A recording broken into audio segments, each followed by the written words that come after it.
He says, "Why do they want Luka to play with LeBron? I have no clue. It's not going to go well and not a good trade. I'm not a Lakers fan either." Well, well, well. Because the problem is you're using logic.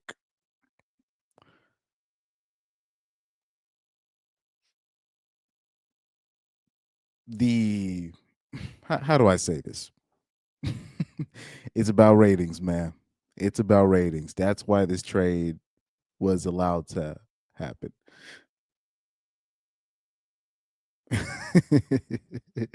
This is it, man. That's all it is. Now, hold on for a second. Hello to anybody tuning in.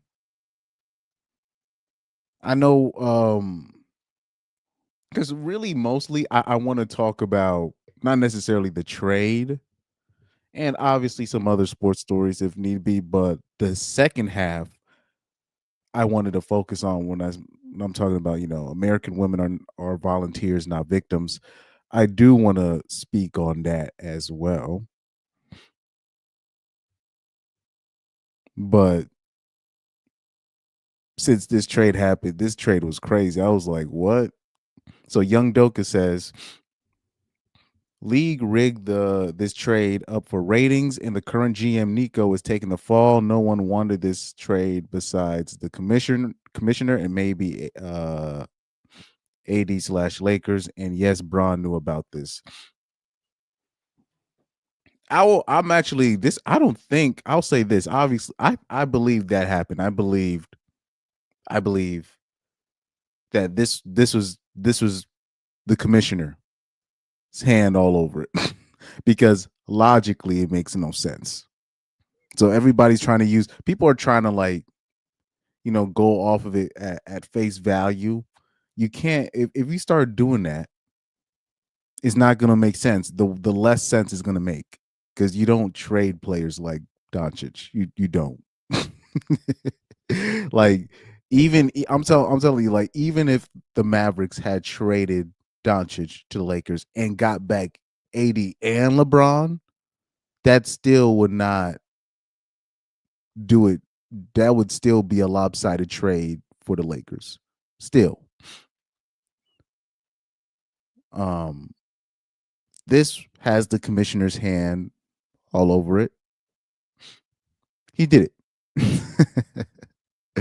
Right? But I wanted to go more over the second half when I was talking about American women are volunteers, not victims, and other sports stories related to just sports related stories that does connect into the message that I usually try to push out there. Young Doka said he's going to be in the stream later. Good luck to you. But yeah, this is obviously this. It's the story across all front lines, so I'm gonna have to report it. It's the story, so I have to report it. You know, I have to. I have to. Loki, I'd even want to do it, but I have to. I just I have to do the story. I have to do it. But I'll say this: it's gonna work. The ratings, it's gonna NBA people who say, "Oh man, what the NBA gonna do?" Commissioner said, "Watch this." What's the NBA? The NBA is losing its ratings. What they finna do?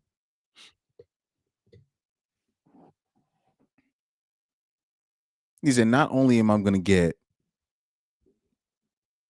probably the best superstar in the league in Doncic outside of Giannis, not only am I gonna get this box office player to come to LA, I'm gonna be able to put him there, not just temporarily. He's basically gonna be there after LeBron eventually retires. So now LeBron can literally just retire. Or the powers that may be can finally push LeBron out. You know what I mean? Maybe there was a power struggle between Bron and his team and in the NBA, and the NBA wanting to move on from Braun, and Braun was like, "Nah, I'm still that ninja." And then the commissioner's like, "You know what? Your time's done. Your time has come." Could be that. Could be that. Because obviously, logically, it doesn't make sense to trade Doncic for what's it, Anthony Davis. Who else? Max something, Max Christie, and somebody else. That's a lopsided trade. And no disrespect to AD, because AD's an elite, big man type of player, but that's he's not like Doncic. They're projecting Doncic to be like a top 10 player of all time. He has like top 20 player of all time talent. Top, potentially maybe top 10 player of all time talent. Guys like he's Doncic is more than a franchise guy. And this is also why, too. I don't know if Rolando G is still listening, but this is also why I know this is not this is the commissioner or whoever's running the NBA. It's their hands at play. This is the reason why. What Caucasian superstar in a black dominant sport? I'm talking about not. You don't even have to be a superstar. If you're a Caucasian man and you're decent in football or basketball, particularly any sport that is dominated by black dudes, they gonna pay you. I'm talking about if you measure up just a little bit, they're gonna pay you. I'm talking about just a little bit. I remember who did the Grizzlies sign? I remember the Grizzlies had signed somebody off the Rockets in like 2013 or 2012. I forgot I'm blanking on his name right now. I don't know why I'm blanking on his name. He was in the Rockets in like 2013, and then he had like one like 35 or 40-point game, and then like the Grizzlies had signed him to like a crazy. And I'm talking about he had like one good game in his career, and it was just that 35 or 40-point game. It was like a 38-point game, and he was shooting the lights out. I'm blanking on his name. It was a taller white dude. He played the 3 or the 4 position. The Grizzlies gave him all this money. It like so guys like a Doncic, even though obviously Doncic, he's not an American white player. He's Slovenian, right? So it might be different per se, but usually Caucasian players, they get their money in black dominated sports. Even if I'm talking about all they got to be is like a little bit above average, and they will make sure they get their money.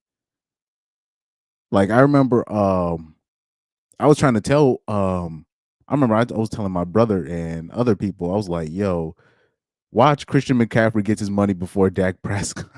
And they were like, what? He's a running back. I'm like, no, nah, he's gonna get it. Trust me, he's gonna get his money. They're like, people were just so shocked he got his money, and it was the pandemic too. I was like, Trey, they gonna find a way. They're gonna find a way. He's a little bit decent. No, sorry. Like McCaffrey's pretty good. But during that time when he got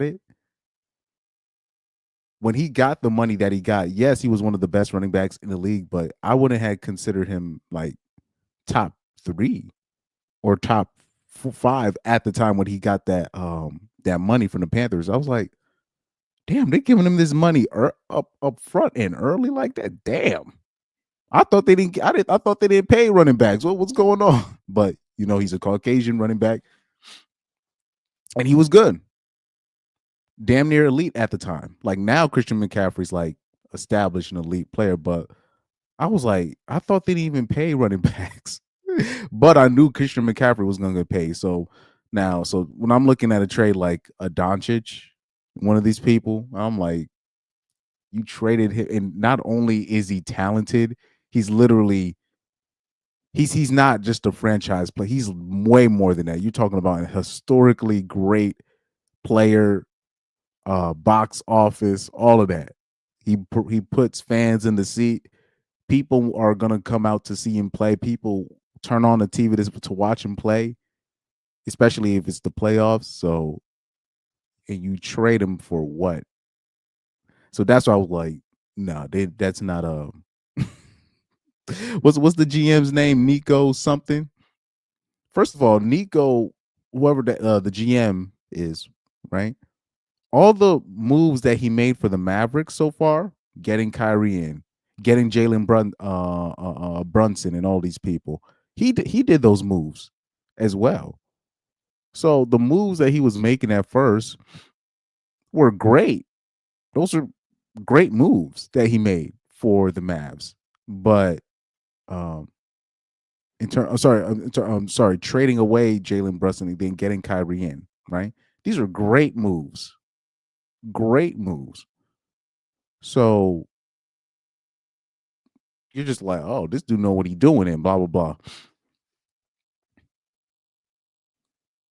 And now to pull this, the only logical reason, because there's no basketball logical reason for what he did. The only logical reason is if you is it's not even the weight, not even the weight. I'm just saying on paper, the only way this makes sense on paper is if he found out maybe Luka Doncic was maybe messing with Nico's girl or something. This is the only, and even then, I'm pretty sure if Mark Cuban had found out about that, he would have just told Nick. He would have fired the GM before he didn't make a move. And especially in this player friendly league, which is the NBA, you know, that joint make no sense. Oh man. Oh, I just got breaking news. Rams just informed Cooper Cup they will be seeking a trade immediately. He says he wanted to end career with team. Oh wow, they finna do him dirty. Wow. By the way, I thought Cooper Cup should have won MVP in what the 2021-2022 season. I think that's what that was. The season that the Rams won the Super Bowl, I thought he should have won the MVP. Let me see. Because he just couldn't be covered. But I found this funny I found this funny thing on Twitter.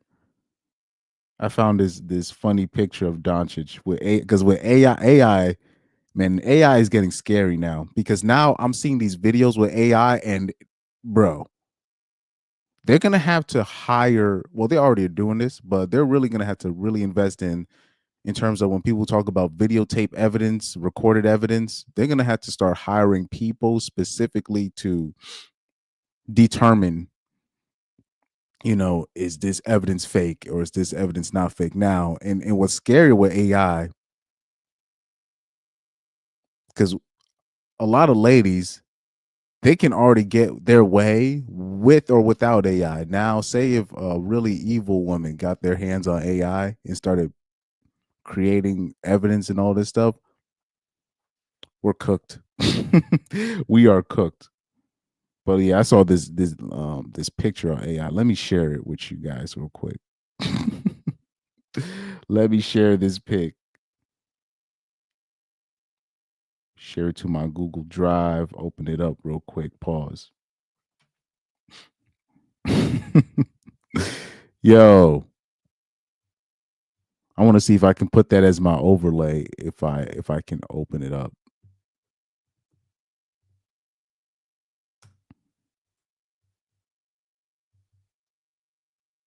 Here we go. Let's download this pic.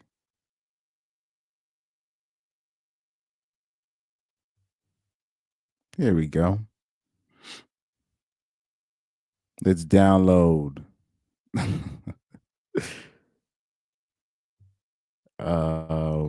What's next? What's the next step? Yeah, they did Doncic dirty with this pick. Straight dirty.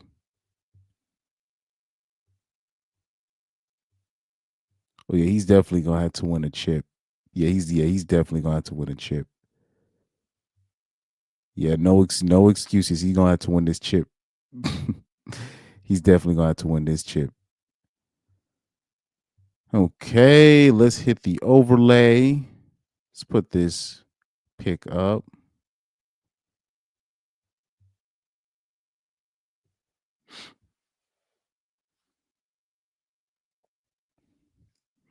By the way, I'm so mad at the athletes. They need to take a stand.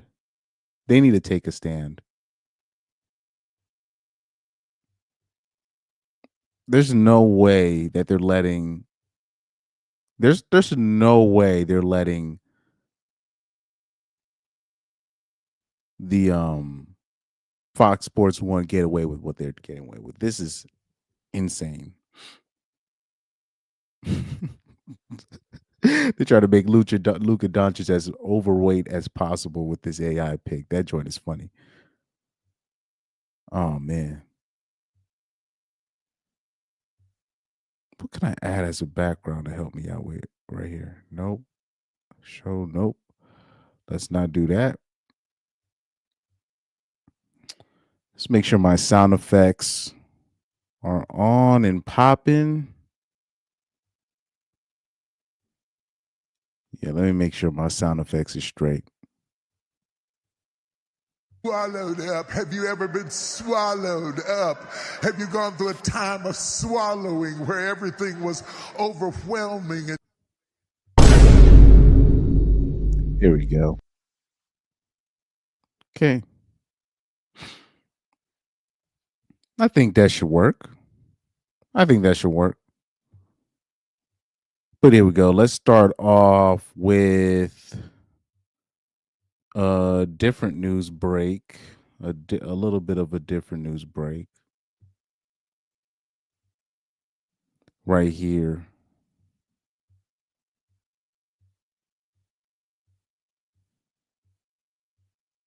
What could I put right here? Oh no, that's for later. Nah, that's the I don't want to put that story up now because I got like the full story for the Lakers and the the Doncic trade, but I don't want to hit it now. Pause. I don't want to hit it now. I wanted to save that for later. But I thought I had that sport. I thought I had that sports story saved. Maybe in another life.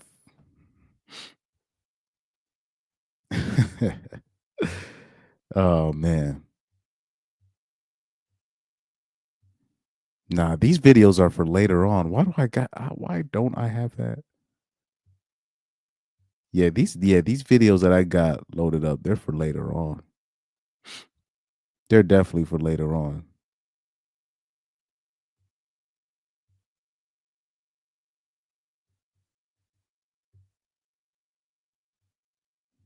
But anyways, we'll bring up the Ram story. We'll bring up the Ram story. We'll bring that up.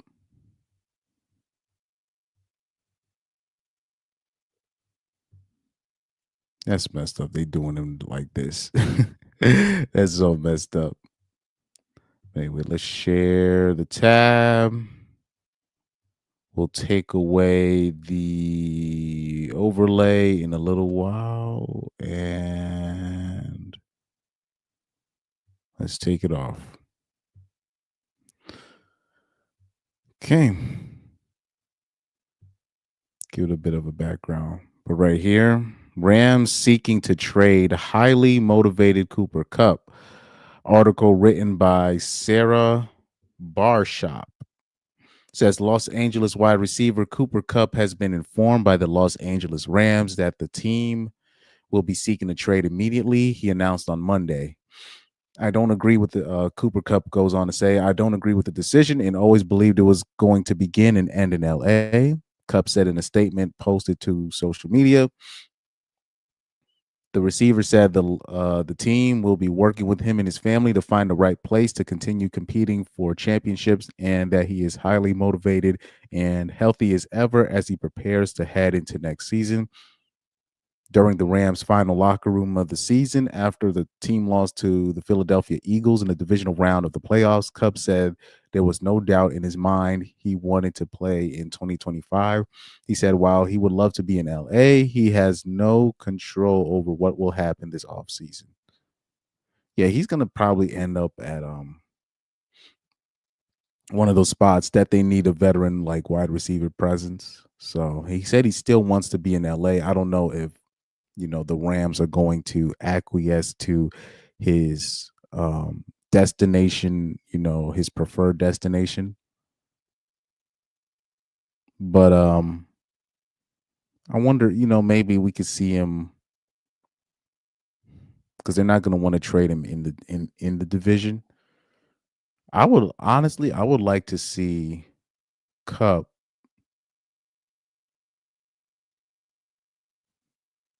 Maybe maybe he ends up in who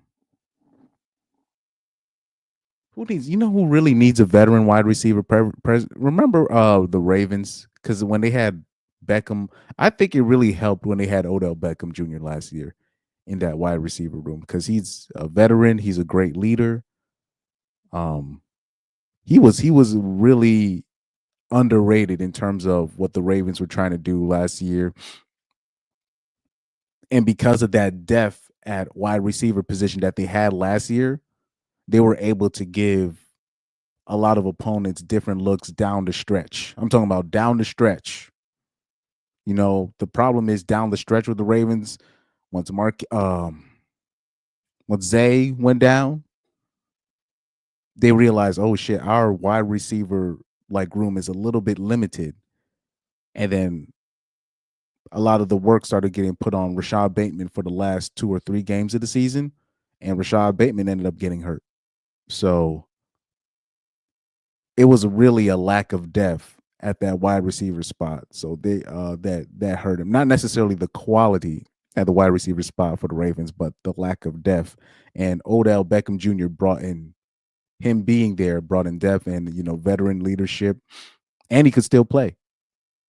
You know, um, so yeah, the Ravens they could use him, but he's not. I don't know if they could afford to have a Cooper Cup and then a Zay, but they could use another positive, wide receiver type dude in the locker room. That would definitely help, and that could still produce if given a chance. But Cooper Cup, he might just end up going to like they might do him dirty, and he just ends up on the Raiders because he said he wanted to compete with for a championship. So I don't know, maybe the Chargers. He probably would like he would probably like to go to the Chargers. But I think what's best for him, and in terms of what's needed, is to go to a spot like really a spot. Yeah, like the Chargers would be a perfect spot. The Chargers, the Packers. You know, that's a decent spot. He'd fit right in. He'd fit in with the Eagles too, though. But that's just me. He'd fit. Yeah, he fit. But they already stacked wide receiver. They always they already got enough wideouts. They already got enough. But I could see him ending up at the Eagles too.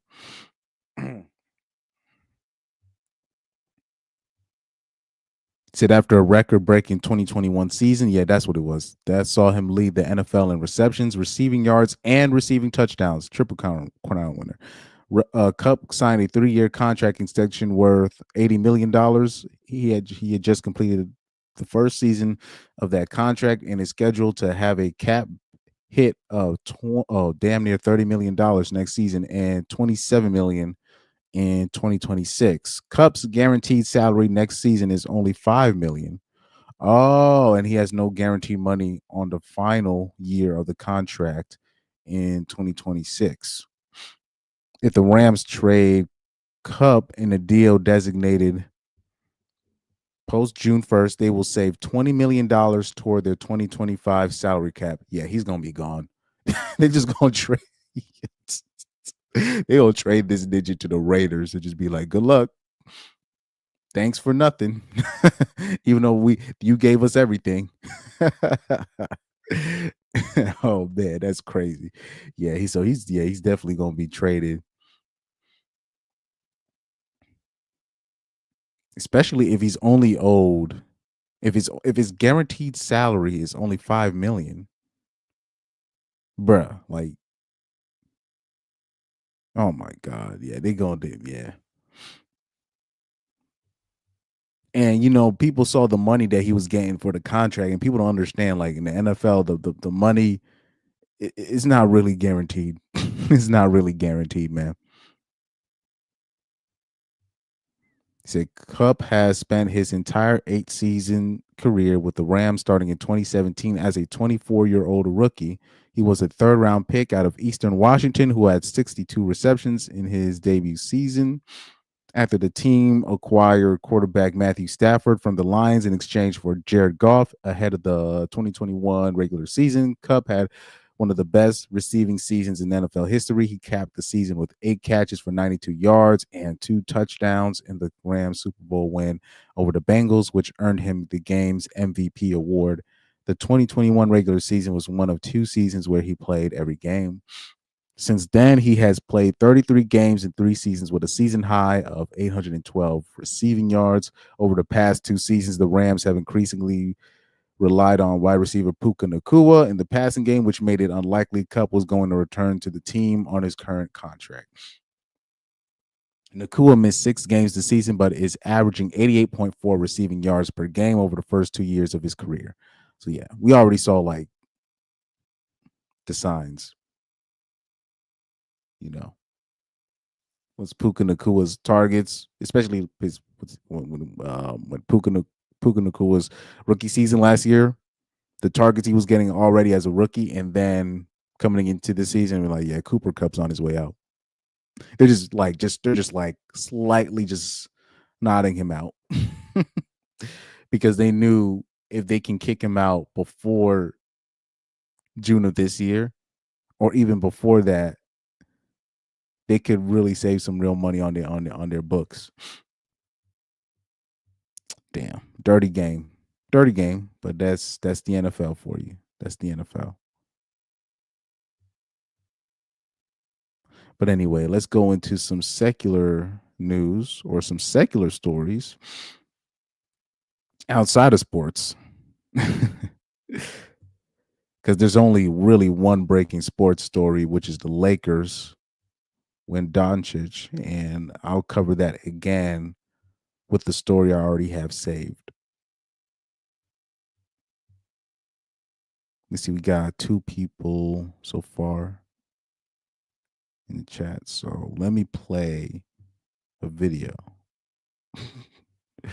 Let me play one of them videos.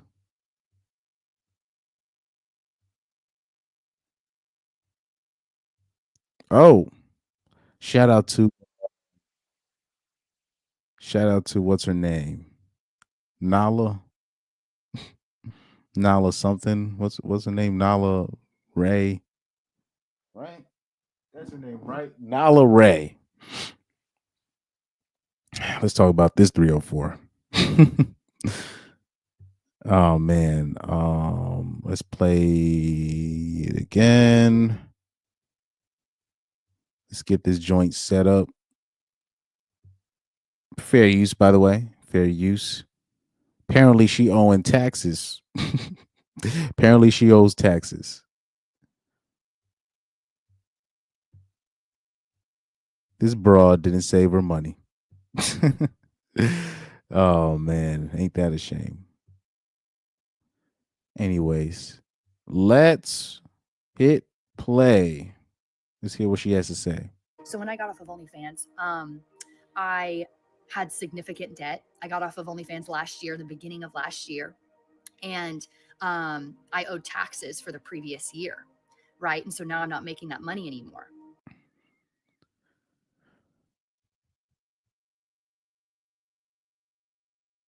Man, that's wasn't she bragging about how much money she was making off the Simps last year and all that stuff?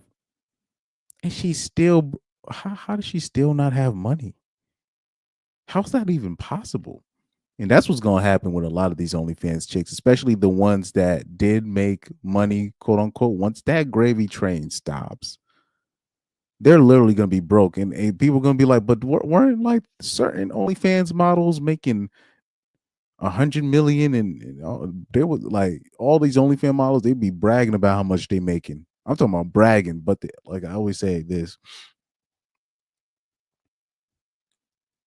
money to women, for the most part, they're not going to be able to keep it.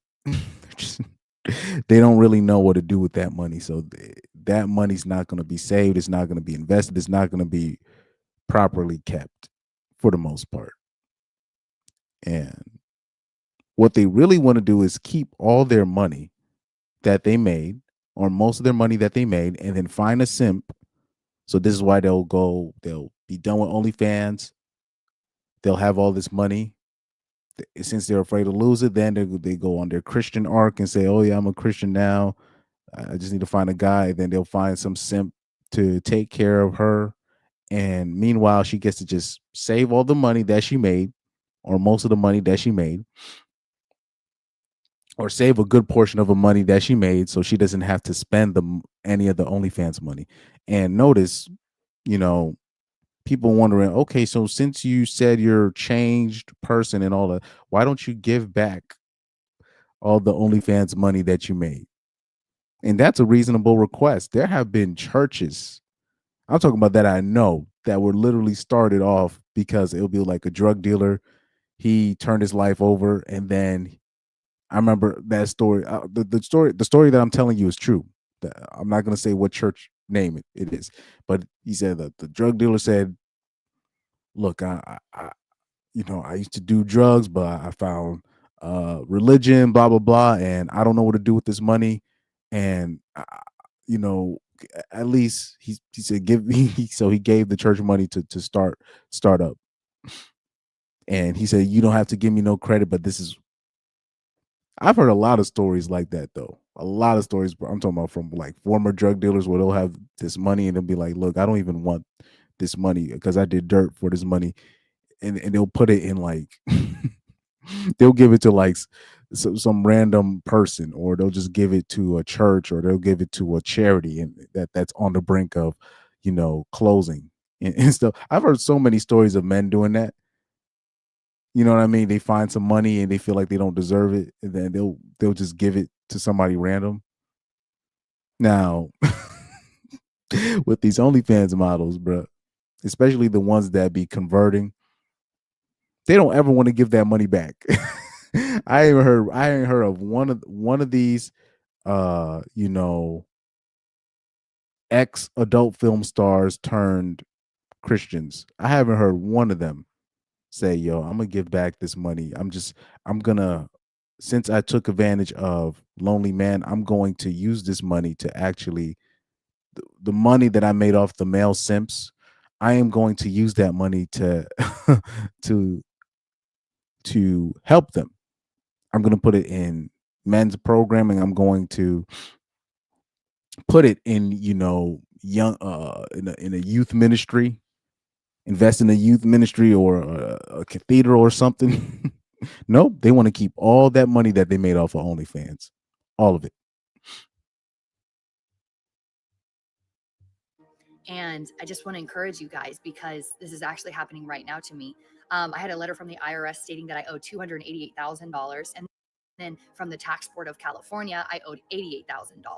So that's state Sheesh. tax and federal tax. Um, Ooh.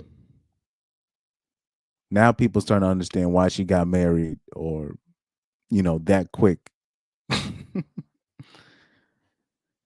Because we already knew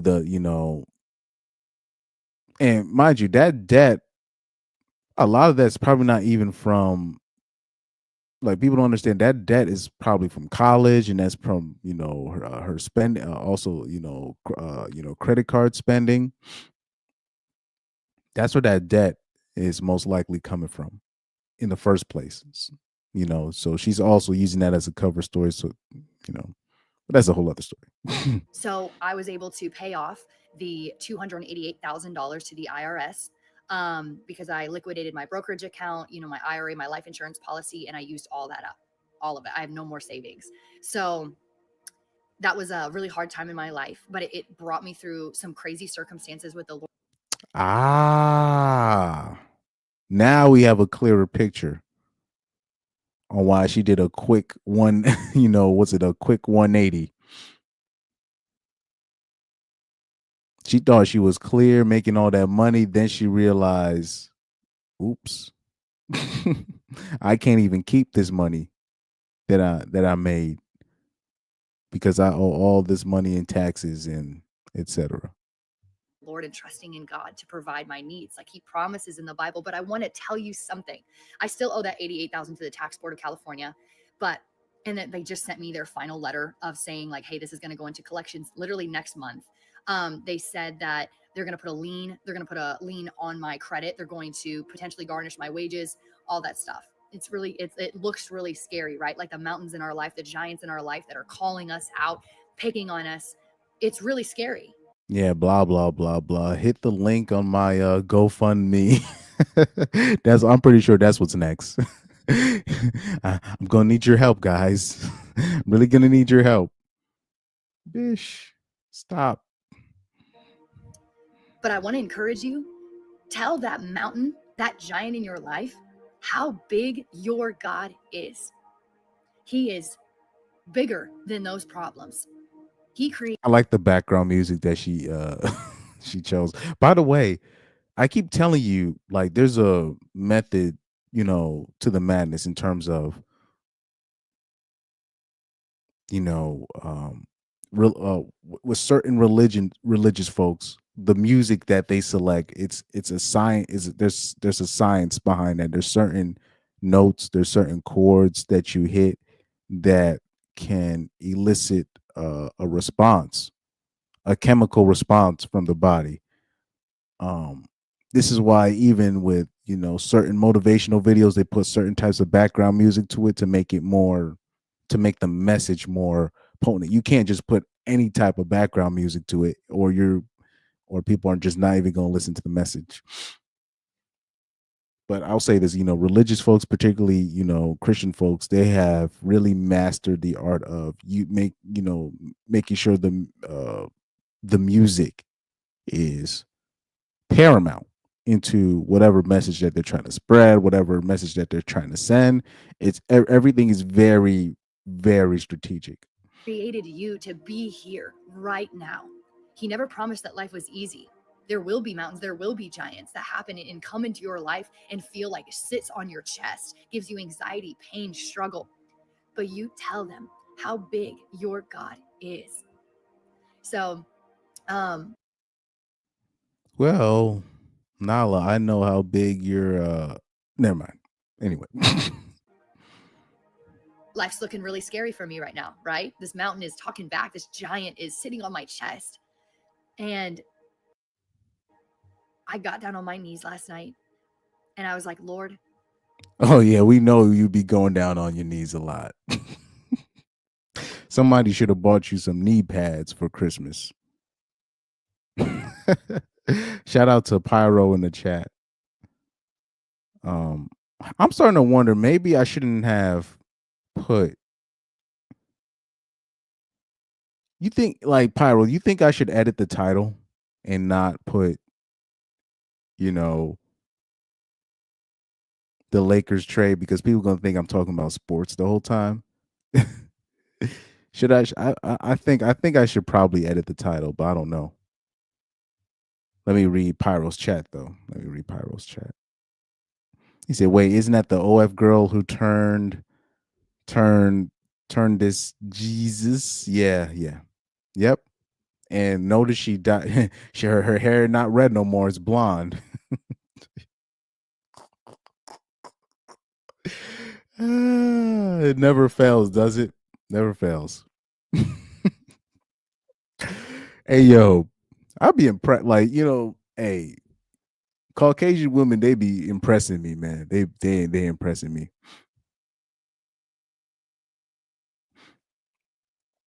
But I in terms of the title, because maybe people are looking at the title and think I'm only going to talk about sports, but that's not what I'm only going to talk about.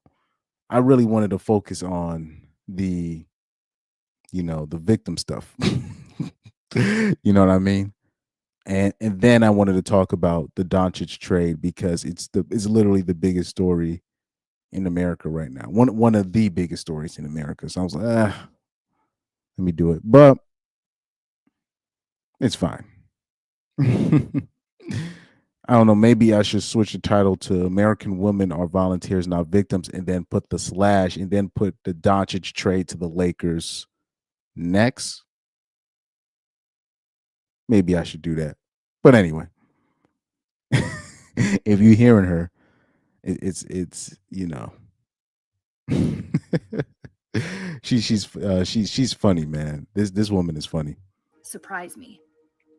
I'm going to take a step of faith and know who my God is. I was like, my taxes are not bigger than the Lord. Absolutely nowhere close to bigger than my God and what He Well, yes, they are because you're talking about it. Anyway, can provide and what He can do, because He has plans to prosper me, not to go under. So I want to encourage you, if you are dealing with financial strain, if you're well, did the plan also include, you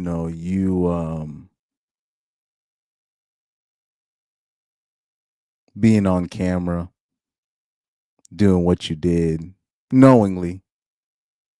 You know what I mean? Because she already has. It's not like she's a bitch that grew up in some like broken home or whatever. No, she grew up uh, as a preacher's kid, right?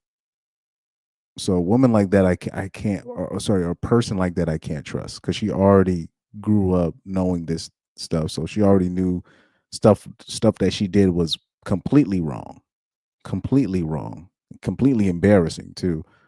So a woman like that, I can't trust because she already knows all the right things to say to make it look like that she quote unquote changed, but the reality of the situation is she was in massive debt and she realized she couldn't keep the money that she thought she was making from OnlyFans. She couldn't even keep it.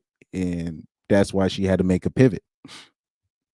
So this video is basically revealing why she converted, like that, why she quote unquote recommitted her life back to the religion, you know.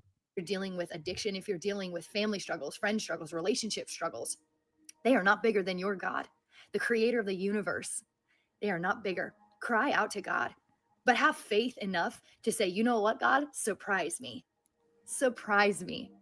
Because He cares so much about you. He loves you. He wouldn't have sent His Son to shed blood for you.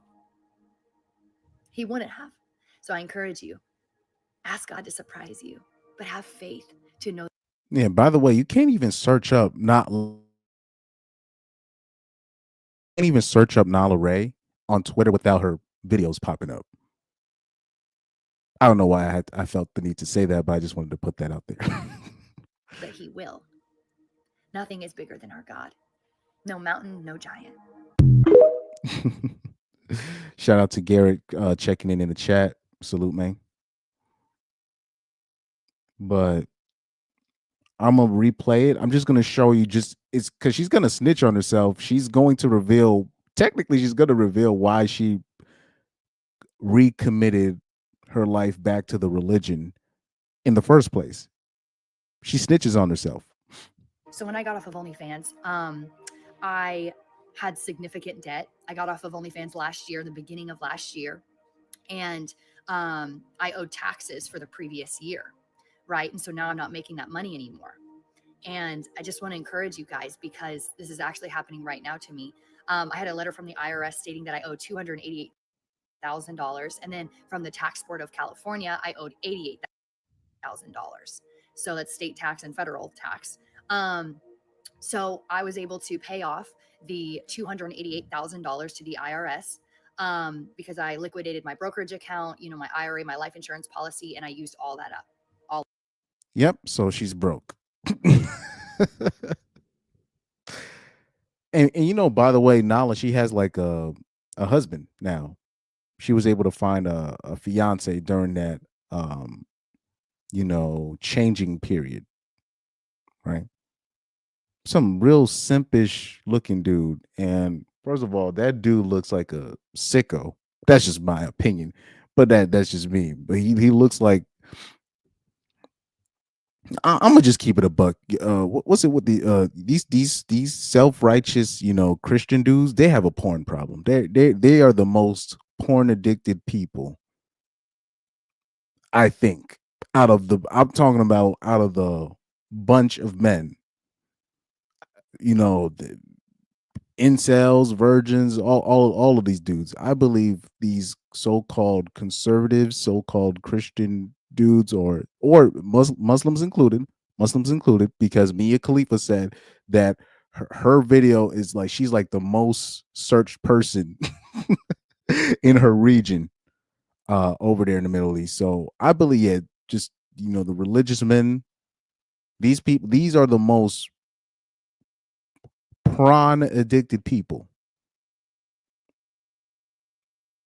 out of the bunch. That's to me. It's not even. I'm not even gonna say it's not even close, but I believe they're part of the problem because remember I also said before the stats even that came out.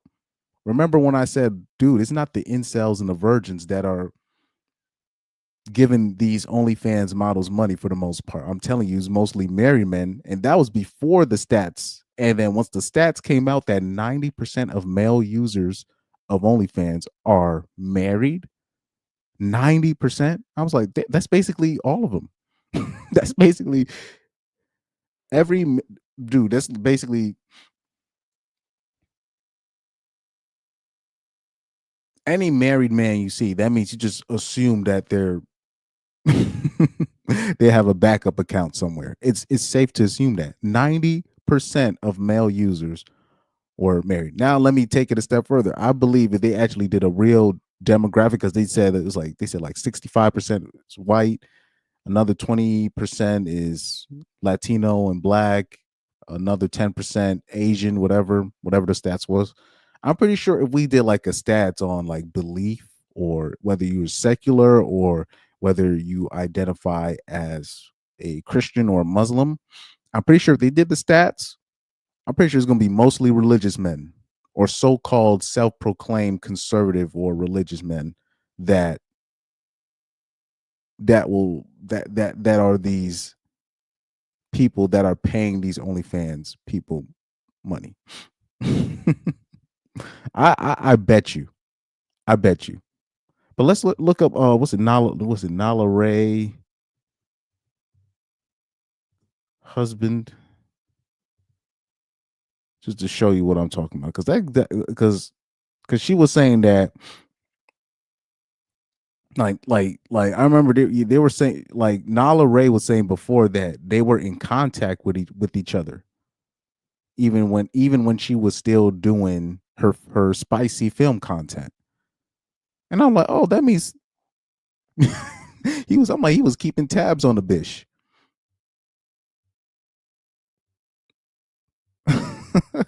He was probably keeping tabs on the bish the whole time. So this is the really shook the internet. The first yeah, like this guy's a sicko. I can't put, I don't know what it is about this. I'm not look. He seems like a sicko, but that's just me. He seemed like he remember the gooner that got caught gooning at that bikini coffee shop. He seems like the guy that would get caught doing the same thing like that dude was doing.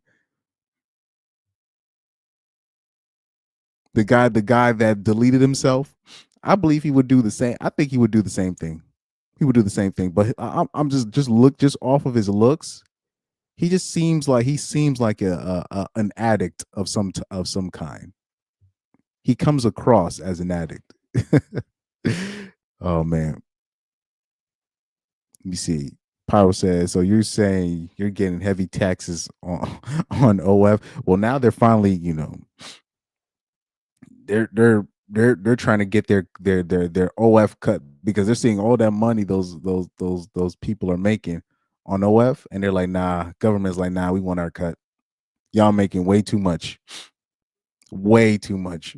Like this is not like some regular, cam girl, model girl types. Like these OnlyFans chicks was getting real bread, like making, and not every OF chick is only a small percentage that's making like crazy money like that, but it's enough to get the government's attention, right? Pyro says, why do they have to tax us on everything? you know, Pyro also says, Chris, then that means she would still be on OF if she didn't have debt. Exactly. She basically exposed like why she's in the position that she was in and why she even switched back to her religion. Pyro also says, Chris, would you believe me if I tell you I have a cron problem? He said, because I watched some of the vile stuff I ever seen on the internet, I start feeling shame of myself. Well, at least no, because we're honest about ourselves, us in the secular world, right? We know we have our struggles, we have our things. If you have a Twitter, you've seen it. It's something you can't even avoid, especially if you have a Twitter account, is unavoidable, right? The problem is it's not us. It's everybody else that be fronting, because we'll come and be like, we have our on and off days. Sometimes we can like not watch it, and then sometimes I'll watch it. We're not afraid to say that, people of the secular world or whatever, right? We're not afraid to say that. The problem is the fronting that these trad cons or these conservatives or these particularly married dudes in general, how they be lying and acting like they don't we have no idea what we're talking about. And then what also is interesting is you'll have guys in the religion, they'll come out and say, yo, even though I was in the religion, I still have a huge cron addiction. And the way they'll describe themselves, I'll be like, oh, they're not the only one. It's just that they're the only ones brave enough to say it. Now, us, we'll just be like, oh yeah, we be watching it. We don't lie about not watching it. It's the ones that you know have a problem are the ones that'll be like the ones that be on the internet heavy. All cron needs to be banned and and all this stuff. All this needs to be banned and this is evil, and those are the ones that be calling, those are the ones that really be on these women's Instagram pages calling women 304s the hardest. Like they be the ones like shaming the OF girls. Like, like OF girls will have like trap videos on Instagram to kind of just to get their numbers up. And you notice I don't even put OF girls outside of Nala Ray. I don't even really put OF girls like videos to dissect because they're OF girls. They're just marketing and advertising. But they be in their comment section the most, calling them a 304 and all of this and shaming them. Those are the ones that are addicted to prawn the most. Those guys. But speaking of which, like this guy right here, he comes across as a prawn addicted man. I don't know what it is about this guy or his posture. I don't know what it is. He comes across as a gooner. This guy here that I'm showing you in this screen, like he comes across as a gooner. Like he just I don't know if it's the smug look on his face or whatever, or him trying to look all professional with the the Christian get up that he got, with the suit with the open collar and the jeans and the church shoes. If I like saw this guy, I'd be like, look at this whole ass nigga, man, right here. Look at this poser right here. That'd be the first thing I would say. if I saw this guy for the first time. I remember like my friend. I'm talking about one of my friends. He's a photographer. He has a kid too. I remember he came with his girl to watch a movie. This is when I was working at the theaters, and he came in with a sweater, some jeans, and some church shoes. And I'm like, dude, you look like a douche. He's like, what's wrong with my attire? He thought he was looking nice. Like, no, like those when we're talking about these posers, you know, fluff boys at you know churches or ministry, they're really good at playing the part, and they take it to the extreme. Like, okay, one of the reasons why I'm not an avid person where I'm like, you know, I see a lot of people in the RP space. They always want to bring God into everything, and every time they do that, I kind of cringe because something in me is like, I don't know. Maybe if you were getting bitches on the regular, you wouldn't have been bringing up but God every other time to be shaming 304s. That's just me. That's just me. But that's a whole other story for another day. But back to the my point. My point being is, I remember, like, I know way too many people that hustle off church. I know way too many people that hustle. Like, I remember I met a preacher in training when I was in high school. Uh what's this kid? I forgot this kid's name. Cool dude. Um but he was a preacher in training. But we know him. You know what I mean? When I say that, like, when I say we know him, like, we know what he really is. He a good hustler. He's gonna be he's gonna be a great preacher too. He's gonna be making a lot of money. But I'm not gonna tell you what church he works at. But you know, we know him. We know what he is. So it's way too many people I know like that, where I can't, especially when it comes to the religion, when it comes to the Christians. It's kind of hard to put my backing behind that. You know what I mean? Pyro also says there's no way this girl finds this guy attractive. She's definitely settling. Well, I don't like with her, Nala. I don't.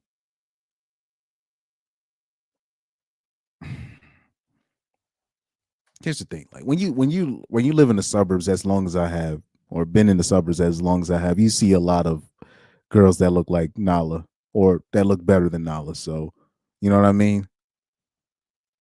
Plus, off that, like, you could already tell off that pic, that she's a fake blonde. But even though we already know, like, she dyed her hair is most likely at her core brown. Obviously, she's most likely a brunette. You could tell, like, you can already see her roots. Like, she's a natural brunette, um, for the most part.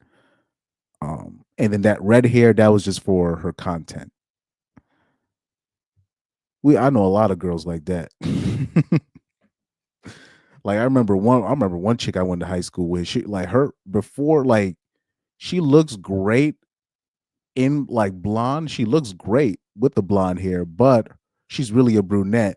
But when she was in middle school, before I even met her, she had, like, pictures of her when she was in middle school. She had dyed her hair completely black. I'm talking about jet black. Just like, why did you do that? I'm like, you wasn't even an emo.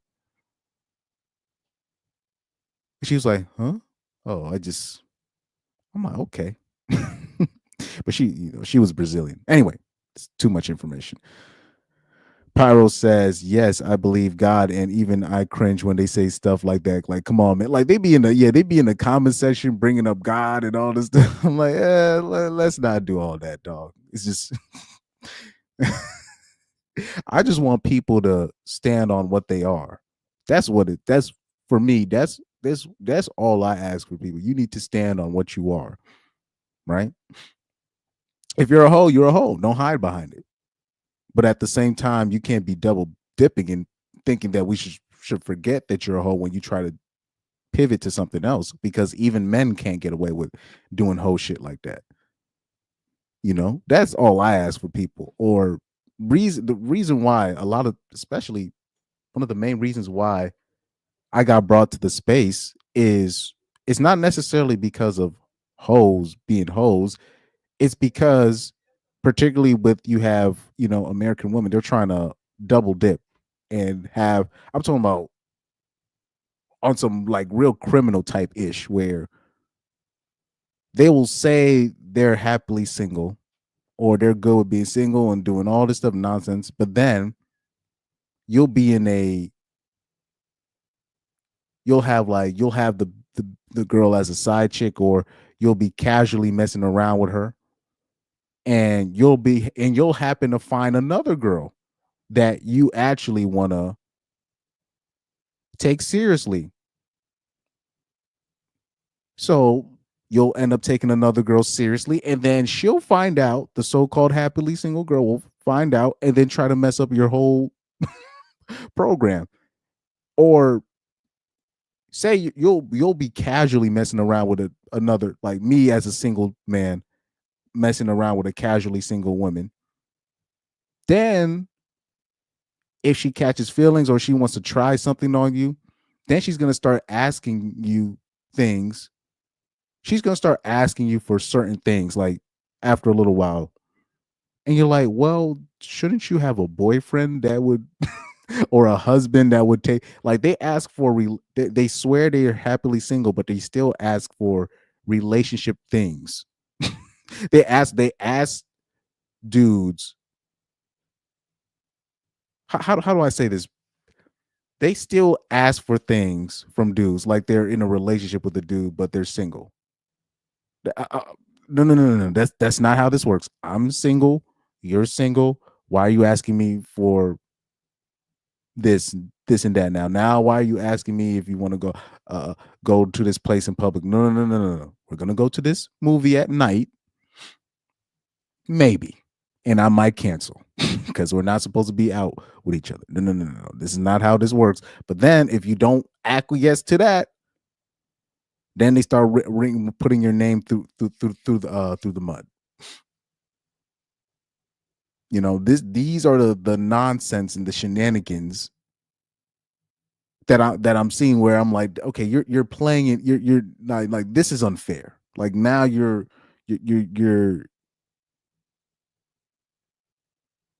like, I'm participating in a rigged game here, where now you can be happily single, but I can't. You can be quote unquote happily single, but I can't be happily single, which I actually am. You know what I mean? But if I want to do my own thing, but you catch feelings, now you want to ruin my life. You see it happen with the athletes all the time. They mess with these so-called single women that are good and single, blah blah blah. Then they don't get their way. They don't get the money that they wanted. Then they ruin they ruin the athlete's life. And I'm like, that doesn't. If you're actually happily single, or you're actually cool with being single, first of all, you're not going to be bragging about it all the time. But second of all, you're going to try to keep things as casual with all the people you want to keep it casual with.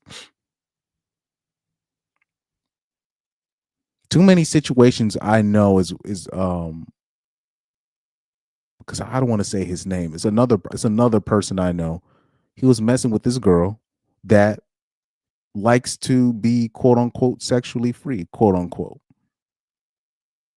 And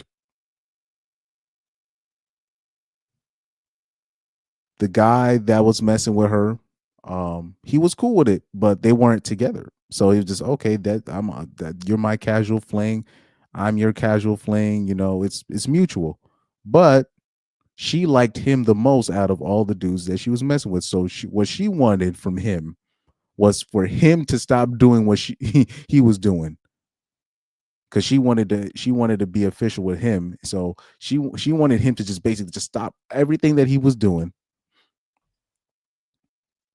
while she could still be free on her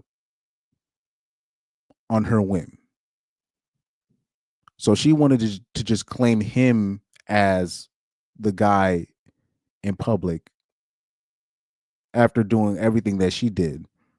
And she's mad at him because he didn't want to drop what he was doing, even though she never really said that she was going to drop what she was doing.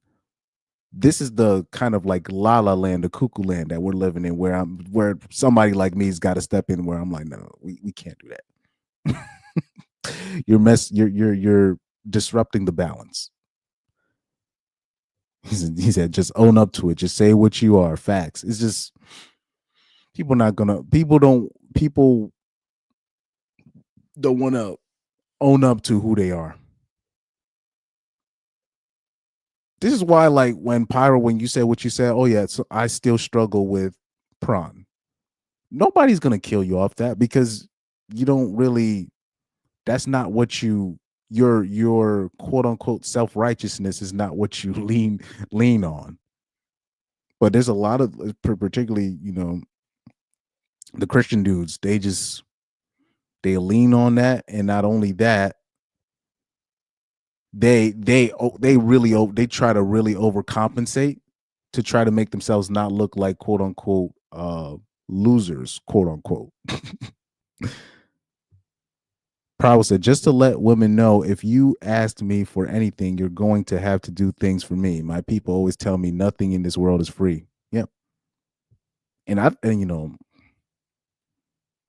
will say this, particularly when it comes to black men and quote unquote tricking, right, quote unquote, and women. If black men finally understood that, in terms of when it comes to women aren't free, it would change the game.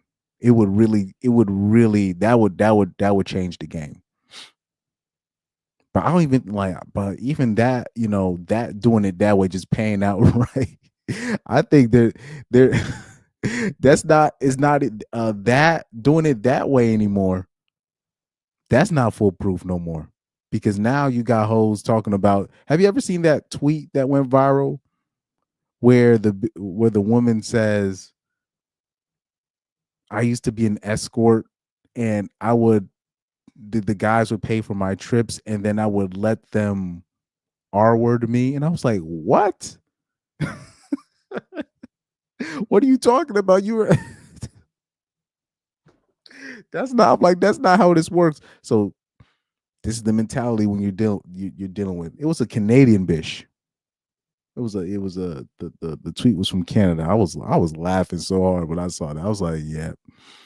I was like, these hoes done lost it.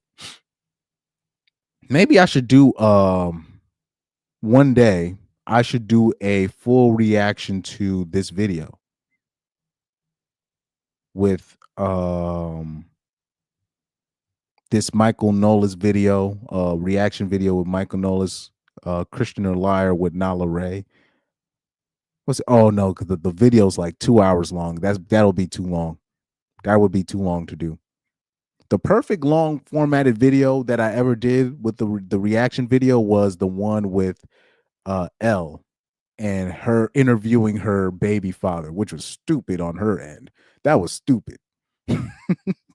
Because any logical person watching that interview with Elle and her baby father, now they're looking at Elle like, didn't you tell me this guy was horrible and didn't want to?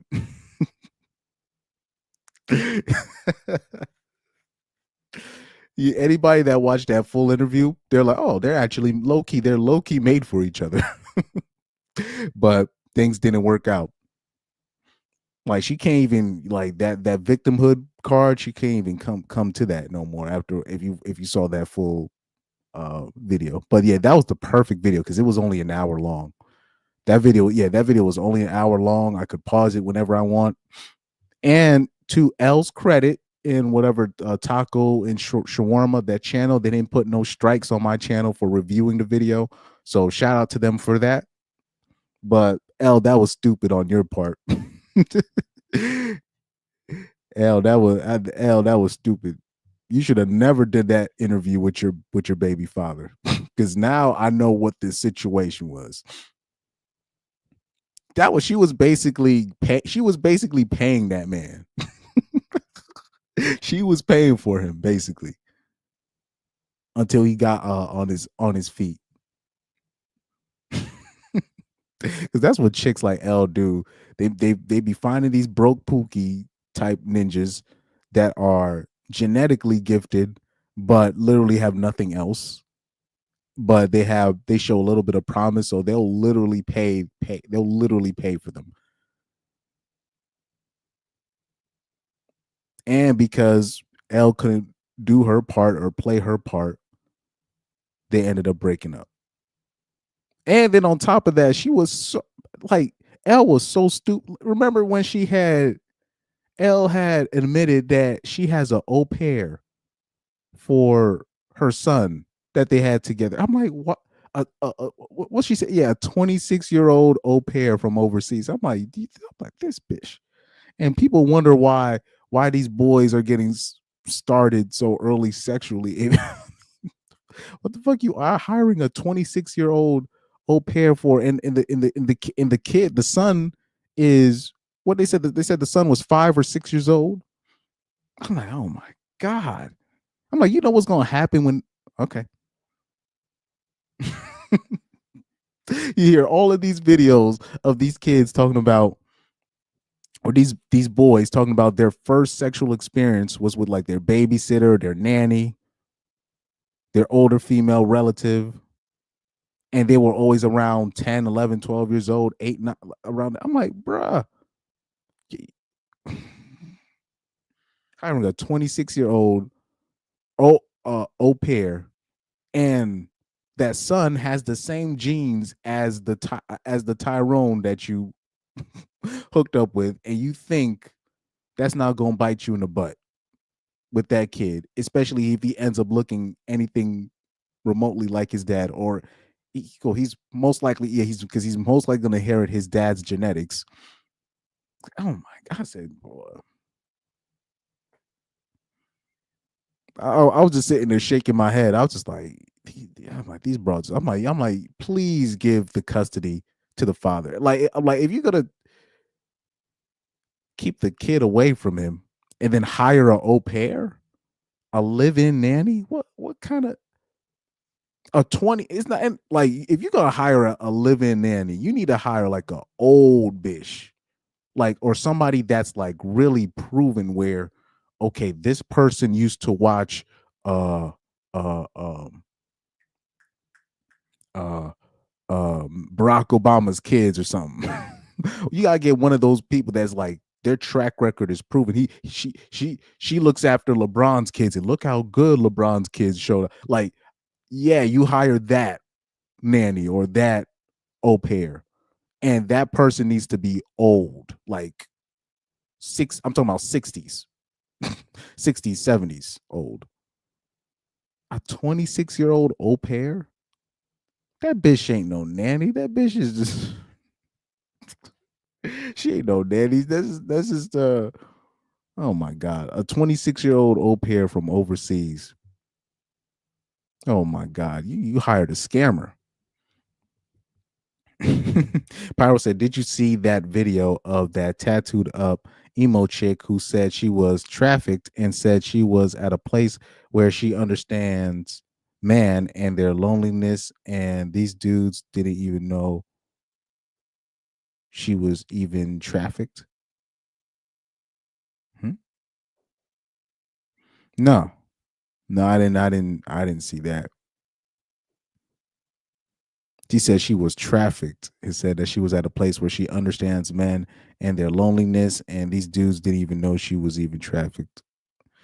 Well, let me even say, something about that, when it comes to these bitches being trafficked.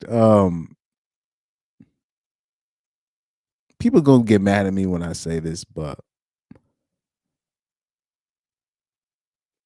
young women at a certain age, they really feel, because unfortunately they get sexual attention early in life. like really early in life. So they kind of go through life always thinking that some man always wants them, even if it's for negative, even if it's negative. They're always their mindset is okay, this man wants me. Oh, he wants me. So they kind of go through life trying to basically avoid men as much, but they still have that ego where they just think that men want them. So if they do find a man that knows how to play the game and kind of just like tricks them into thinking that they're better than their male counterparts, they will easily fall for it. I'm talking about easily fall for it. So people think that these bitches is getting trafficked by like they get kidnapped and they get put in a white van and motherfucker get drive away. No, what ends up happening is they get these calls or they get these DMs. They tell them, "Hey, come to this mansion. This guy says he likes you or whatever." Or they end up bumping into a dude that has a little bit of money. Well, according to her, that's kind of a little bit of money. And the guy comes in with his nice car or his nice truck. And in their mind, it's like, my chariot awaits. You know what I mean? Or he pulls up in a motorcycle. I see that a lot. And in their mind, and it's like, it's for you. And it's that ride ends up taking them to a place that they have no idea where it is. And then that's how they get caught up in nonsense, right? Or if they're a druggie or they like drugs, they like weed, they like cocaine, all the dude has to do is come in and say, "Hey, I got the plug, I got the connect. You down? All right, come to this address," and that's it. That's literally all it takes. That's all it takes. So if you were a girl that kind of grew up like that and you get caught up in certain mess, a lot of times girls get caught up in certain mess because they really think they're better than their male counterparts, or they really think themselves of such high esteem that they think some random dude that is asking them to go to a random place that she has no idea about, she really thinks that she's that special that some dude would be thinking of her to put her in such a high esteem, even though the guy's like 32 and she's 15, 16 years old. That's I'm saying a lot of that people can say that's predatory. That is, but that's a lot of ego for a girl at 14, 13 years old, 15 years old to think some dude that's in his 20s is finna treat you like a princess and put you above the rest. And you just some random bish. You know, that yeah, that's predatory, but you gotta have a hell lot of a ego to think that like you're just that higher than the rest of your peers. He said Pyro said it's probably was a brothel or she's lying. I don't know. If you have the link to that video, or maybe did you send it to me on Instagram? I don't know. If you did send it to me on Instagram, I must have missed it, but I didn't see that video. I'm gonna have to see it. I'm gonna have to see it.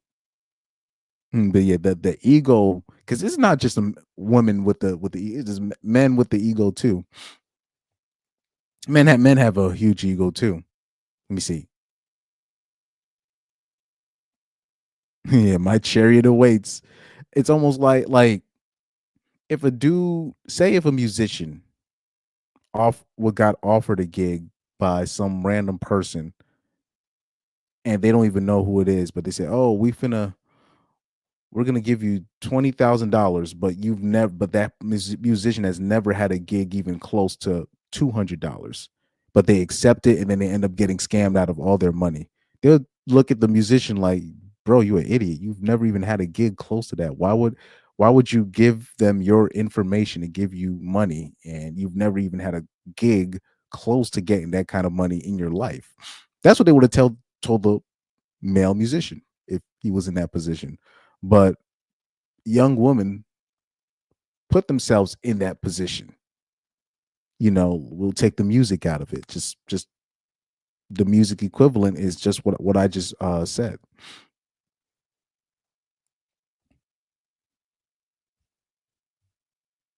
Let me see.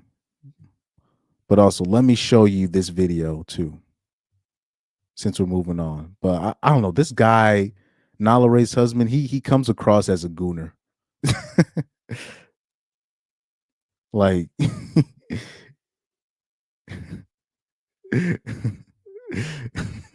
he comes across as a constant gooner.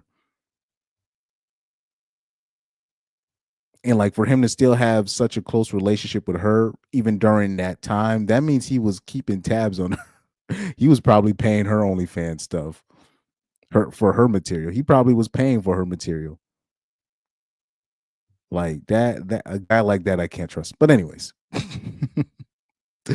let's watch this video. And I already did a video of this, but since there are a couple people in the chat, I wanted to see if probably some people didn't watch this video that I'm about to show. I thought it was one of the funniest videos I've ever seen. I thought it was one of the funniest videos. I was like, oh wait, isn't that video? I think I still got it on my thing. Hold on. I might not even have to open up Instagram for it. I might not even have to open up Instagram. Hold on for a second. Is this it? This might be it. Is that it? I've been talking to a lot of people. No, that's not it. That's not it. That's the wrong one. That's the wrong one. That was awkward. That's the wrong one. It's not that one. It's this one right here. Back on my bullshit about men. I can't stop. Yeah, this one right here. This is the one right here. Here you got this man hating. It's literally a self-proclaimed man hating woman who you can tell that wall, like it's there. She's hitting the wall. In the video that I dropped on this, I called it the pre-epiphany, but she's hitting that wall. Oh, Pyro got the link. Okay, so Pyro got the link. All right. Let's find that video. Yes, sir. Pyro hooked me up with the link. What I learned about men, love, and loneliness while being trafficked. Okay. I gotta see this. I gotta see this. I gotta see this. I gotta see this real quick. Damn, CGA live right now? Damn. Anyways. Shout out to CGA. Let's watch.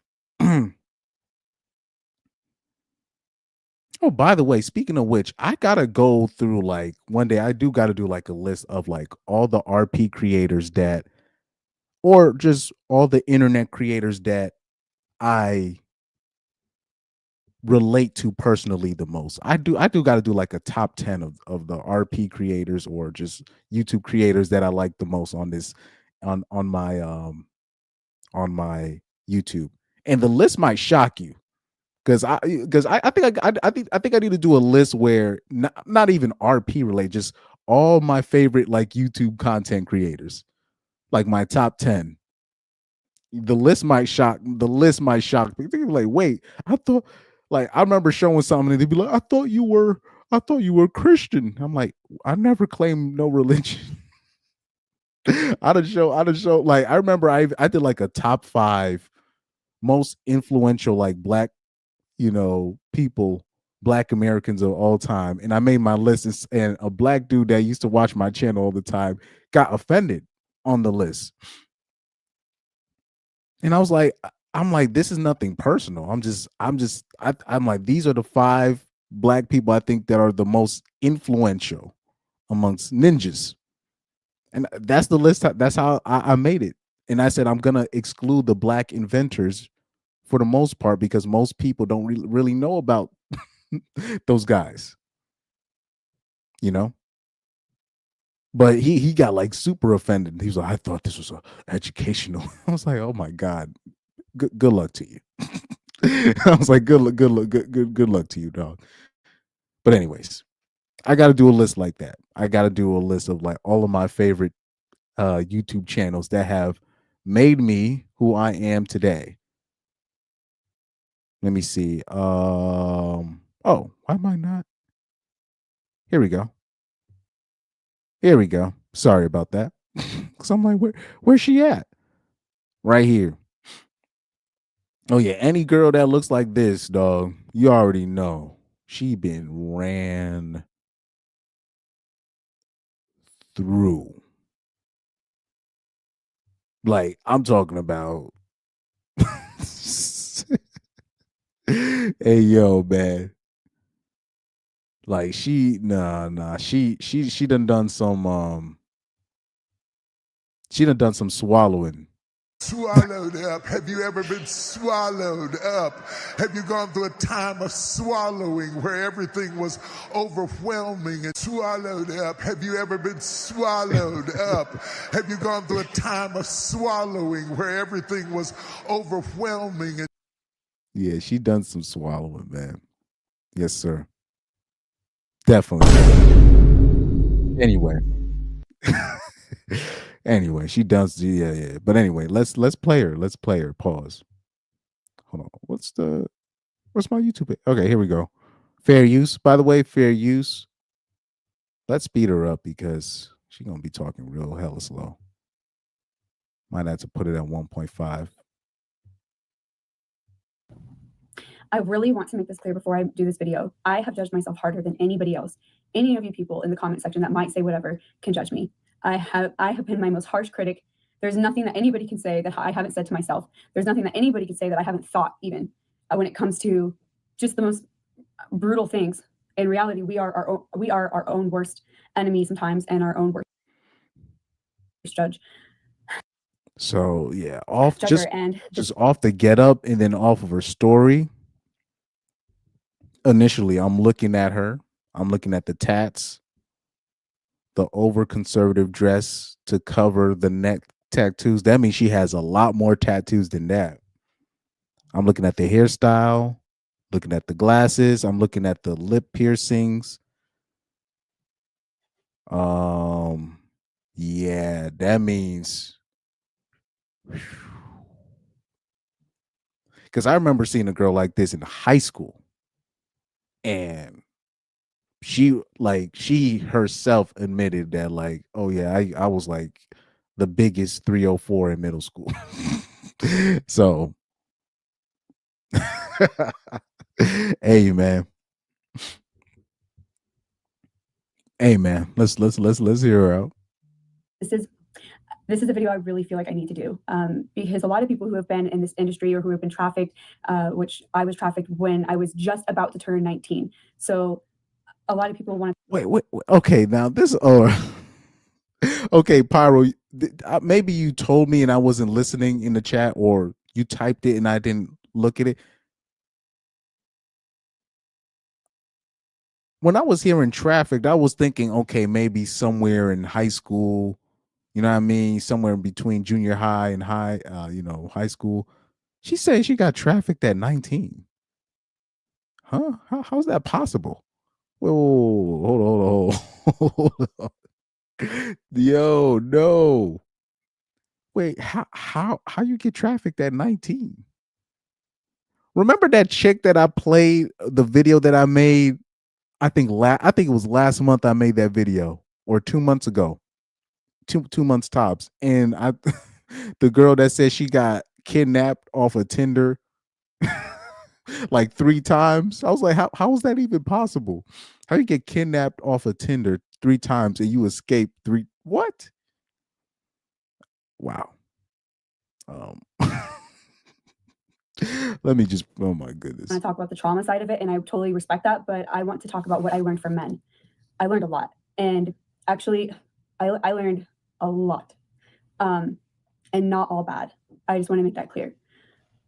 My perspective is very different than I think some other people's. I'm not saying that, I want to make this clear real quick, that almost every single one of those men had no clue that I was being trafficked, that there was a pimp or somebody helping to, like, there was somebody else behind the scene. They had no clue that some of the things that were being posted, it was actually a guy putting all that stuff on there.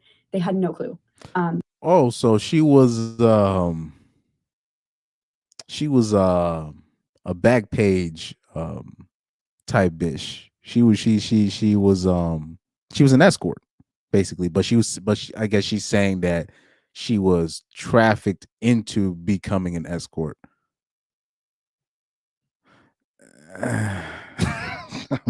Hey man, her story is getting harder.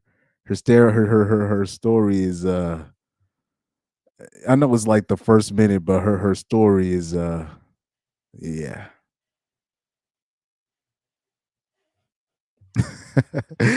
Pyro said you always make people emotional with your content. Yeah, yeah. Divine Boom. Yeah, I downloaded that sound bite. Yeah, man. But I, I, yeah, thank you, Pyro. So he goes, so at what age do you start learning about stranger danger? That's what I'm, because I don't know. I done seen little kids. They see a little thing wrong. I'm talking about kids, little kids, and they see a little thing wrong with you as an adult. They go straight running to their brother, their adult, their mom, or their dad, or whoever they came with. You know what I mean? And you talking about you got trafficked at 19? I don't know. And then especially that video that I did 2 months ago, the girl talking about she got kidnapped on Tinder 3 times. Like, I'm like, miss, if I'm calling you a liar, it's me actually saving you. What person would take you seriously in life if you really did get kidnapped 3 times? What person is going to take you seriously? I'm actually helping you. The people in the comment section calling you a liar, they're actually helping you. Because they'd be like, oh, you're just an evil person that's just lying. Okay, that's fine. Then we could just move on with our lives. If you really you got kidnapped 3 times off Tinder, and then I started thinking about it during the video, and I was like, you know what? I don't think she's lying. I really think her dumbass got kidnapped off of Tinder. Being plus 20 years old, talking about you got kidnapped off of Tinder, and you in your mid-20s. What?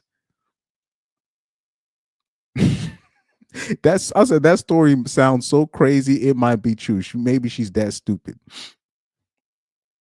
They're probably telling her, "We have a nice castle waiting for you." I'm like, how? Anyway, in your mid-20s, getting kidnapped off of Tinder 3 times, and then with this chick here talking about she was trafficked into becoming an escort at 19 years old. And there were other dudes involved. They didn't know that she was being trapped.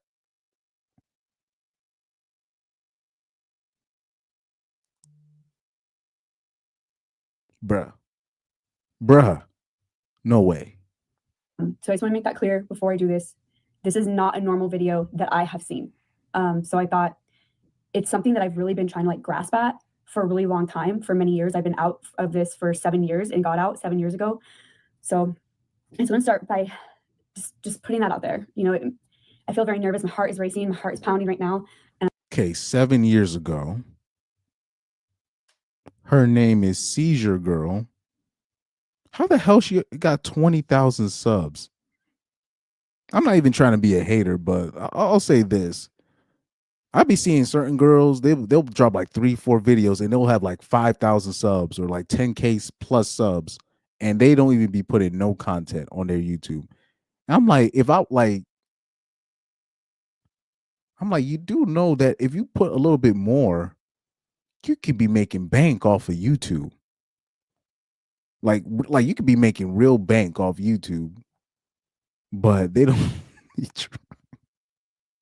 these hoes, I've learned like these past 2 years, I've come to that conclusion. Like I'm like, yeah, most women they need a pimp. they need some kind of a man, some male manager or some male guardian, you know, managing what she does, whether it be a husband, whatever, boyfriend. They need somebody taking care of, like, making sure that she's straight assets wise, and really need to be micromanaging her life. I've come to that conclusion. So she said 7 years ago. So that was, she posted this January 1st. So that means, see, 2017. Bitch, this bitch, you need to do like post 2012. You didn't need Backpage. You could have literally just been on Instagram by yourself, and you could have like negotiated your own prices. If you a bitch, I'm talking about post. You was it. So you was still in the year 2017, and you was still on Backpage, bruh. Come on now, come on now. And I feel nervous talking about this, and I hope that people understand where I'm coming from. I'm not trying to judge anybody here. I'm just trying to express my perception. So there's a quote that I often think about, and it's, life will break you, nobody can protect you from that. And living alone won't either. For solitude will also break you with its yearning. But you have to love, you have to feel. It is the reason you are on this earth. So I didn't choose to be trafficked. And for a long time, I thought the only thing I take from that experience was going to be pain. But over time, I realized that I learned more than just the trauma part of it. I learned about people. I learned a lot about men and women and myself. So this is where I'm gonna have to have the questions here. So were you trafficked, or did you just agree to a really bad situation? Because those are two different things. Like, there's a lot of things I put myself in when I was younger, particularly, ages 18 through 21, right? But there's no label for it. It's just bad decisions. You know what I mean? It's like that. Just those are bad decisions. So I'm gonna need. We're gonna need the details of this so I can make a proper judgment. How we all search for connection, even when we don't know how. I don't excuse what happened to me, but I can't pretend I didn't see the men who paid to see me who paid to see me, not just for what they did, but for who they were. Some were broken, some were grieving, some just wanted somebody to lay next to feel human again. And for reasons I'm still figuring out, I've wanted to understand them. I want to understand everything. I'm the type of person that. Okay, so she was an escort. So that's what she was. So yeah, that was your job. Okay. Questions everything. Why do people do this? Why? I'm very fascinated by people, including my own decisions, but especially others. I remember there was one guy whose wife passed away, and he didn't even want sex from me. He really just wanted somebody to watch a movie with, to lay with, to talk, or to be in silence, while he remembered what it felt like to be close to someone. It reminded me of the. Yeah, I remember Marcus came on when he was on the 5150 show. He had told a story where it was a dude he knew that was paralyzed from the waist down, but he was in a wheelchair, but he had money. So he would hire escorts to go into the kitchen and cook for him naked. That was Marcus's words, but I've heard stories similar to that, where it'll be like certain guys, they don't even pay the escort to sleep with them. They'll just pay for them to just be there. So there's nothing really deep behind that. So I don't know what she's trying to get at, but we'll just let her talk. The movie Her, where Joaquin Phoenix falls in love with an AI, not because he's desperate, but because he's lonely. Because even though the connection isn't real, it feels real enough.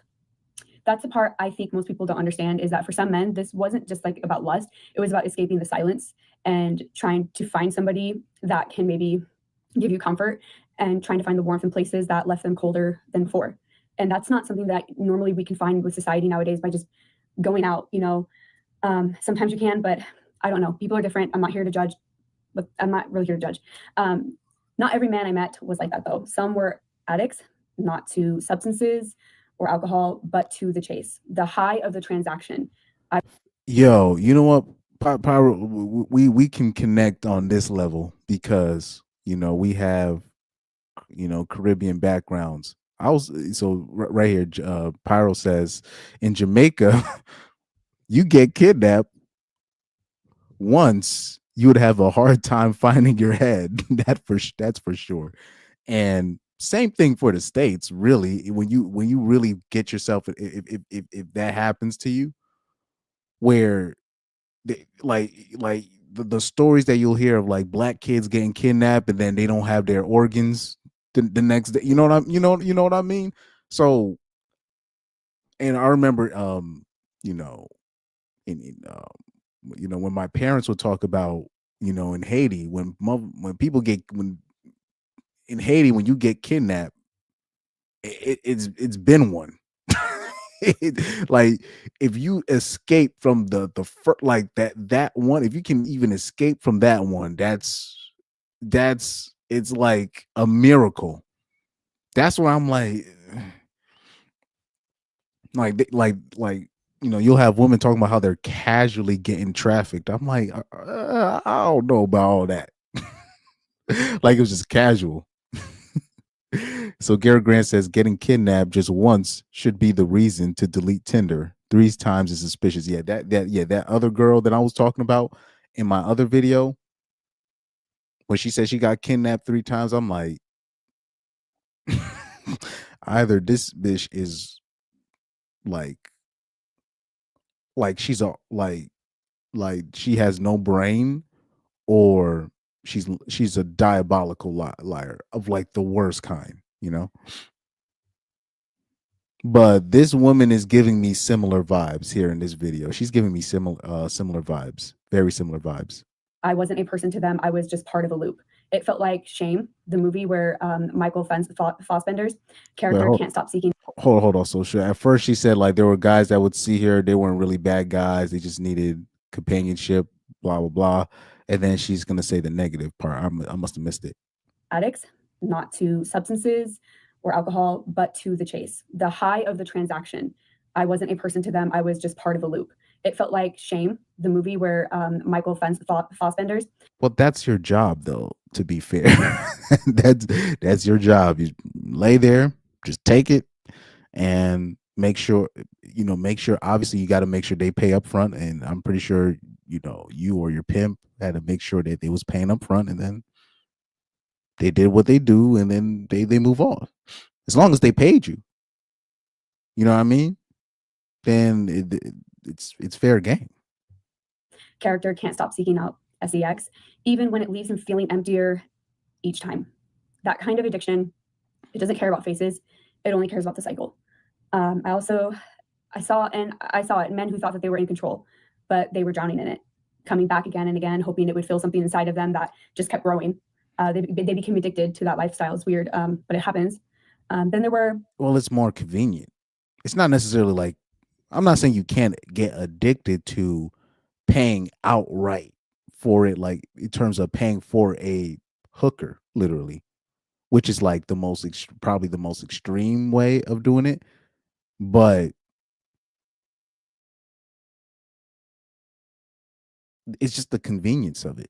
So what ends up happening is you'll have guys like that, and because a lot of them they'll be married, right? And they're not getting it at home, so they go out where they can just get a guarantee. Because a lot of them they don't have a secretary or a an understudies lusting after them, and then you know what I mean. A lot of the guys they have to, and plus it's probably better for them to pay for it anyways, instead of causing drama by using somebody that they know.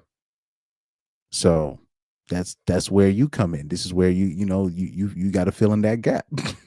like even in Japan, I remember they was asking the girls, like, would you be mad if your husband used a escort?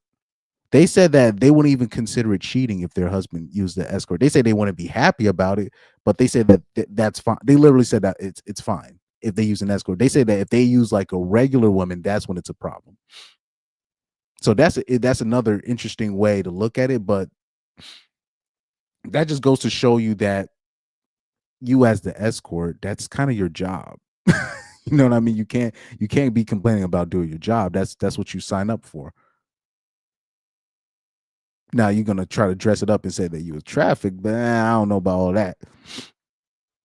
I don't know about all that. You just made a poor decision with a man that you thought you could trust, and you ended up doing things for him. Like you end up doing things for your pimp. Meanwhile, like the average guy, he probably asked for you to like do like one sandwich for him, and he was probably losing your mind, or he probably asked you to pay for one movie date for him, help him out with that, and you probably lost your mind. But you end up doing all this stuff for your pimp. That's a whole other story. The ones who didn't belong there. Attractive, charming, the kind of man that you would think could pick up any girl in a bar. The one that you were just like, why are you here? Why are you paying me? And the craziest thing is, one guy I'll never forget, I asked him and he just said that he's tired of the games. He was tired of going out on and taking women out on dates and spending $200 on food and drinks and just to be ghosted, or to find out that the girl had a boyfriend, or to find out, there's all these games involved. He just got sick and tired of it. He became bitter, for sure. And he was, yeah, I'm not gonna say, well, it's not necessarily bitterness. It's just, especially if you're a man that's busy, you really don't have time for the nonsense. And remember, I've told you guys before, particularly when it comes to the, the quote unquote finance bros, especially the ones in the big cities like New York City and, Atlanta. And, but like, let's stick with New York. Those guys, they're notorious for paying for escorts. So this is what, like, so they don't even have time for you. Like if you're like a normie girl and you think that you can just do the nonsense that you usually do, that's not going to work on the average like New York finance bro, because they already got escorts that can take care of the sex part. You're going to have to bring something like really different to the table other than just me. I just need to bring me. But yeah, like the finance bros, they're notorious for using escorts, and they could be Chads, they could be Brads, whatever, and they'll use an escort.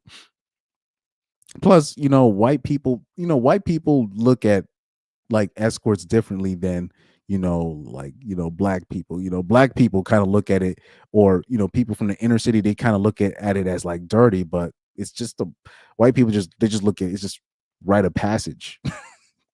I knew like Chads in high school that would see escorts. So it's not it's just there's a stigma behind it in America, really, but it's really amongst poor people, because it's like, but that woman doesn't really love you, you're paying for it. It's not a route that I would recommend in my I don't think long term, you know what I mean when I say that, like long term it's a route that I recommend, but I understand why men go that route, because they just don't have time for the average woman's nonsense. They just don't. And then there's like, why am I using up all this time, paying all this money for dates and all this stuff, just for some used up box 2 months or 3 months later, where I can just literally pay for it from somebody else who has a used up box, and then literally be done that night and go home and be done with it.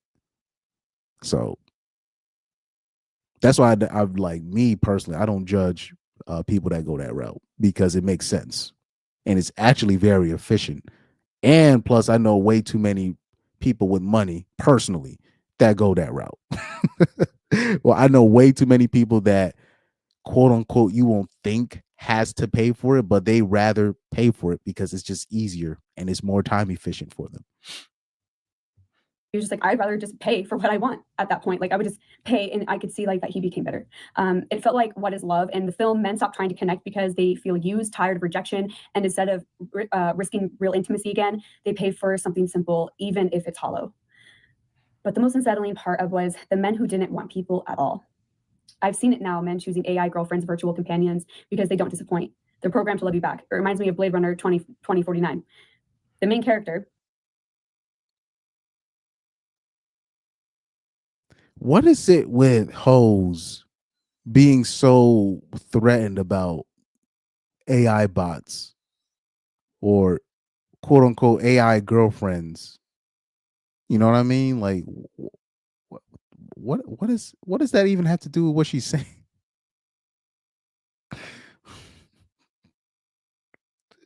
She goes like even worse than what I experienced. It's these guys going to AI girlfriends because of loneliness. These you, you know, I remember like you'll hear these bras, they're talking about I can't date a dude that's close with his mom because it's like I'm competing with him with attention for his mom, and you're just like, you're competing with his mom for what? You're his girlfriend, you're fucking him, you're going to have more attention to your mom. Well, unless you're not doing your job, then obviously you're gonna lose out. But we already know on women's priorities list, tending to their men is literally like number 144.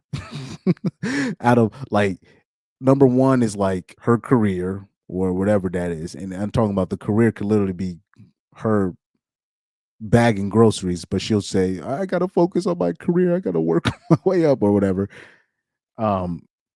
Number two, the dog, whoever's the pet in the house, right?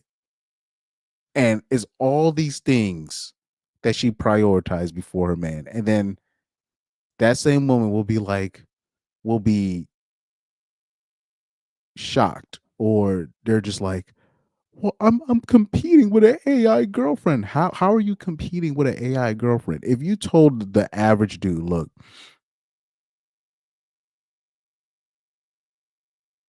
I'm giving you one night with this girl or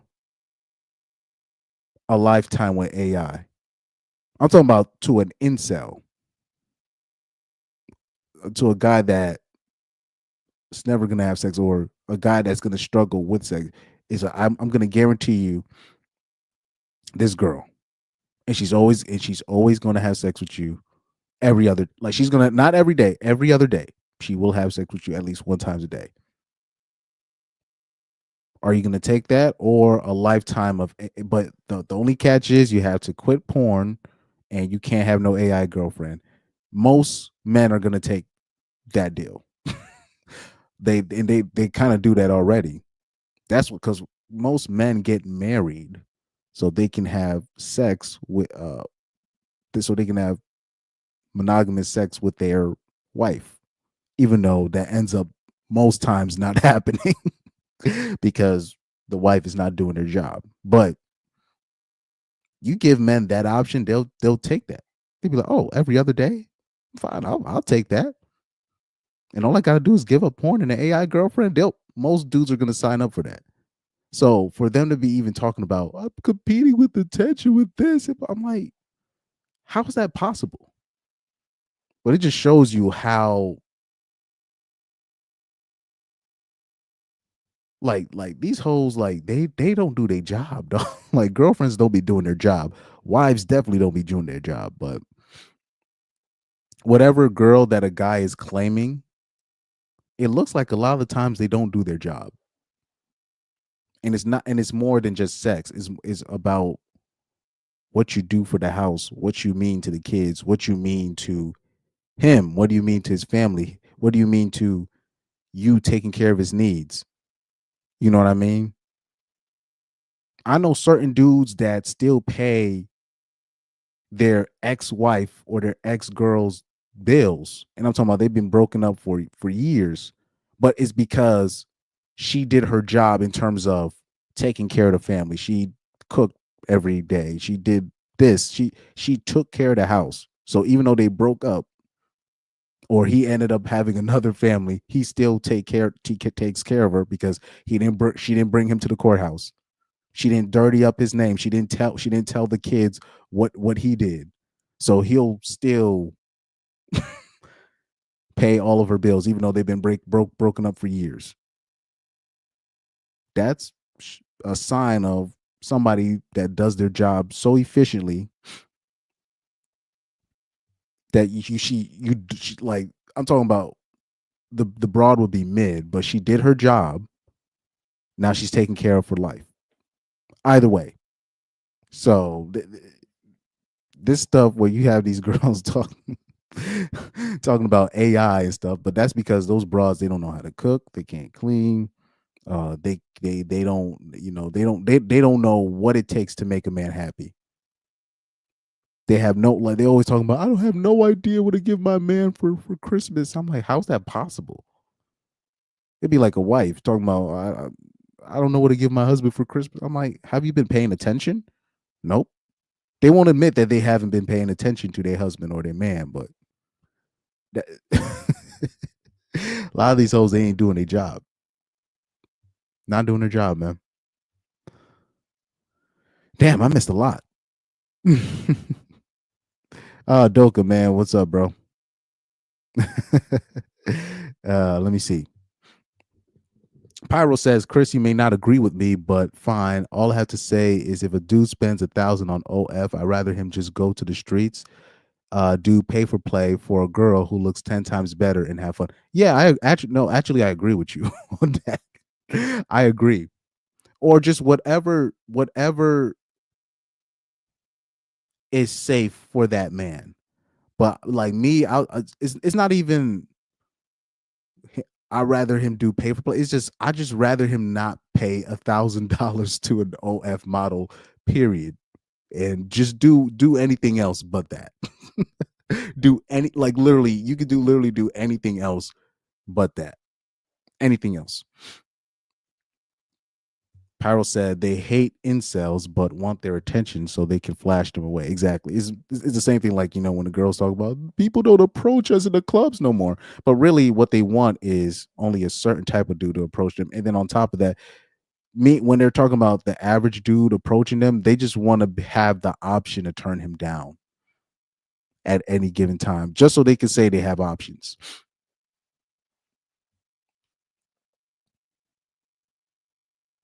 Yeah. But yeah, if you get that scenario I gave, the incel's gonna choose the girl. And they could be the meanest of incels. They're gonna choose the girl. But you have broads worried about AI girlfriends. Like, how is that possible?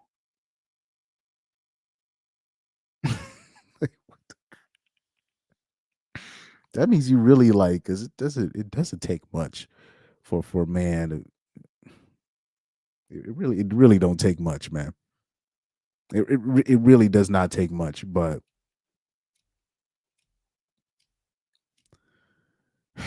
anyway, let me keep it playing. Let me keep it playing. Has an AI girlfriend. She says everything he needs to hear. She's perfect, but she's not real. That's the problem. That's where we're heading. Real intimacy it's too risky. We build something artificial and call it love. And it works until you realize you're even lonelier than before, because people have a hard time now being transparent, because we've all been hurt, right? We've all been hurt. Well, all the people that came to see you, they didn't have an AI girlfriend, but they had a girl at home that wasn't doing nothing. Just complaining, not doing nothing, having temper tantrums, blaming him for everything. And okay, he finds intimacy now with an AI girlfriend. Maybe he's willing. What's the problem if he can find peace with that? You know what I mean? If he can find peace with that, that really shows the girls around him really, because it really does not take much. It really doesn't take much. Some men don't want intimacy. They want control. I wasn't a person to some of them. I was something to conquer. It felt like Ex Machina, where men build AI women not to love them, but to own them, to manipulate, to discard them when they stop playing along. This is the part that really terrifies me, though, is it's not just trafficking anymore. It's not just men paying for women. We've stepped into something darker. For me, what I learned about men was there's a different variety of men, but honestly, most of them were lonely, were bitter, were had a hard time finding something meaningful, and or I think they became addicted to the whole cycle. That was the majority of it.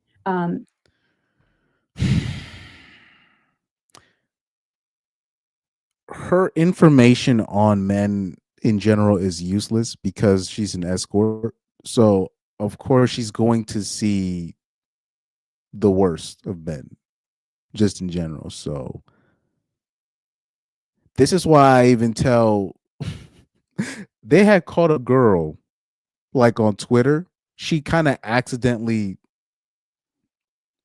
showed her hand. It was like this black girl that usually gives like relationship advice. I forgot what her name is, but then she literally sent a tweet where she said, escorting made me realize why black men can't be trusted and blah blah blah blah blah. And then somebody had put a reply. It's like, you see, girls, this is why we tell you ladies, be careful of who you take relationship advice from, because you're taking relationship advice from women that literally are fresh off the blade. Literally fresh off of, I'm talking about fresh off Figueroa Street, tweeting their slant. Like, a stripper is gonna have a completely different take on men than say a teacher, right? Or just a woman. If you're a woman with a regular job, like say you're a woman that works in the office, you're a office assistant. That's your job. You're the administrative. You're an administrative assistant at one of these jobs, and you work in the office. Your your idea of men is going to be way different on than a stripper or a person that works in that industry, an escort, because you're literally seeing the true nature of men, and you're seeing them at their most vulnerable state, literally at you can say really at their worst. Men at their worst or men at their most vulnerable state. So to say what she learned about men, nah, you're an escort. That your opinion goes right out the window. Your opinion goes right out the window. The ones who were grieving or whatever, that was different. There were men. This is the part that I feel like the most embarrassed about and ashamed, and I don't think I have forgiven myself. Eventually, when I would find out that men were married, it was horrible, and I felt horrible. I would try to talk to them about it and ask them questions, like questions I shouldn't even be asking, to try to like figure out how could I help their marriage and what could I give any advice. And I remember asking this doctor, and I was like, "Where does your wife think you are right now?" And he said, "Oh, on lunch break." And She was a terrible, not only was she an escort, she was a terrible escort. You're not supposed to be asking these kind of questions. You're supposed to be making sure he's comfortable, just literally agreeing with everything that he says. That's your job. What you're your job is to be a sex robot in a sense. You're supposed to be that release. You're not supposed to be. What do you think your wife is? Think your bitch? That's not that's not your position to know. These hoes, man. They can't even hold right. even just saying that now, I remember that day, the pit of my stomach, I was a part of the problem. The people behind me were a part of the problem. And I feel so sorry. I feel so bad for those women. I feel so much guilt and pain. No, honestly, no, no, no, no, no, no, no, no, no. He's there because most likely, and even though a lot of doctors can be red flags in terms of relationship wise, Most likely he was there because you were able to fulfill what his wife couldn't. You know what I mean? So that whole trying to fake all that fake feeling bad, but you still took his money though. You didn't give his money back. You ain't give you ain't or how no, how about this here? You didn't you wasn't so guilty. You still kept the blood money. Well, technically, well, since she had a pimp, so all that money probably had to a lot of that money had to be given to the pimp. But that's another story. That's another story. I don't understand those men. I'm just going to be honest. I don't really understand that. If it's not working and you have to go and betray somebody and go behind their back and pay somebody and you don't know, you might as well leave the relationship, the marriage. But again, that's not for me. No, that's not true. That's not true. Now, if he's say if he's messing like with his wife's like sister, right? Or if he's messing with some bitch at work, then yeah, you might as well break up the relationship. But you don't really count. You don't really count. Because if it wasn't you that he was going to get a service from, he was going to get a service from somebody else. Because he knows there's not going to be no relationship coming out of that. He's just, I need you for my release. So I don't know what she's talking about there. But anyways. For me to force people, that was one of the worst. I would say the other worst thing was being trafficked to drugs dealers. Yeah. So when she says traffic, does she mean like the pimp would maybe the pimp was getting the text messages and then he would set up the meetup dates for her. So for her to say, "Oh, I got trafficked to drug," yeah, I don't know about all that. I don't know about all that.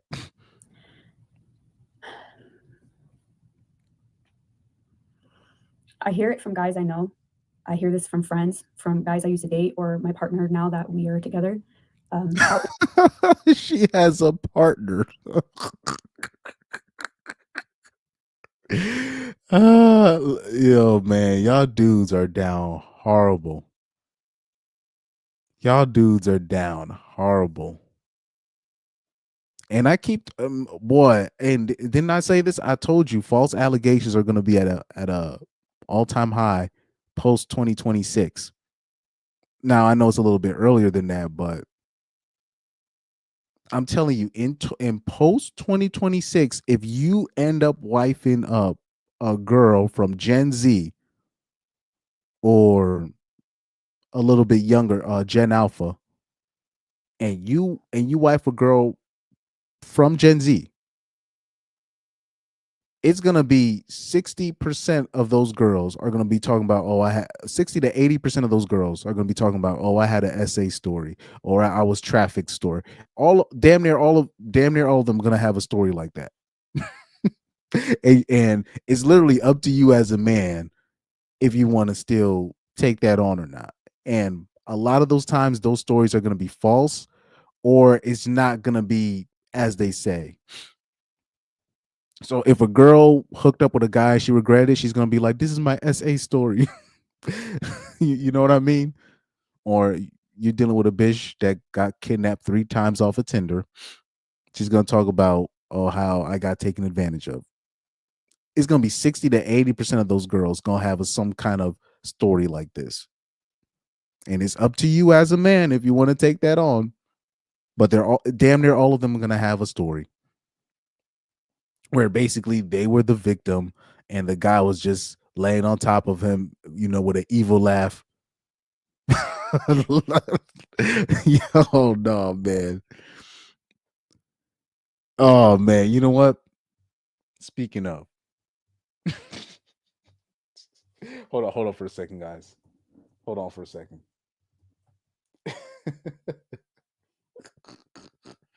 I've had this. I think I've showed this Corey Holcomb clip before.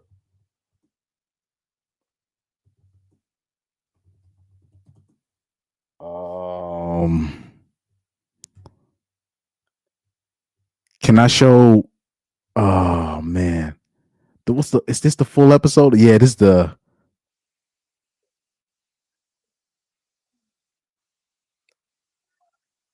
I'm trying to see this.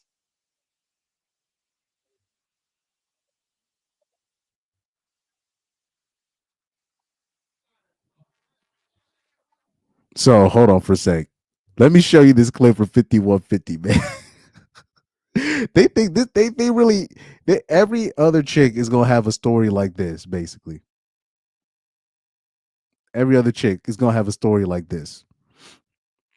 Watch this. Feel. They gonna fuck her. Everybody fucking this bitch. You see that one Rambo? When they had the bitches laid out, boy, I was broke. Was it the next to the last Rambo? When they had the bitches, they was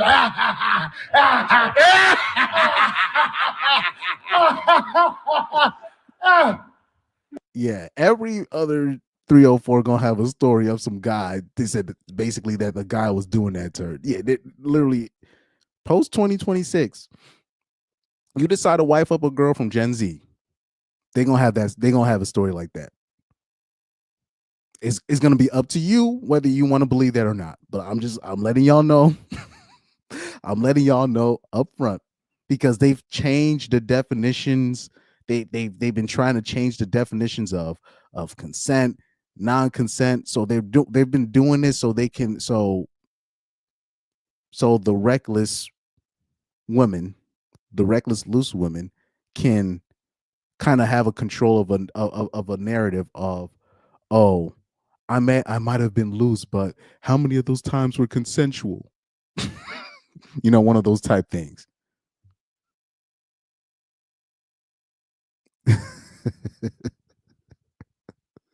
Yeah. That laugh.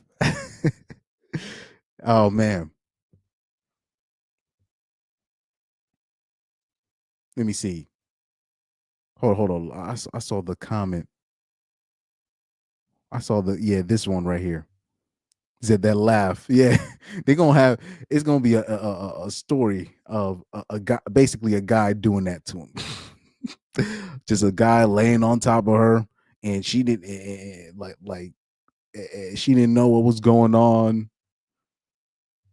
Feel. They gonna fuck her. Everybody fucking this bitch. You see that one Rambo? When they had the bitches laid out, boy, I was broke. So yeah, watch this right here. I might have to clip just that. Yeah, Corey Holcomb imitating the dudes in Rambo taking advantage of those girls. That's crazy work. I can't believe he did that live on the show. That's wild. Was it the next to the last Rambo? When they had the bitches, they was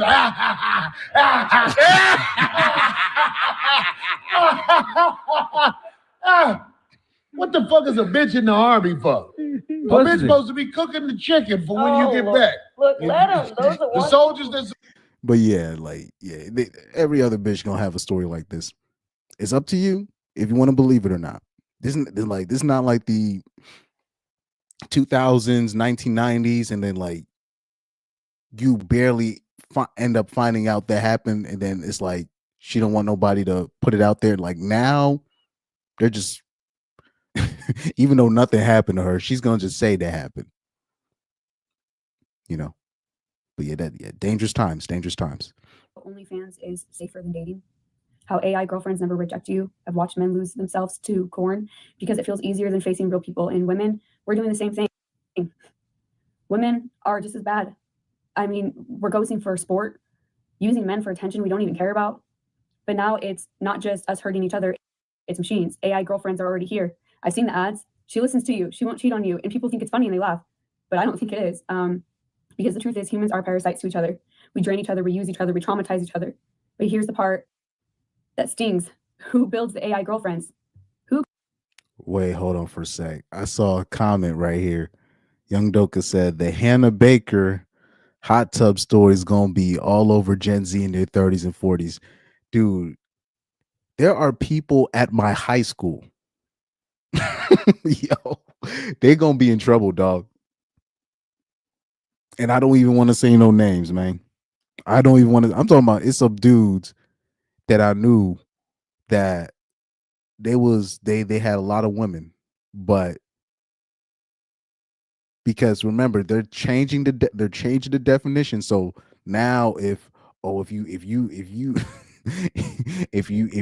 you were drunk, even though both parties were drunk, if somebody was drunk, if the girl was drunk but and the guy was drunk, just because she was drunk, that means that qualifies as SA. If she regrets it the next day, it's SA. I remember seeing a girl at my high school. They told this girl not to go to this certain party. She ended up getting effed up. She ended up sleeping with like multiple people in one night. Then she came back to school the next day talking about, oh my God, I'm such a slut. And then her friend had to convince her that she wasn't. But it was just basically her taking the L. But now, if she went to college, or if she hits a certain age, she's gonna say that she got taken advantage of. Yikes. But anyways, Young Doka said, not gonna lie, that Rambo scene is actually a really good directed scene, shows the worst side of humanity pretty bluntly. Yeah, people don't know. People don't understand how, like, people don't even understand how good y'all have it in the States. Like we got a taste of it in America, where remember with the Philadelphia situation where the girl got was literally getting R-worded in the train or the subway, and nobody did nothing about it. That was only a taste. That's literally only a taste. Or like where you'll see the stories of certain tribes in certain African countries, they get taken over by another tribe, and then the women will commit self-deletions so to avoid getting R-worded by neighboring tribes. You know what I mean? Like this, like they don't even people don't understand how cold this world is. And then you got these bitches talking about they got trafficked at 19. Stop. Where they could have been working at Subway or McDonald's or something. Stop. You could have chose McDonald's. You could have chose Subway. You could have chose college, because they just be letting bitches go to college with no money back in the day, right? During that time, you decided to be with a pimp, a pimp named Slimpback. That's what you decided to be with, and now you talking about you got trafficked. Nah, nah. You made a terrible life/business decision. That's what you did, and you decided that escorting was more beneficial to you than working at Kohl's. That's what you did. That whole thing about, oh, you traffic, no, you signed up to be in the game, and there's certain rules when you're in a certain game. And you just couldn't play by those rules for the long term. Who creates the corn? Who feels trafficking? It's not robots, it's humans. So when humans are trying to say, hey, don't worry, this robot isn't going to hurt you, who's the creator of it? A human. We create the very thing that destroys us. We hurt each other. Then we turn around and design something worse to replace the connection that we've ruined. And it feels like a cycle that is never ending. AI girlfriends are just the beginning. What happens when robots replace intimacy altogether? What happens when porn isn't just on screen, but something we can feel, live in, escape to? At some point, we won't need each other at all. And honestly, that really scares me. I don't know if that scares you, but when I think about, Well, of course, it scares women because you're going to be replaced, and you can't really blame anybody but yourself, because at the end of the day, most men want the real thing. But if the real thing comes at a cost of literally losing everything that they worked for, what point is the real thing? And that's the one thing that she's not addressing, which I find a little bit interesting. Since she said that, oh, I know everything about men now. I know what I need to know, but no, you don't. you you have no idea. Zero clue. people, first of all, people don't even understand. Like, she's talking about dudes that she was with when she was escorting. For the most part, it looks like everybody paid their money and they just got on with their life, and that was your job. You were just supposed to be a human sex doll to them. That's literally your job. That's literally your job. That doesn't make those guys evil or detached or whatever. That's just them being efficient with their time. Like, those guys are not evil. She doesn't know what like a evil man. Like, they like, particularly American women, they have no idea. They have no idea. They have, I'm talking about, zero clue. The stories that I would hear from like my parents about back home, well, back home for them, right? The stories I heard from my grandparents, like, yeah, like these hoes, man. I don't know what they talking about, man. I know what men really are. No, you don't. You have zero clue, or you don't like, you don't even, like, she doesn't even understand what evil certain type of humans could really inflict on people. You know what I mean? This, and I think about everything that I've learned from men and what I see around me, I feel like I'm holding bricks in my hands. Like, I'm so terrified for the future generation. We are just in a cycle of destruction when it comes to relationships. I think about it a lot, how we ruin each other and call it normal. And it's hard to say this, but after everything I've seen, I don't know if we can stop.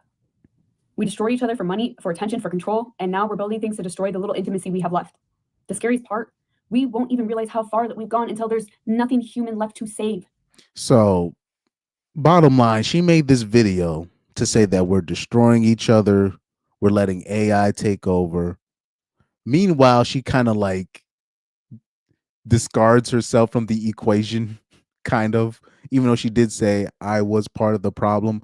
But that little caveat of putting, oh, I was trafficked, you know what I mean? It's almost like, yeah, I played bad today at my game, but I already came in with an injury. You're already kind of like putting a caveat on the personal responsibility part of it, where she, so that's basically what she did when she said, oh, I was trafficked. No, no, no.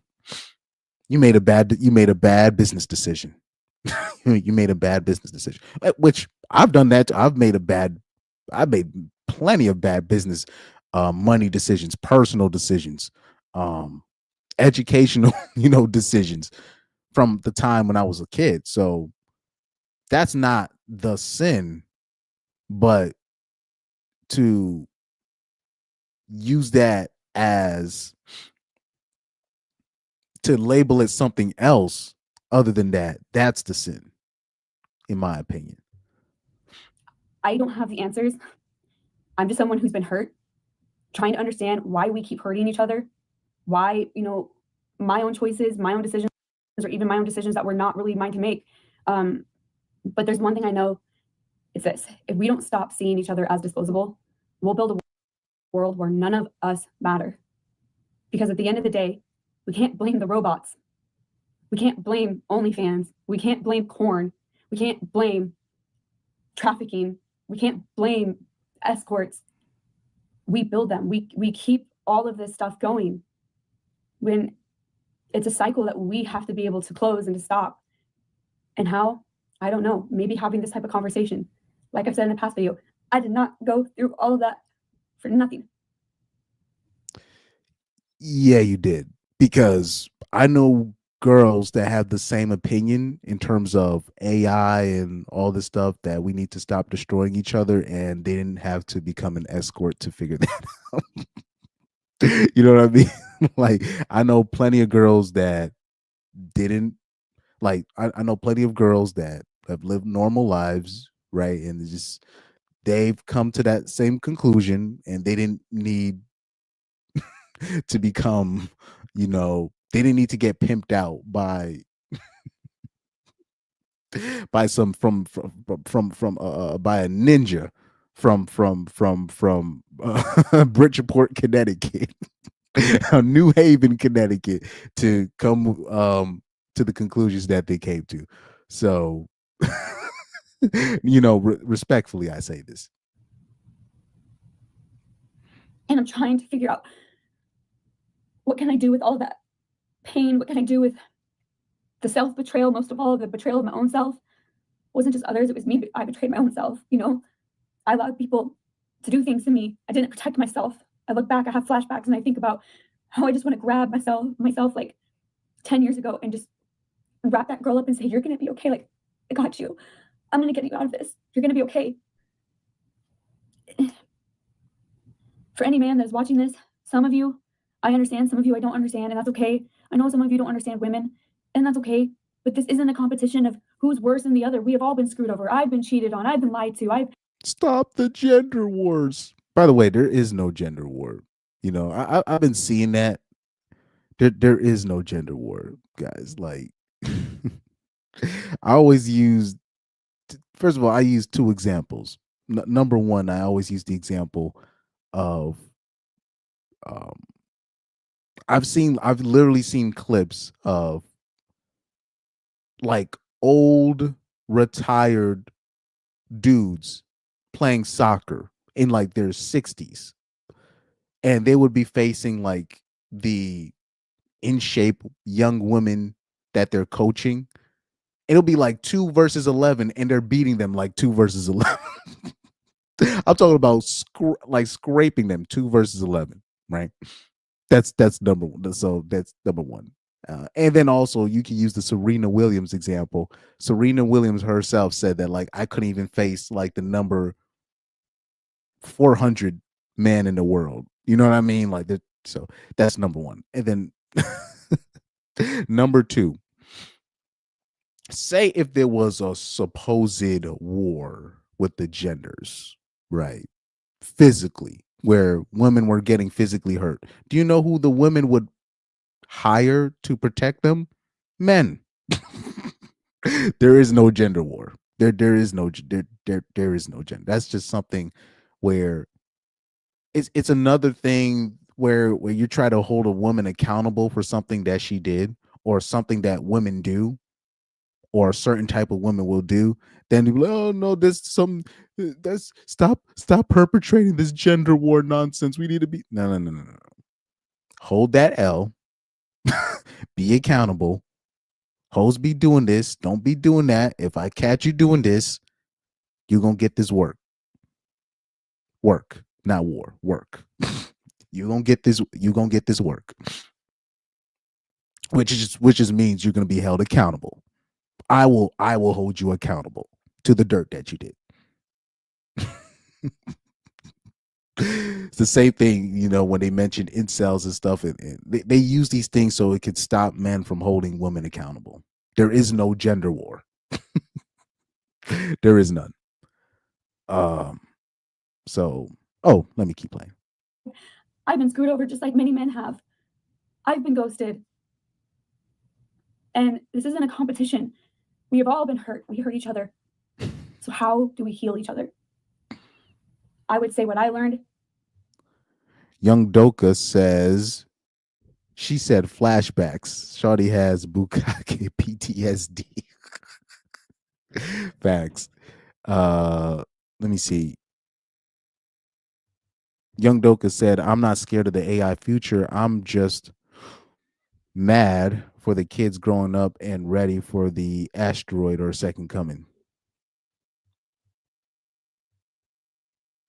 Young Doka said, yeah, the States has it easy, but on the flip, in these countries, they don't have the one in whatever chance of being gunned down in a mall randomly. Oh yeah, that is true. That is true. That is the thing in these other countries but at the same time though,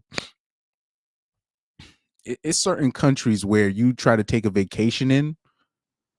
Like say if you go to the DR for vacation and you need to stay on those resorts. You gotta stay near those resorts because the people that are guarding these spots, the security people, they literally are guarding these spots with AKs.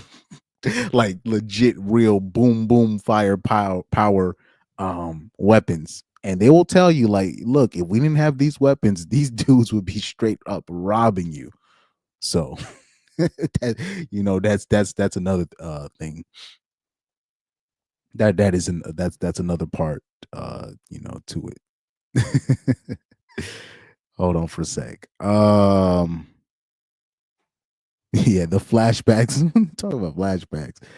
He said Pyro says, yeah, the old man be destroying those girls and suckers. Oh man. But that's the thing too. Like, I don't maybe I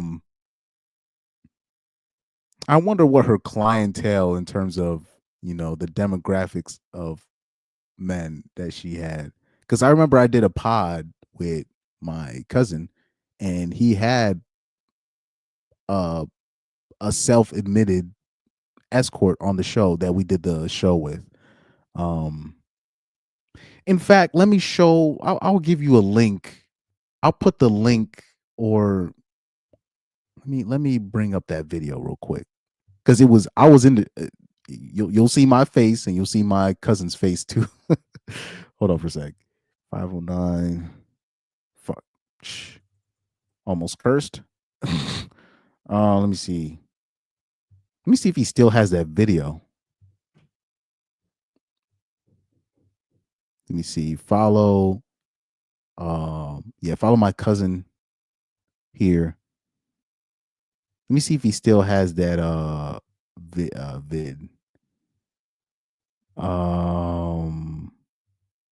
It should still be there. So I think yeah, because it was no more than 30 minutes. How they treat you? So yeah, you could barely see me. You could barely see me in that video, I think. Let me see. So yeah, please. This is not. Yeah, it's called Everything Has a Price. I was on there. Oh, it has 7.8 thousand video views. I didn't even know. Wow. Yeah, so you see me in there. You could barely see me. You can all you see is literally floating teeth, and next to this girl right here.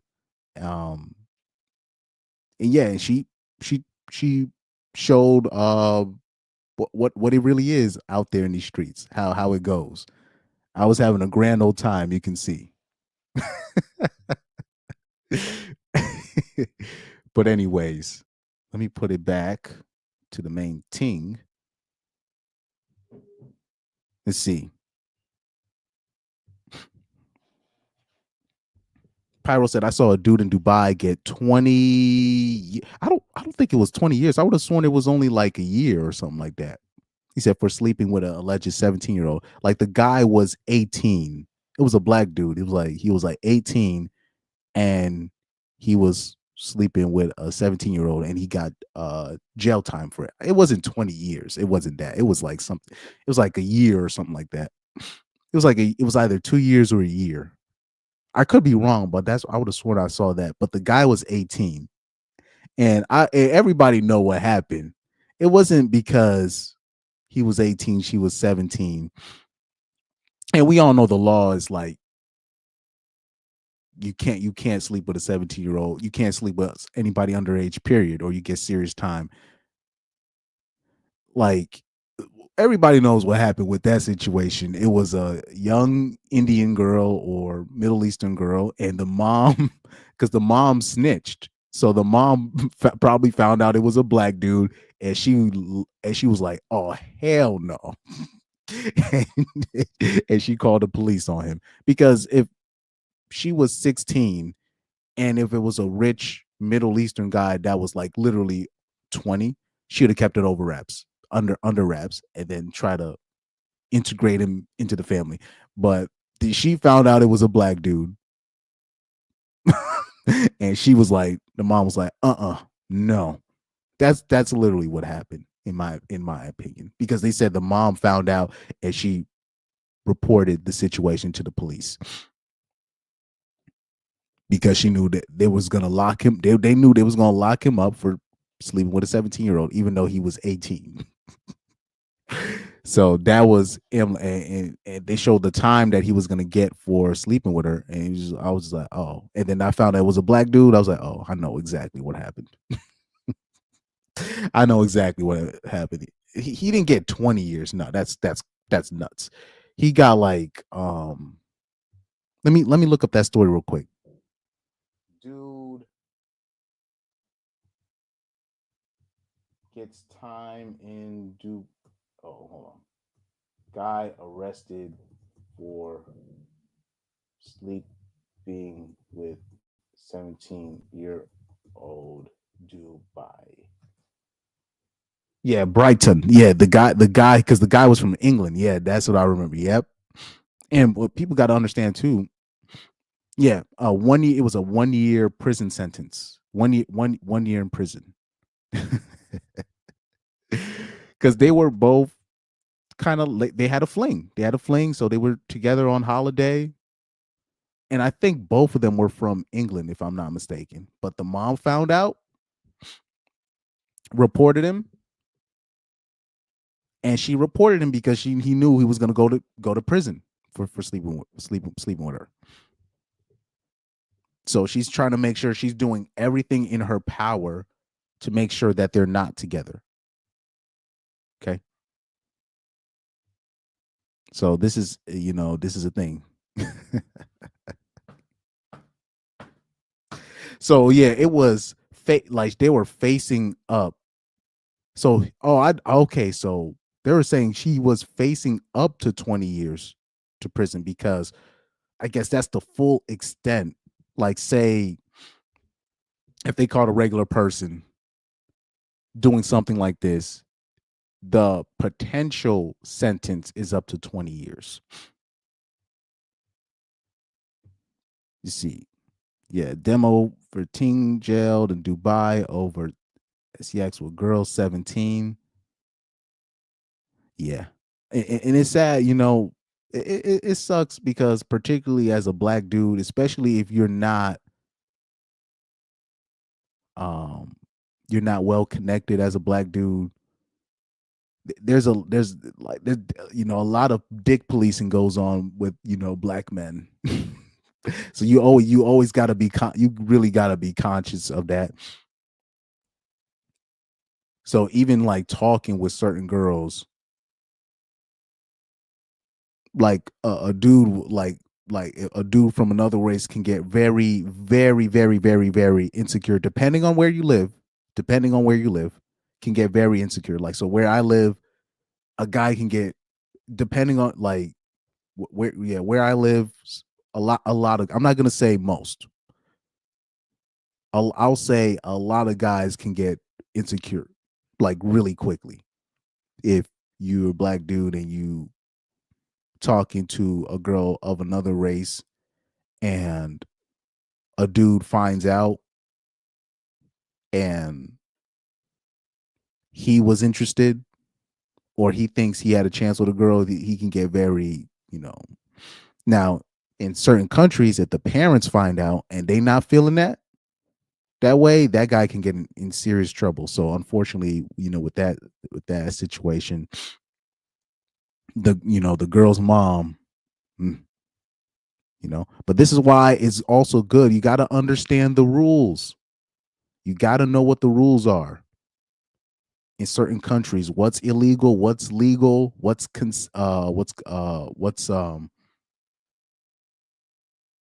the age of sexual consent? Whatever. You got to know these things. You got to know the law. Got to know the law, because in those other countries they don't play. They're gonna go by the law, and especially if you're a black man, they're gonna go. They're not gonna. They ain't gonna. They're not gonna let it up easy on you.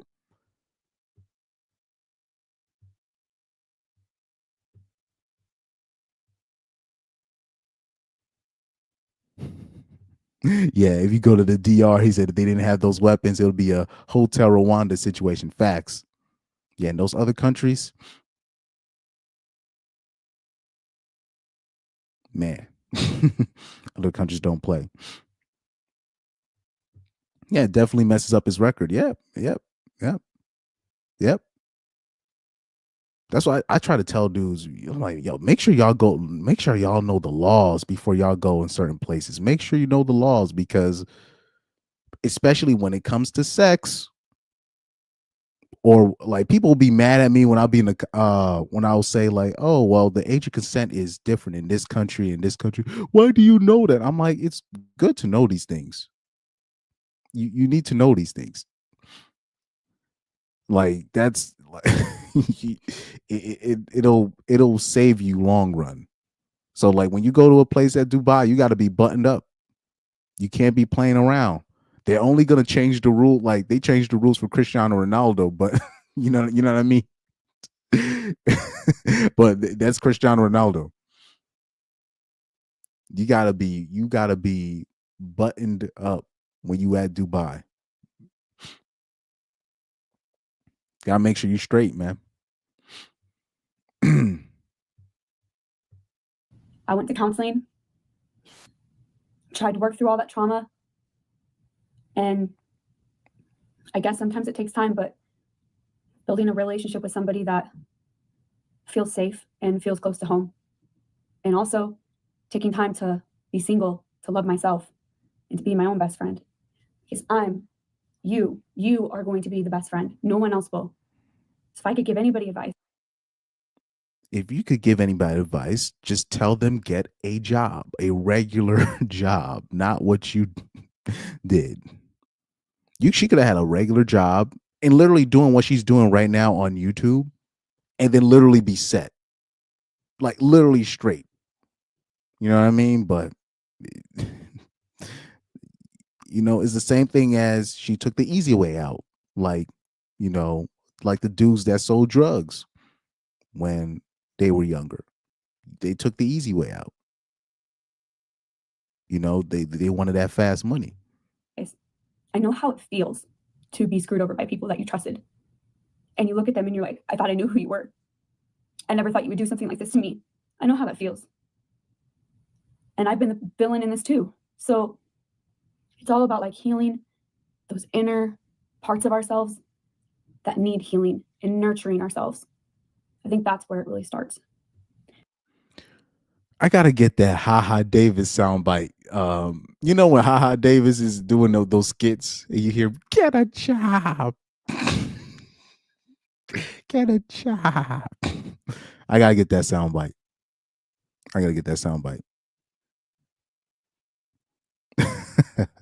But anyways, let's bring up this chick right here that I wanted to bring up. Back on my bullshit about men, I can't.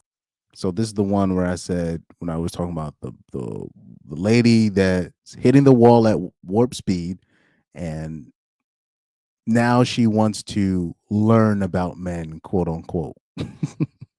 Now she wants to learn what she's been missing about men, and how do I connect with men? But really, she's in the epiphany stage. She's aging out of the dating market. She spent most of her 20s just hating men instead of getting to know men. She fell for the sauce in college.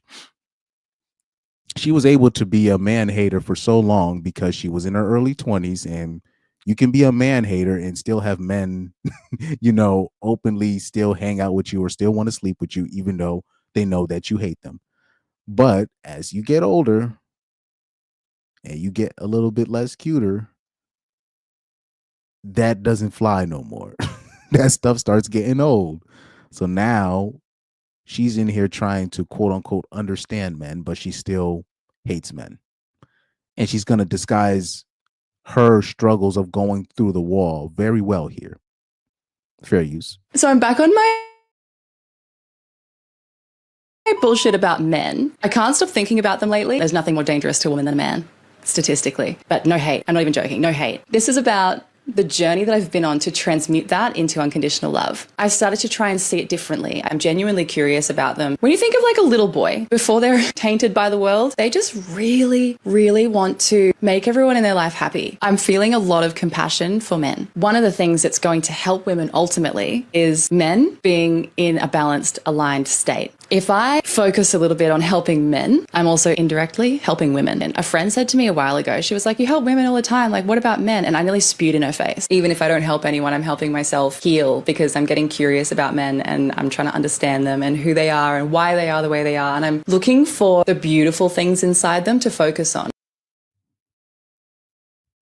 And that, ladies and gentlemen, is what the wall sounds like. It's going to be sounding a little bit different, in this day and age, but that's what the wall's going to sound like.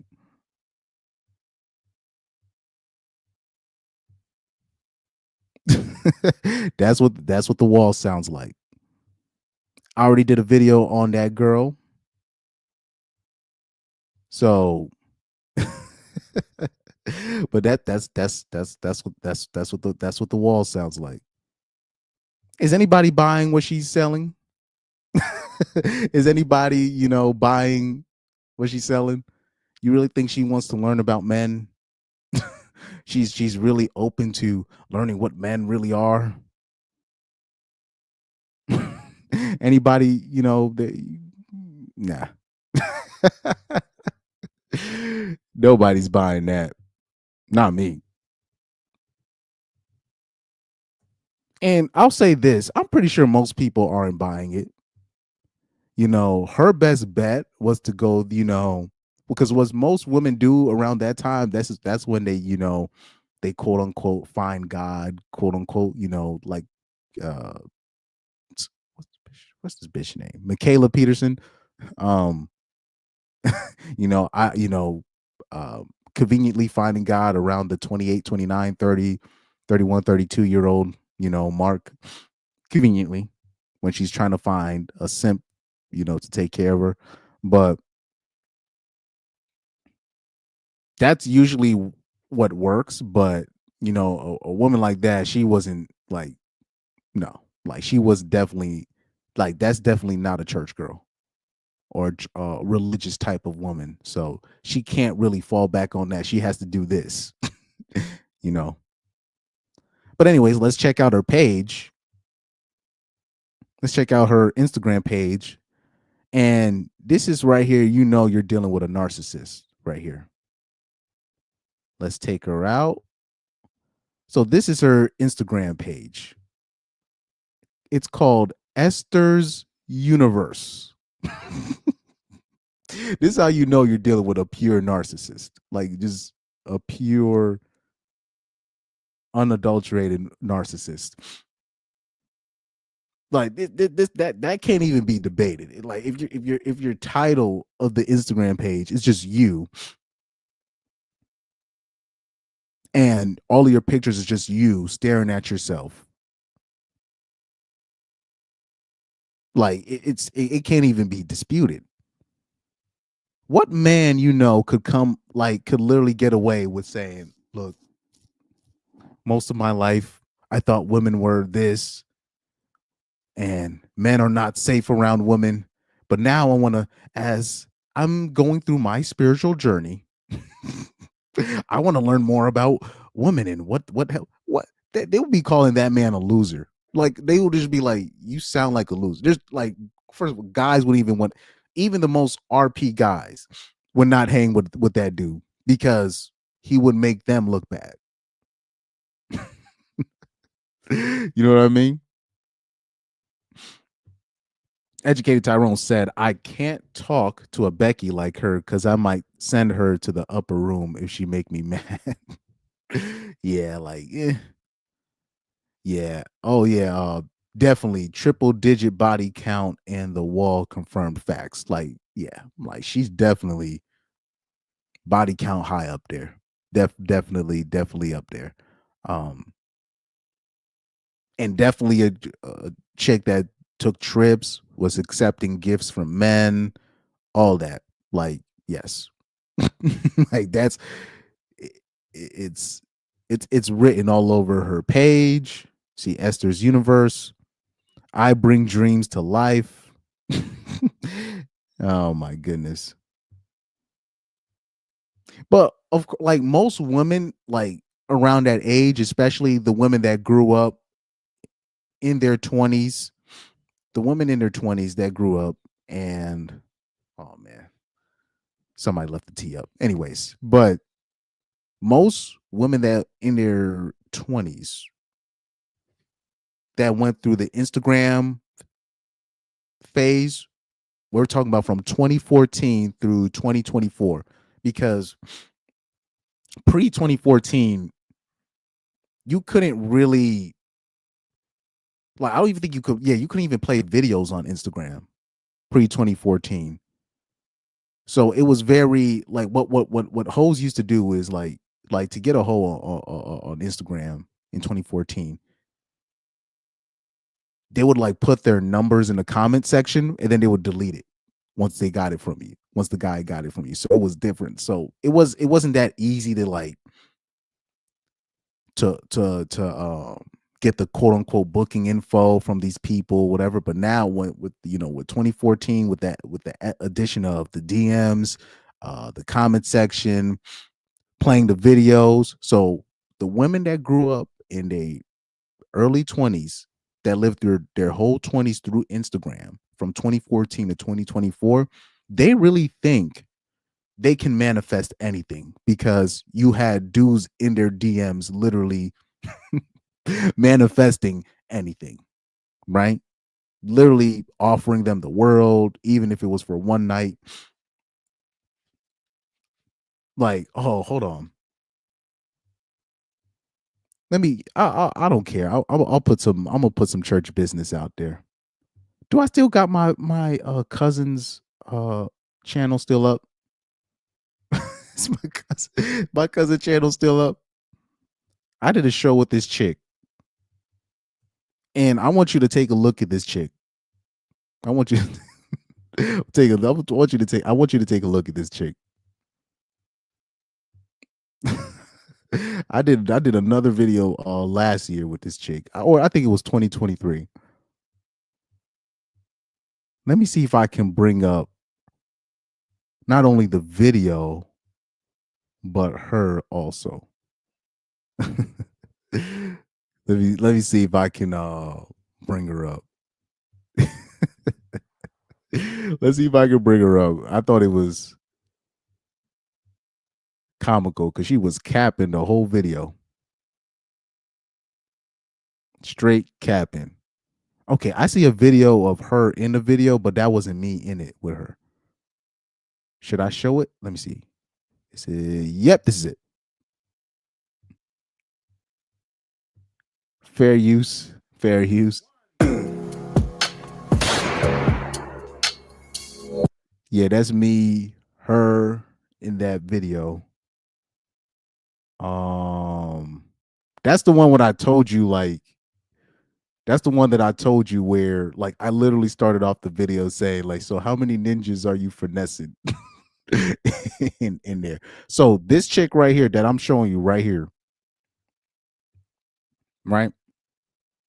She showed me her DMs post show, or she showed the DMs post show. Like where would you rate her in the chat? Like, give me a rating from 0 through 10. Where how would you rate her? Because she's a little chubbier too. Like she's hiding it, but she's uh she's she's uh she's a little chubbier. Where would you rate her? Like 0 out of 10, right? Where would you rate her? Like a 4. Let's say OJ says a 4 or a 5. Pyro said that's fresh. Yo, but yeah, like a regular 4 or 5, bro. When I tell you, so yeah, like, so it seems like we're in agreement. Like just a regular chick, regular. The blue. Remember when blue checks were a thing? But now you see how like everybody has a blue check. Like, remember when the blue check thing? Like, if you had a blue check, that was something. The amount of blue checks that was in her DMs, it would shock you. It would shock you. Yeah, I'm telling you. The amount of, like, people don't, like, if you knew, especially during that time. So now blue checks don't really mean nothing no more. But so they're just going off the following count. But if you knew, you would understand why the average broad would we'll just look at the average dude just like, ugh. Even though the blue check dude, he's just being thirsty. He's just, you know. Oh, so Young Doka said, what's her smile like? She, you know, no disrespect to her, but it's, you know, very, you know, not, you know, no disrespect to her because you know she was cool. She was cool on the show, kind of. I look. I'm not trying to diss. I'm not trying to diss because she didn't really say anything crazy on the show. Obviously, you know, she was capping though a lot. She was capping, and that is a thing that I'll if once I detect the capping, I'm just like, okay, okay. Let me see if I have a better because I'm pretty sure I follow her on IG, but I wouldn't I would not remember her at off the top of my head. So yeah, this was 2 years ago I did that video on March 30, 2022. So I was barely doing my own videos on this kind of stuff anyways during that time.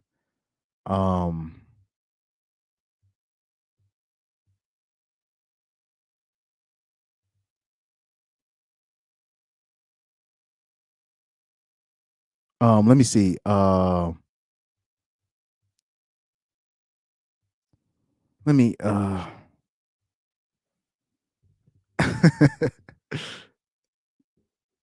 Oh yeah, so that's I remember this. So I remember the video now. We were talking about Chris Rock and when he got smacked by Will Smith. Yeah. So now I remember. Let me see if I can have a better picture of her. Oh yeah, this is a better picture of her. This is when he was with my Yo, not that bad, to be honest. This is when he was with she was doing the pop. But yeah, in this video you could kind of see her weight. No disrespect. On this I tried. I don't know. I tried. But she doesn't really OD smile like that. Oh damn, it's really showed. God damn it.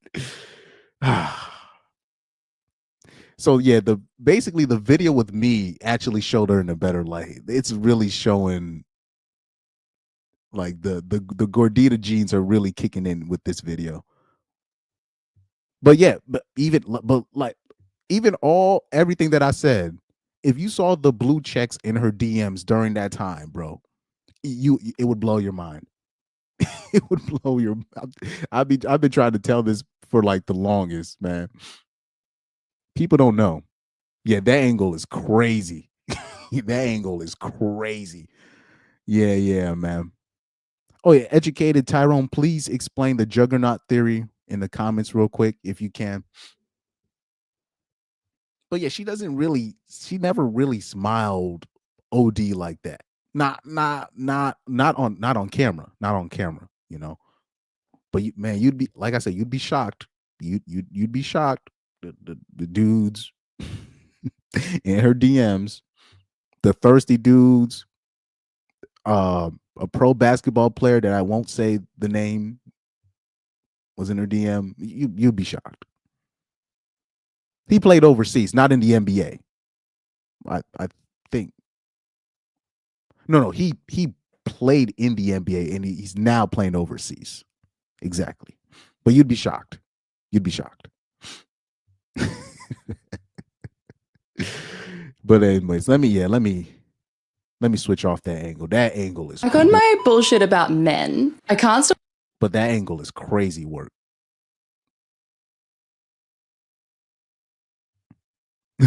Educated Tyrone said Evan Turner snapped on some chick I was cool with when he was on the Sixers. You hear that story? You ever heard that story where what's it, Tiana, the adult film star Tiana T? I can't say her name. She said she was 16 and she was messing with this dude on the Pacers. It was most likely either Paul George or Lance Stevenson. Because she said it was the star of the Pacers during that time. And she said she was 16 at the time. So this was 2014 or 2013. So it was either Roy Hibbert, Paul George, or Lance Stevenson. It's one of those guys. It was probably Paul George's dumbass, because we all saw the trouble that he got in with that stripper that ended up being his wife. So we already know what kind of time he was on. Yeah, she said like a star on the Pacers. And I'm like, the Pacers don't got that many stars. I'm like, who? It was probably PG, most likely. Because I remember it was a woman on one of these shows. I think it was Fresh and Fit. I think, yeah, it was. It had to be either. Yeah, it was Fresh and Fit. And she said, "Oh yeah, I'm messing with this guy. He's famous. He's on the Giants." And then, it's like one of the girls or the boys was like, "He's not on the Giants anymore." Oh, my bad. It's like, oh, you talking about OBJ? Like they're not. But anyways, let's move on. But yeah, you want to check out Esther's Universe on her Instagram. And she got that. Look, she got that nose ring. Hold on. I don't think I even added it to the stage. I didn't even add it to the stage yet. You want to check out her Instagram, Esther's Universe. She got that. You can see the bull dagger ring she got. You see, so when she was younger, that was kind of probably cool. She got away with having those bull dagger rings. But as she gets older, she's going to look like this. Hold on. I'm about to pull her up. I'm about to pull her up. I'm about to pull up the future her real quick. I'm about to pull up the future her. So in the future, she's going to be looking like this.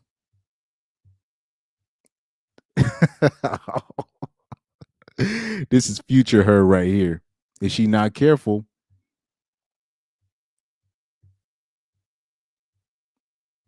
This is going to be future her with the bull dagger ring, tired look. Even though she looked like she in her late 40s, she's probably in her 30s in this video right here. So ladies, this is your future right here. This is your future right there. Oh man. So let me show another video, because I just wanted to show that video. I'm playing it on mute on purpose because I don't want you to hear what she has to say. That was just to show what that other girl's gonna look like in the future. Okay. So right here, I'm about to show you a slew of videos, like in quick succession, just to show you, just to prove a point. Right? Just to prove a point. Because I just want to hammer her home that point. Most American women, they're not victims, they're volunteers.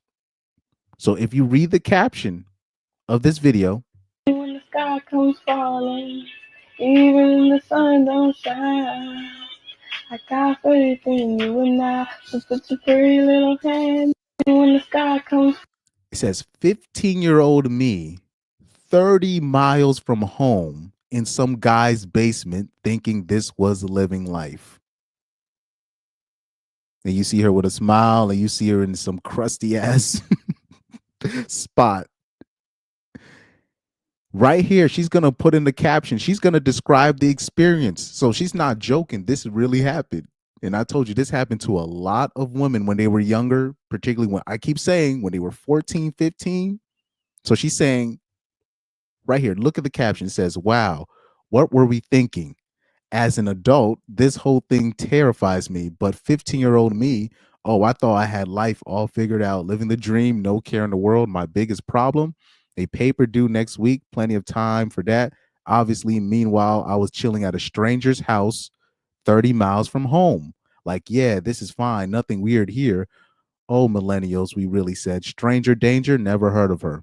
Now, how many times on this channel have I told you what these hoes were doing when they was 14, 15 years old? And people keep, because I don't know what is this thing here where normies think that life starts for women at 18. That's some of the most nonsensical things you will ever hear. Most women were starting doing adult things when they were like younger than 14, unfortunately. A lot of them, I will say a lot of them 13. But to keep it safe, I always say 14. Because it's a lot of them is really 13, but I digress. So during that time, they were doing stuff like this, going to random ninjas' houses for whatever reason, drugs, sex, alcohol, whatever. Usually with another woman, another girl her age, same thing. This is what they do. This is what they do. Now, her caption was funny because I remember I saw like a woman in the comments talking about, we? What are you talking about, we? She said, we. It was a comment that I saw I liked. She was like, we? And you see all the comments are like, y'all been making bad decisions all y'all lives.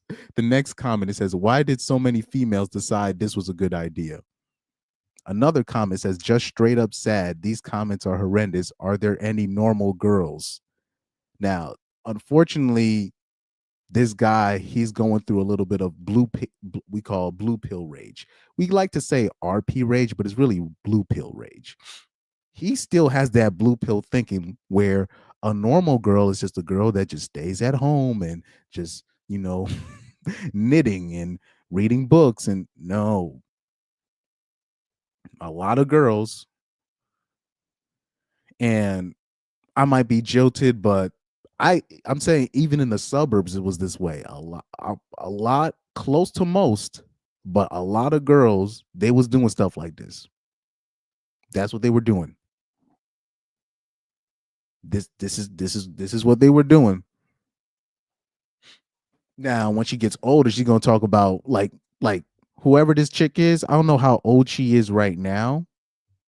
Let me see how old she is right now.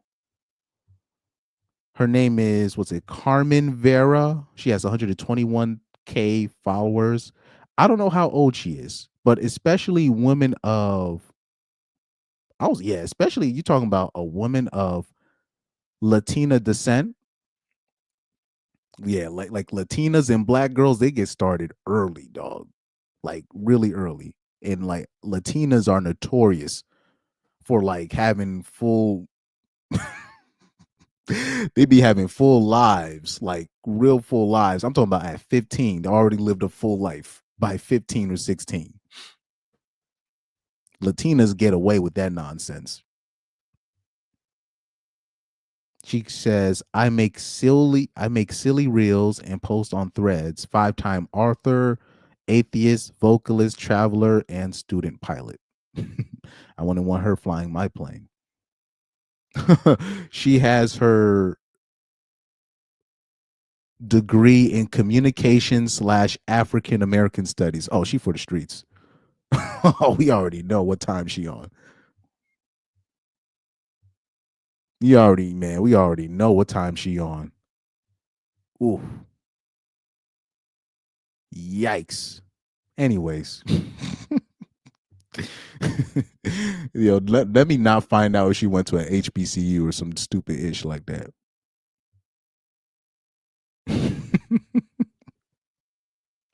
Ain't no way, boy. Boy, ain't no way. So somebody's in the comments, it says, "Nuh-uh, you were 15. That guy had no business in talking to you." No. We can't be doing this. No, you had no business being with that. We need to start flipping these things. We can't be blaming the dragon when people keep knowingly visiting the dragon lair, knowing there's a dragon there.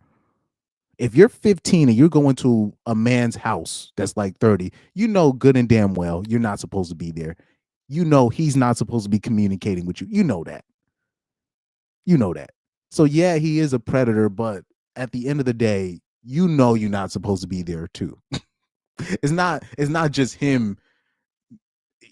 People be acting like these 30-year-olds be kidnapping these bitches and bringing them to their spot. No, man. That's not how it works. That's not how it works. It's mutual, unfortunately. And the guy is still a predator, but the girl knows she's not supposed to be there too. But we already know how this story is going to work. She's going to end up having a daughter. And then by the time her daughter hits 15, she's going to realize, yo, you know what I mean? That's what usually happens. That's what usually happens. So now let me post another vid real quick. Post another vid similar to this. This is gonna be shocking to you. This is gonna be shocking to y'all. This is gonna be shocking. I'm gonna post a video of a woman that's 18 years old. She's making this video. Watch this. She's 18, mind you. She's 18. She's 18. The girl I'm about to show you, she's 18. She's 18. And before I play the video, bruh. Oh, I know that. Let's see. She gonna say she was a victim. But before so I'm gonna play this video. Remember, she's 18 making this video. 18. Watch this. Open about the fact that I intentionally got pregnant at 15. No matter how many people shame me for saying this, I continue to speak on it because somebody out there needs to hear me say it. There is a girl out there who's going through the exact same thought process that I was going through as a teenager, who needs to be met with reason and not judgment. So airing my dirty laundry isn't about me or the angry, judgmental person on the other side of the screen. It's about her. I'm very open about the fact that I intentionally got pregnant at 15. No matter how many people shame me for saying this, I continue to speak on it because somebody out there needs to hear me say it. There is a girl out there who's going through the exact same thought process that I was going through as a teenager, who needs to be met with reason and not judgment. So airing my dirty laundry isn't about me or the angry, judgmental person on the other side of the screen. It's about her. I'm very open about that. So right here, she said, I intentionally got pregnant at 15. Now, she says many women have done this, or many girls have done this. Now, to my response to this would be this. All that talk about, oh, she was 14, she was 15, and she didn't know the drug dealers were remember that the Randy Rosario, the drug dealers, they were predators, they were preying on us, and we didn't know what we were doing. No. Y'all know these hoes know exactly what they're doing.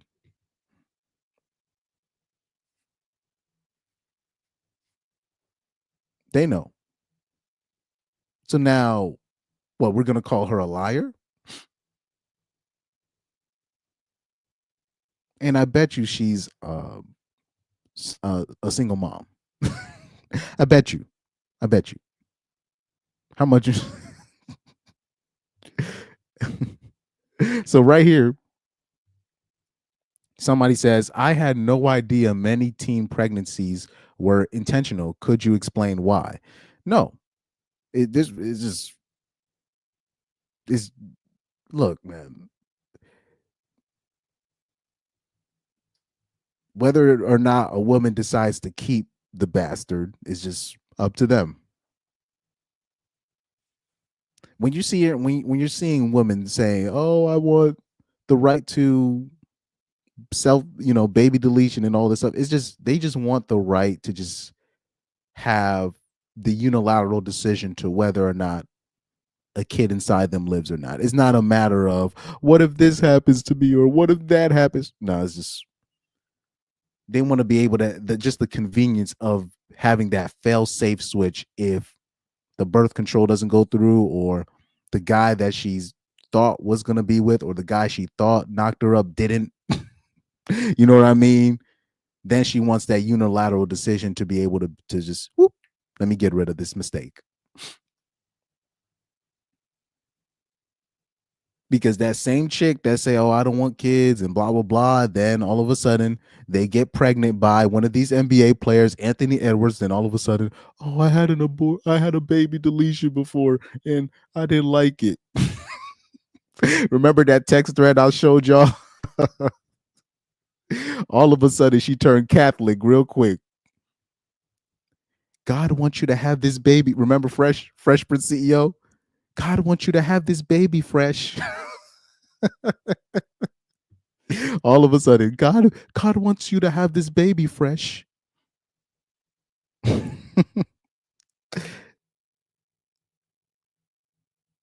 Oh, Young Doka right here. He says, "Wait." She said, "Intentionally and 18, this girl could pass for 25. Yeah. Yep. She's 18 years old. She made this Instagram page. She's probably 19. I don't know.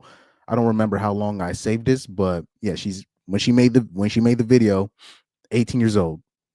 And yeah, she can pass for 25. That's a girl that's been living an adult life for a while. By the way, I might show them texts.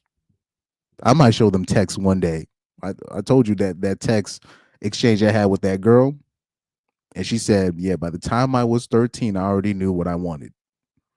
I was like, "God damn." Well,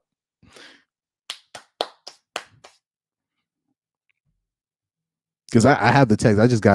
I might have to edit because unfortunately, she literally texted me the picture of her baby father. And technically, that man is a criminal. But hey, that's like I said, that's her choice. That's her choice. I'm gonna have to, I'm gonna have to really edit that one day, maybe. I'm in terms of just I need to find that app to draw out where you can just draw out certain texts, because she put way too much information out there. Way too much information. She thought I was gonna report her. And the thing is, she thought I was gonna report her baby dad. I was like, no, I just wanted you to confirm that I was right. That's how egotistical I can get sometimes with if I make a prediction or an opinion. I just wanted to DM you just to make sure I was right. Because nobody else got it right except for me. Just to make sure I'm not going crazy. And then she's like, "Oh, phew, thank you. You're not the cops." Well, now that you're here, bro, I'm like, bruh. Because dudes, a lot of dudes, they don't know. Because those same girls, they're gonna say that they're victims. Like I'm telling you, like 10 years from now, they're gonna talk about how they were victims and they didn't know what they were doing. I'm letting y'all know now what they doing. So once they hit you up with that story, you can make the decision. You can make the decision. Pyro said, "No. You didn't want the dude to want to better themselves like a Joy being a single mom living in Section 8, living off food stamps." He said, "Glad the wall commander doing something about child support." I don't know. They said that that story was fake, so that's why I didn't report on it. But like I said, if they actually did something where I explained it, if they put the child support on a debit card and they audited it and you couldn't spend it on rent, gas, drinks, you know what I mean, and all this stuff, this nonsense, It will be. It's go. I'm telling you, it's gonna be. It's gonna be a whole bunch of dudes with custody of their kids, dog. I'm talking about full. I'm talking about full custody, full, or just women just really being careful on who they sleeping with. I told you, the only thing that would fix this is mandatory paternity tests for every kid and the elimination of child support. Either one would work for me because at least with I'll say with the paternity test, um, I'm brave enough to be like, look, like say if I did something stupid like get married, I would be like, look, if we divorce, yeah, you can take half, that's fine, but the only caveat is every kid that I have with you, I want a paternity test with. I think that's the perfect. I think it's a lopsided deal for the women, but you'd be surprised. Many women will still not take that deal. And I could literally offer her half and more and then some more. Even like stock, like say if I had a company, I would just be like, my only caveat is I'm like, you can leave at any time and I will pay you this money. The only caveat is every kid I have will be paternity tested. Most women would still not take that deal. And I'm literally offering her everything still. So that's why I say, like, just have mandatory paternity tests and elimination of child support. That would completely, it would fix the dating market. It would. But no, they're not going to do. There's too much people making money off that nonsense. You have countries like France where they ban it's illegal for men to test for the paternity of their kids. And then their reasoning was it would just destabilize the country. It's like, wow. They thank you for admitting that women are like the biggest cheaters. It is not even close. And I'm talking about like it's not even close. If for you to have to ban it, or like I remember in Ireland, there was this program where I don't know, there was this program where kids could actually test for their blood types and their paternity stuff, and they had to shut down the program because there was too many kids finding out that the father wasn't theirs, that the father that they grew up with is not, you know what I mean? So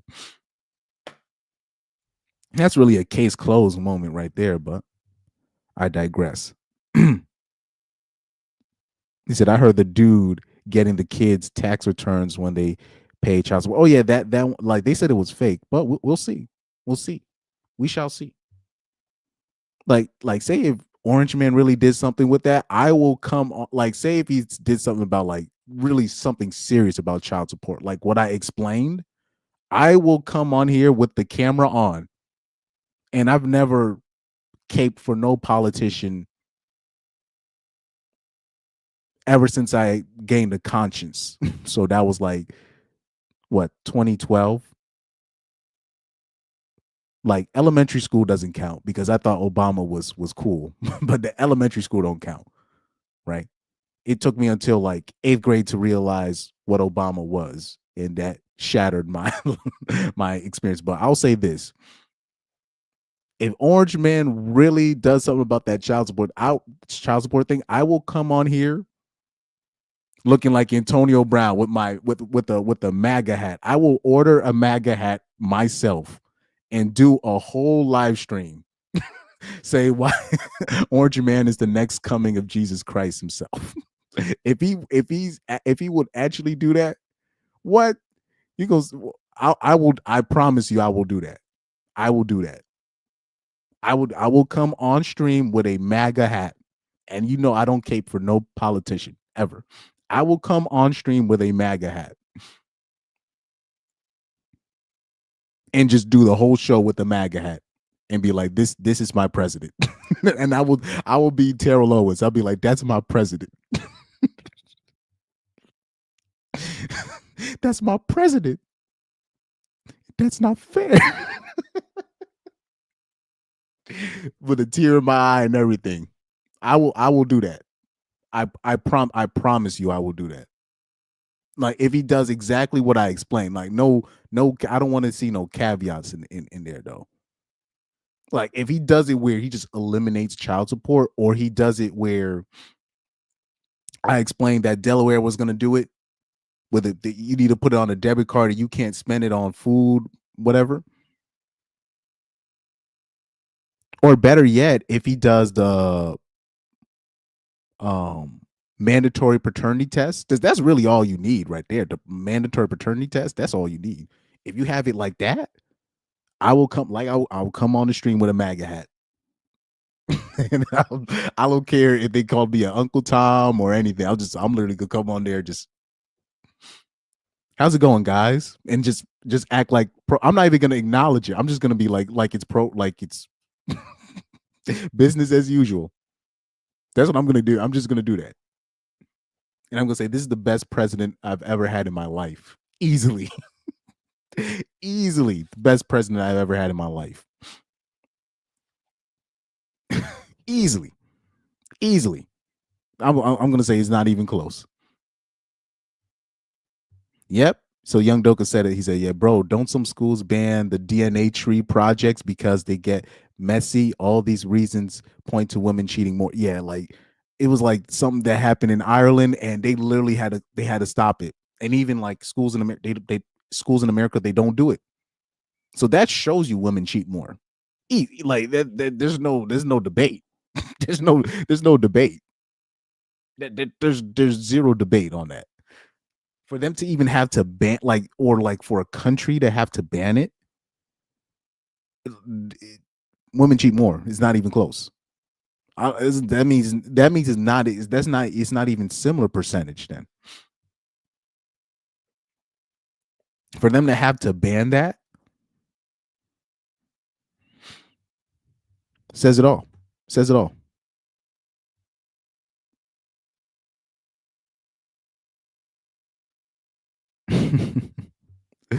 He said her. Let me go to the next video. Like I said, I have a lot of videos of this subject that I had saved. What's the next one? I know I saved it. It's supposed to be a skit. It's supposed to be a skit. If I'm not mistaken, it's supposed to be a skit. Oh man.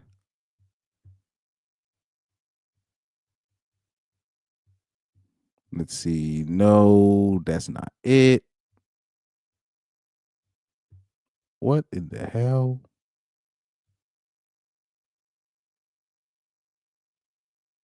No, that's not it. That is not it. Oh yeah, this is right. This is it right here. This is a skit, mind you. This is a skit. I know this is a skit, but I have to show this skit because I saw this happen. This happened to me similarly, even though I wasn't interested in the girl in terms of asking the questions and whatnot. I've seen this happen to other people. I told a story about what happened in high school when guys were trying to tell a certain girl, like, yo, you probably shouldn't be messing with this dude. You know what I mean? Many men have a very similar type stories. So yes, this is a skit. Let me put the skit warning in there before anybody loses their minds. I should have the skit warning. So right here, the characters and events depicted in this photo play are fictitious. Any similarity to actual persons, living or dead, is purely coincidental. Kind of. Okay. Enough with the warning. Let's play the skit. This is a skit. What you doing after school? My boyfriend's picking me up. Amber, he's 30 years old. We're sophomores. Why are you still talking to him? Well, y'all are too immature for me. What a predator is it? He's not. Is there something you two would like to share with the class? Well, actually... No, we don't, Miss Hampton. You don't ever ask yourself why a woman his age don't want her? Why out of all the grown people we could choose from, he's going for their daughter? Because I'm that girl. Plus, you guys my age. Y'all can't do anything for me. I can take you to the movie. What you doing after school? Let's keep it a buck. This is why I don't really feel sorry for the broads later on in life. And I know this is a skit. I know, but this is exactly what happens. You'll try to be like, yo, you think this is a good idea? And they will act like you're hating or you're jealous. Like I remember that video of Coi Leray, and she was saying that her dad is probably jealous of her. That's why they haven't been getting. I'm like, what are you talking about? By the way, her dad is Benzino. By the way, Benzino. You think he's jealous of you? He just doesn't want you busting down because he knows what the game is, particularly for female artists, what they got to do.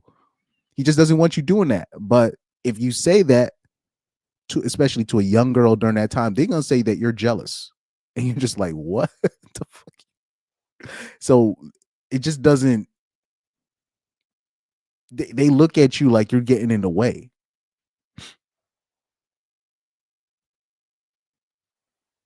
This is why it's very hard to look at them as victims later on. This is why when Randy Rosario's talking about, oh y'all, you saw how Randy Rosario was trying to flip it. She was like, y'all trying to say it's okay for these older drug dealers to be messing with us? That's what you're saying. I'm like, no, we're saying nobody's got to accept that. If you chose to be with that older dude. I was like, how are you flipping it? I'm like, how are you even able to flip it to that? Like we're sticking up for the drug dealers. Besides, if we call the cops on these people, right? If somebody actually went that far to do it, do you know who would be mad at us the most and would put us on blast for it the most? The quote unquote victim. Not only would they hate us for the rest of their high school, they would basically go out to try to ruin our lives for the rest of high school. So no. No.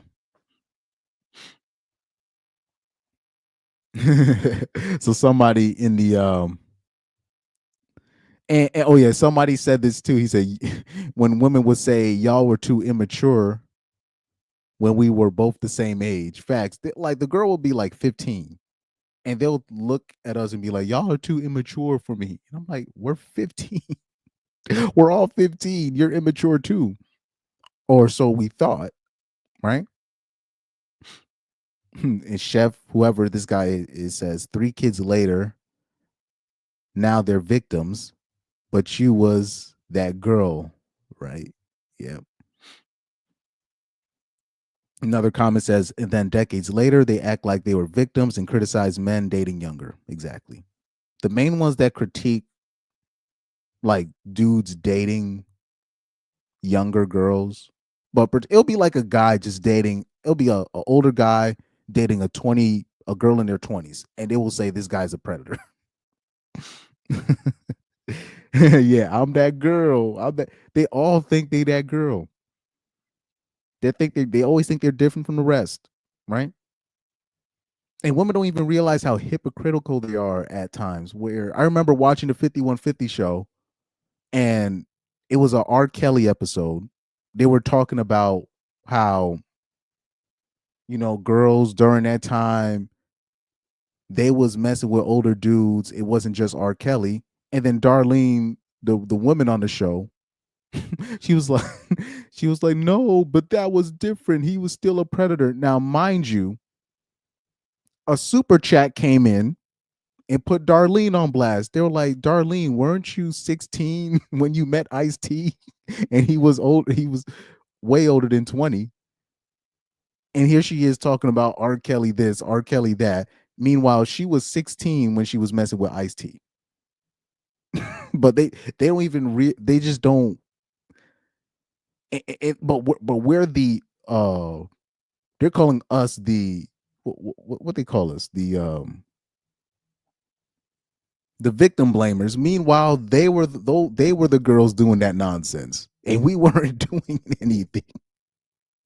All we're saying is, well, in high school, we saw bitches doing what they wanted to do. Educated Tyrone said, "I follow this dude. His skits are funny." Yeah, I don't know who this guy is, but that skit was very accurate.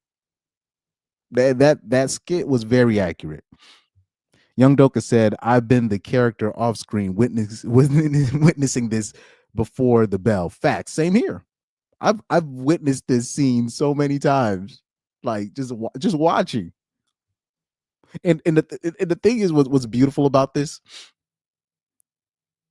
I love the position sometimes I'm in where I can just report what I see.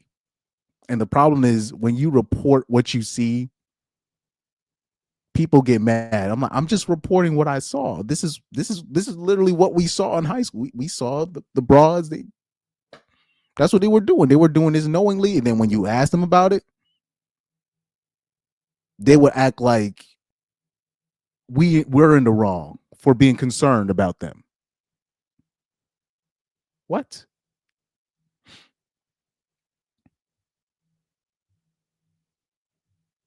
Oh yeah, Coil Ray. Yeah, Coil Ray. Yeah. Coil Ray is a bust down. Coil Ray is a bust down. But being a female artist, we already know what comes with that territory. Like this, you a female. If it's a female artist, they most likely busting down. Especially when it's clear that they're not really talented. She busting down. It's impossible. How is she not? Somebody else can have that slot. It's girls that actually are talented and they still got to bust down. So it's no debate. OJ Desire says they always use that immature line. I swear. Yeah. I remember hearing that line. Shoot, I remember somebody using that line, and I'm talking about we were like 13, and then we knew like the girl was messing with somebody, like the person was like a junior in high school, and she talking about y'all too immature. And I was like, I was laughing during that time. I was like, oh, she's not joking. I was like, well, okay. Yeah, y'all too childish for me. I've heard that. Yep. I'm Himothy. Educated Tyrone says that. Yeah. We y'all, yeah, we don't know what we're doing. We're like, I remember talking about something. One girl said that we're broke. Even like I remember in college when a girl was going at me for being broke, whatever. Not just me, but like a lot of the dudes. She was like, "Oh yeah, it's not just you." But unfortunately, I was on a date. Well, I can't say it was a date, but I was hanging with somebody that day that usually hangs with dudes that has money. But the UPS drivers or whatever pension workers that she was with, their money compared to mine during that time, they were like millionaires compared to me. You know what I mean? That's when Corey Holcomb be talking about, the $40, right? That's all it takes. $40. He does that joke. And I witnessed it, in live time. I'm like, of course, like the dudes in college, they're broke too. Like they're broke just as you're broke. We're all broke.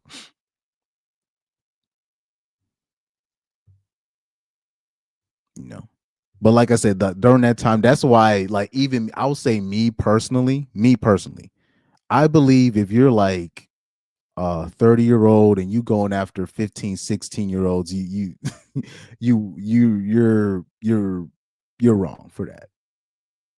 It's not just on the predatorial level. You're just wrong for doing that because your money is like gold to a 15-year-old. And them little trinkets that you're giving to her is like gold compared to us. So that's messed up. That's why I always say, like, why don't you just go get an 18-year-old and then just that's the law. 18, it's 16 in some other states, and there's certain stringency. You can't just like there's certain states you can't just be 30 and then you go after a 60. No, like there's like age limits. Like say if the dude's like 20 or 19, whatever, and he's in a state where it's 16, the limit for the 16-year-old is like a 20-year-old or something like that. That's how the law works for a lot of the states. So I say if you are an older dude and you like younger women, just get somebody that's 18 and then you just go from there. Just get a girl from college. But I know there are dudes out there that if they can get lower than that, they'll do it. And they'll get away with it because the girl's gonna think the girl gonna think she's winning. The girl gonna think she's winning because his money is almost like gold. Okay, next video, I think. Because I had a lot of those things lined up in a row. I would have sworn.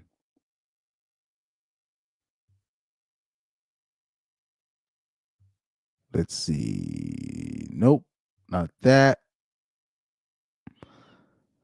Not that. Okay, so yeah. I think that'll be it. Let me see. I gotta show one of the main videos though. I do gotta show one of those main videos.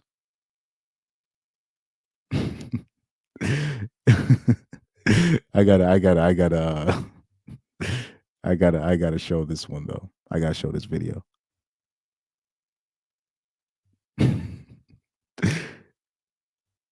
Right here. We got this video. I don't know, probably people have seen it before, but I had saved it a couple days ago. Here we go. Dating in Atlanta, according to these birds. Okay, fair use, by the way, fair use. Dated one seriously, but others I just went on dates with. And oh my God, they had that same kind of attitude. Been single for years, has his career. That's what he's focused on. He does not care about any kind of serious relationship, right? That's Atlanta. But you just tapped on it. They know they're the prize. Like What do you mean they know they're not the prize. They're delusional.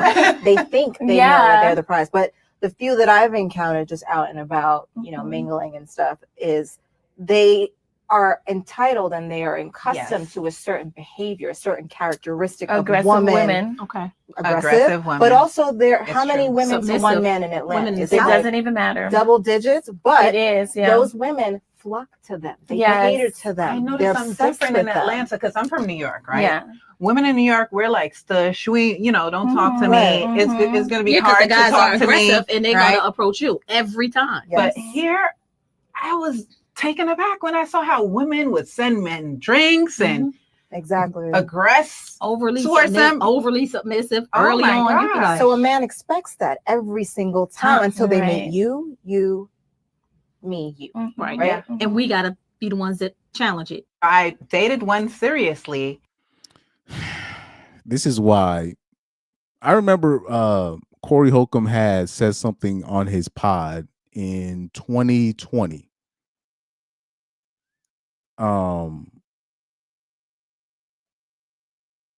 He had said something in 2020. Oh yeah, I'll address that in a little bit because I started with the Luka trade in the beginning, and then I said I was gonna end with the Luka trade by the end. So after this video, I'm gonna hit that. But this is the delusion. Like Corey Holcomb has said that women talking should be illegal on podcasts. He said that in 2020. And he was given an example of Claudia Jordan, Vivica Fox, because they were on Fox Soul together talking about something. But He said he turned it on. He said, I want because he saw Claudia Jordan on there. He's like, let me just hear what they're talking about. Maybe it's something interesting. Nope, just talking about nothing. So here in the video, you have one girl trying to get to the answer to like why dating in Atlanta is hard. First of all, you're dating in Atlanta. That's already strike number one. And number two, I saw the girl with the Cisco type haircut. No disrespect, the short haired girl. She said because those guys know that they're the prize, and then you have one girl butting in. No, they're not. They're delusional. It just, I'm like, what's wrong with this bitch? This bitch is insane. But this is and then the girl with the short hair was on point for a little bit, even though she was going to end off with the wrong conclusion, but she was starting to get to that part. But they already basically talked her down to her not just because she said the men over there that have their ish together in Atlanta know that they're the prize. So we could have gotten to a solution from there, but when you're dealing with all these delusional women together talking, it's just gonna turn into nonsense just like this. Like I remember I did a video in 2022 where it was a bitch on there. Mind you, the podcast was based in ATL. The podcast was based in ATL. This bitch come on there saying, I think 85% of men in general, she didn't say in ATL, she said men in general. She said 85% of men are bi. I was like, what are you talking about? I was like, maybe in ATL, but not in the real world. And even in ATL, it's probably like 40%, 30 to 40%. Because women don't really understand how percentages work. Like if the percentage, if it's at 30%, 40%, that's already a warning. That's already really bad. If it's at 85%, that can't even be fixed. that's catastrophic. That's just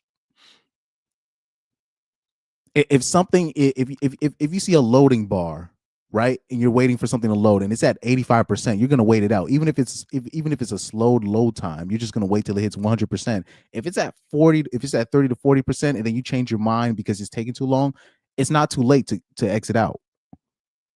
That's the simplest way I can put it, because if I try to explain what pie charts are and percentages and the significance of certain percentages and how to break that down, they're not going to be able to follow. She said 85% of ninjas are just men in general are bi. She just a blanket statement like that. And she thought she was spitting. She was dead serious. I was like, oh my goodness, man. I'm like, there's no saving that kind of ignorance. No saving that. But like I said, it's a pod based out of ATL. So her experience in life is only ATL. But there's a lot of these dating podcasts or a lot of these podcasts that are based out of ATL. And those pods, no disrespect, should be burned to the ground. Respectfully. Like it's not, because their vantage point or their reference point is ATL, and ATL is not a representative of most of the world. Especially like ATL is definitely not a representative of America. Like ATL is like its own separate like thing. Like it should be like ATL should literally be its separate like country. I'm not even exact, like its own like separate like island, like independent island, kind of independent of America, but like still part of America-ish, like almost like Puerto Rico, right? It should just be like just it's not a good like that's not America. So, but there's a lot of people from ATL that's been very influential in terms of giving women advice, dating podcasts, all these female celebrities based out of ATL. Like it's not good. It's not good. Like ATL is not a good reference point in terms of what represents the real world. Let me see. Yeah, these ATL pods, that it ain't it, man. ATL, like these ATL pods ain't it. But anyways, to end it off, we'll talk about Luka for a little bit. Why can I not see my bookmarks? This is crazy work. Here we go. So right here, I saw this on NBA Central. So anybody that knows the big news, we saw that Luka Doncic got traded to the Lakers for Anthony Davis, Max Christie, and some other dude, which I don't know, but it's one of the most lopsided, unexpected trades I've ever seen. This is why I don't believe this was a trade by the GM. I think the commissioner had his hand in it because the ratings are down, like historically down, and they had to come up with something. And on top of that, they believe this guy could probably be the person to actually carry this league, post LeBron. So they actually have him come on the Lakers, so he can fill in that role. Have him play with LeBron for a little bit, have LeBron retire, kind of kick him out a little bit, like kind of nudging him out, politely. Hopefully LeBron catches the hint. Hopefully, retires next year or in the next 2 years or so. Takes the hint, he retires in the next 2 years. Luka Doncic ends up carrying the league, even though he is one of the top 3 players already. But then it's going to be official where he carries the league and he's on the Lakers. So this was an entertainment type move. This was not a GM move, in my opinion, because logically the trade does not make sense. Logically, it doesn't make sense. So right here, it says executives around the NBA are reportedly furious that the Lakers were the only team allowed to bid for Luka Doncic. Per ESPN McMahon, executives from around the league were both furious and jealous that the glitzy, star-driven Lakers had been the only team given an opportunity to bid for Doncic's services. So that was the confirmation that I needed right there, because for them to just have the deal done, I was like, no other team was allowed to market. Like I was like, for a player like that, usually teams are going, if they're gonna trade a superstar, even close to Luka's level, they're going to market him. They're going to shop him around to see if they can get the best deal. But it was only for the Lakers. I was like, let me not find out that it was where the Lakers were the only one allowed to make a pitch. What? That makes no sense. So that's why I was like, oh, okay. This was the confirmation I needed. This was clearly a move by Adam Silver. Easily. Like this was a ratings move. Ratings are down. That's what they wanted. So now you got the former face of the league now paired up with the new face of the league. People been trying to figure out who's going to be the face of the league when Steph and LeBron and them Durant retire, but specifically when LeBron retires, who's going to be the guy? And I had said before with Doncic, I said the only person that actually reminds me of LeBron is Doncic, even though I kind of look at Doncic as a hybrid of LeBron and James Harden. He's like James Harden, LeBron hybrid. In terms of he's as ball dominant, if not more ball dominant than LeBron. And then his moves and the way he gets to the basket, the way he drives to the hole is kind of LeBron-esque, but it's really more the way he creates his baskets is more like James Harden. That's kind of the comparison that I make. And I've also made the anime comparison to Sendo from Slam Dunk. That's who Doncic has always reminded me of, is Sendo from Slam Dunk. Basically, Sendo was the anime basketball player from Slam Dunk. He played the 2 guard, but he was basically a point guard masquerading as a 2 guard. That's basically Doncic.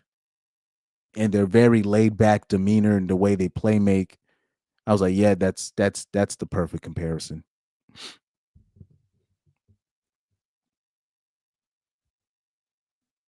And the same thing with, with the LeBron comparison, because LeBron is basically a wing player. He's a one masquerading as a wing player, but he has the physical attributes of a 4. So it's kind of a weird combination that he has. But he moves like a 2, an explosive 2 or 3. Because people don't even like when LeBron came in the league, he actually came in as a 2 guard. He came in as a 2. Well, technically as a wing, as a 2-3, as a wing player in general. But they listed him as a 2 at first, but he's really a 3. But in the actuality, he's a 1 masquerading as a wing player, and that's what Doncic is. So Doncic is basically confirmed here now that Doncic is going to be the new face of the NBA right here. I think they've been really trying to see who's going to be the face, who's really going to carry the league, because they've been really trying to figure this out for a while. But Zion Williamson, he's doing the nonsense that he's doing off the court. Ja Morant doing the nonsense that he's doing, getting injured too. On top of that, it's not helping. Anthony Edwards, they've been trying to see, but they're like, I don't think it's gonna be him. Doncic, he's already in his 6 seasons, he's already been a 5-time first team All-Pro. And the talent that he has is he's going to be, when it's all said and done, he's going to obviously need some rings, but he has the potential to be a top 10 NBA player of all time. Now, outside of Curry and Durant, what superstar, maybe Giannis, has that potential to be a top 10 all-time player or a top 20 all-time player outside of Giannis? And Giannis is starting to get up there in age. So this is why now they manufactured the move for Doncic to go from the Mavs to go to the Lakers. It's going to get eyes on the screen, and trust me, it's going to work, because and it's working already, because I'm going to be watching. I'm going to be watching Doncic and LeBron. I'm going to watch that. And I don't even be watching the regular season in the NBA like that, but that's what they're trying to do. Some last ditch efforts to get the NBA popping again.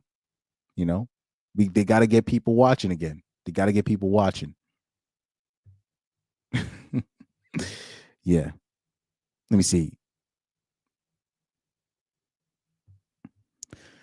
Garrett Grant says this is already one of the craziest trade periods in recent NBA history. Yeah, this is this is all ratings, though. This is not something like people are going to look at this deeply, and people are going to talk about how people are talking about his weight and all this stuff. That's no. That ain't it. That ain't it. That ain't it, man. Young Doka says, bro, the NBA is trash these days. The offseason and trade deadline is more exciting than regular season and postseason because of injuries. Facts.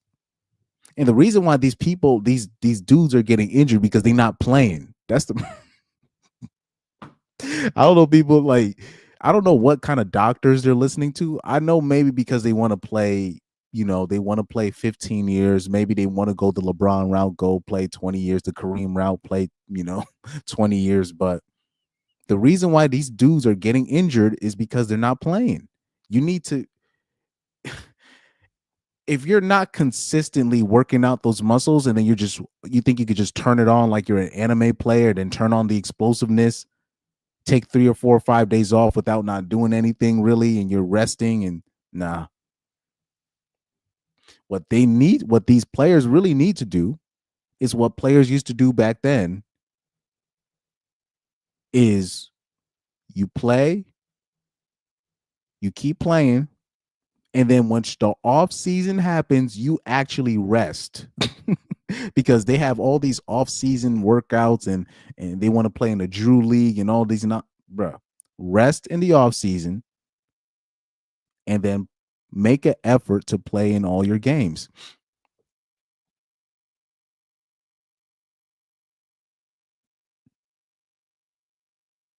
That's what you're supposed to be doing. But that whole load management stuff, that's why I believe, what's messing up my guy Kawhi Leonard, because he's not playing. Now, maybe I think Kawhi Leonard, in my opinion, I think he's hiding a degenerative knee issue that he has. And those when you're talking about degenerative knee or degenerative injuries, they don't get better. Meaning there's no curing it, where basically even rest doesn't do anything. So the more he actually plays on it, the worse it gets. So I think that's what Kawhi Leonard is hiding from the media. That's just my opinion. But if that's not true, he needs to be playing more. And load management doesn't help. It makes it worse because you're not working out those muscles that you need every day. So by the time that they need to really start turning it on, their muscles are not used to doing what it's supposed to do. This is my opinion. I think that's why these people are getting hurt.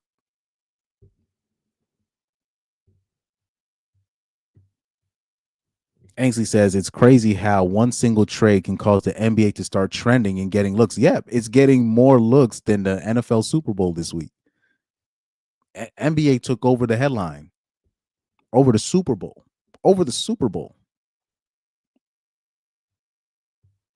Okay, Young Doka says, so the word is the Mavs were supposed to get the same thing they got plus Dalton Necht and 5 first-round picks, but because of Luka's injury, which the Mavs can turn into a KD Achilles injury. But I heard that the Lakers barely gave up anything. Yeah, like it was supposed to be a mega deal, but the Mavs basically talked themselves down to it was like 1 first-round pick in AD and Max Christie and somebody. I'm like, what? That's it? I'm like, that's a nothing trade. I was like, are you serious? Like, even if they got LeBron in there, that would not be enough. That would still not be enough. Like, for me, like, if I'm that's still not enough. Like, if they got AD and LeBron with what they got as well, with the first-round pick and Max Christie and the other player, that's still not enough to get me to release Luka Doncic. No, you need to be giving me something crazy. But like guys like Doncic, you don't trade. Guys like him, you don't trade. So that's why I'm like, nah. I think this was a commissioner's move. They're putting the GM there. They're using him as the fall guy, but this was a move done by the commissioner, and I'm gonna stand on that. And it's not no conspiracy theory, because if it is a conspiracy theory, that means this is the dumbest GM or the dumbest person on earth. Who like this might be the dumbest person on earth, and I don't doubt. And no, I refuse to believe that. The only other logical reason outside of what I put out there with the commissioner theory, the only other theory is that, I don't know, Doncic must have smashed the GM's wife or something, smashed the GM's girl. That's the only other logical reason. Other than that, there's no other logical reason on why this went through. And especially what they got in return is nowhere near close enough. It's nowhere even near. Nowhere close. Ainsley said, I don't even keep up with basketball and I'm invested on the low. Exactly. That's the point. They're like, now people gonna watch the Lakers in the regular season just to see Doncic and LeBron play together. Just to see it. Even if the season goes to SHIT, people are gonna be watching people are gonna be watching the regular season. They're gonna watch, especially if the Lakers play, they're just gonna watch. Now, and also another thing too, because there was a lot of people complaining about the Chiefs and the Chiefs, they get everything fixed for them and all this stuff. And I've had this theory for a minute where I've been saying for a little bit, people want to say this is fixed and this is, and then I'm not saying it's not, but I believe in these past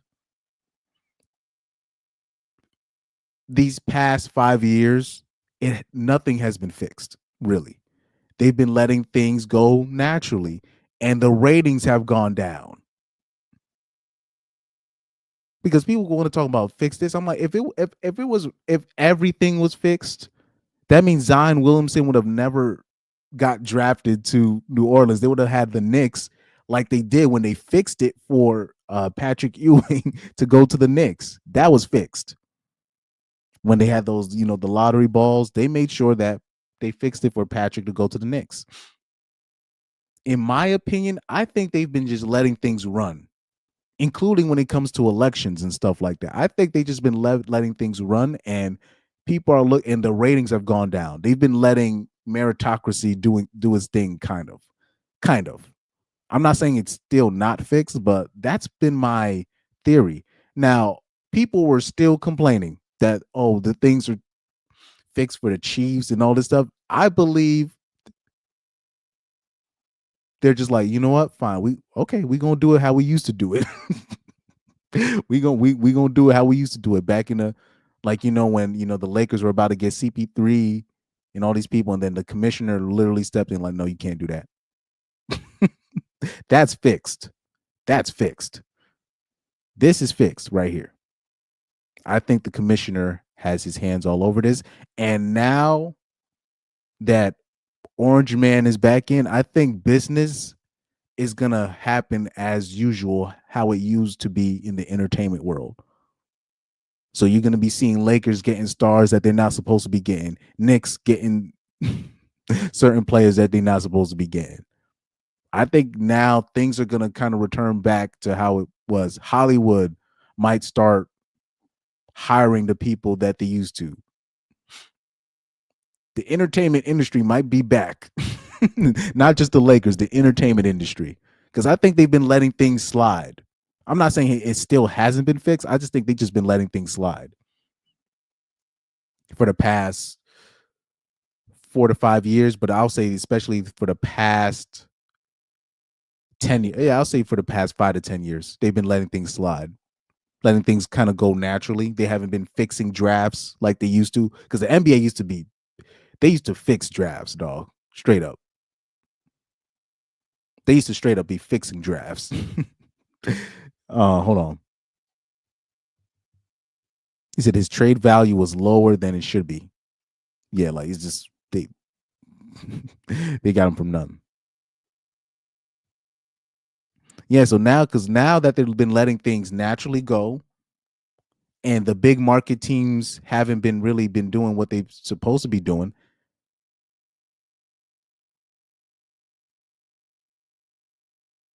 They've been letting things. They've been really even you saw this year with the Los Angeles Dodgers. Like Ohtani was in real trouble with him and his agent, and they swept it under the rug so he can make sure he was playing for the Los Angeles Dodgers this season.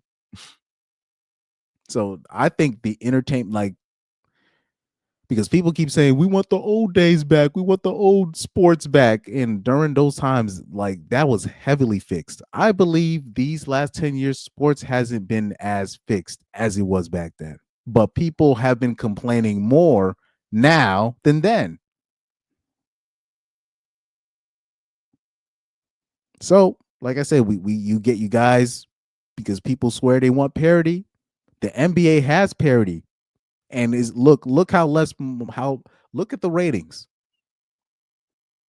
The NBA has parity now. Ever since the Warriors haven't been like dominating like they used to, the NBA has parity now. But the ratings have been going down ever since Durant left. Ever since Durant left the Warriors, the ratings have been just slowly dissipating. Ever since you know what I mean, LeBron left the Cavs, really, ironically. But I'll say specifically ever since, people might say the bubble, but the ratings have been going down ever since Durant left the Warriors. Or you could say ever since Durant chose the Warriors, the ratings have been going down, because that's also true as well.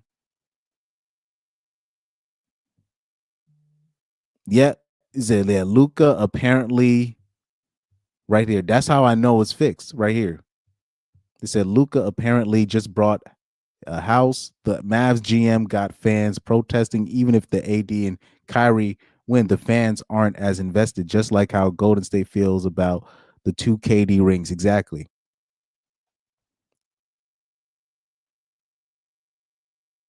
Like this was a move. This was, people say, because people are saying, I heard Nick Wright said maybe it's something personal between the GM and Doncic, but nah. No, that's not it. That's not it. I think fixed, when we talk about fixed and stuff like that, meaning people just think it's just results and just referees and who wins and who loses. We're talking about when it comes to trades, when it comes to free agency. You think all the players that are on those teams back in the days, or now, you think they're at where they really want to be at? You got certain people, you got certain agents being paid off. You got certain agencies being paid off to persuade their athletes to go somewhere. And even though that's always been happening, but now I think big entertainment is back. Big boy entertainment is back now. Because people been complaining more, even though there's been more parity. So it is what it is. Get what you ask for, guys. Because I remember somebody saying the other day, like, if it was really fixed, why hasn't these big market teams been able to get these stars like the Lakers and blah, blah, blah? And then lo and behold, boom, this happens.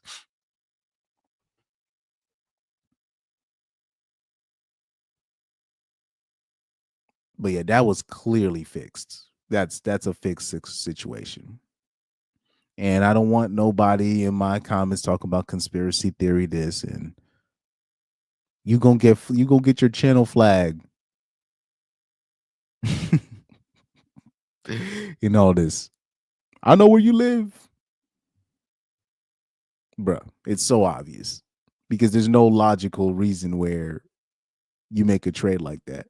Under no circumstances. You don't trade a Doncic. You don't. That just doesn't, especially if you're like a team like Dallas. And even if Doncic never even wins a championship, Doncic is always going to be putting people up in the seats. People are going to go and watch him play. Now you got Doncic and LeBron in the same city. They're going to be playing.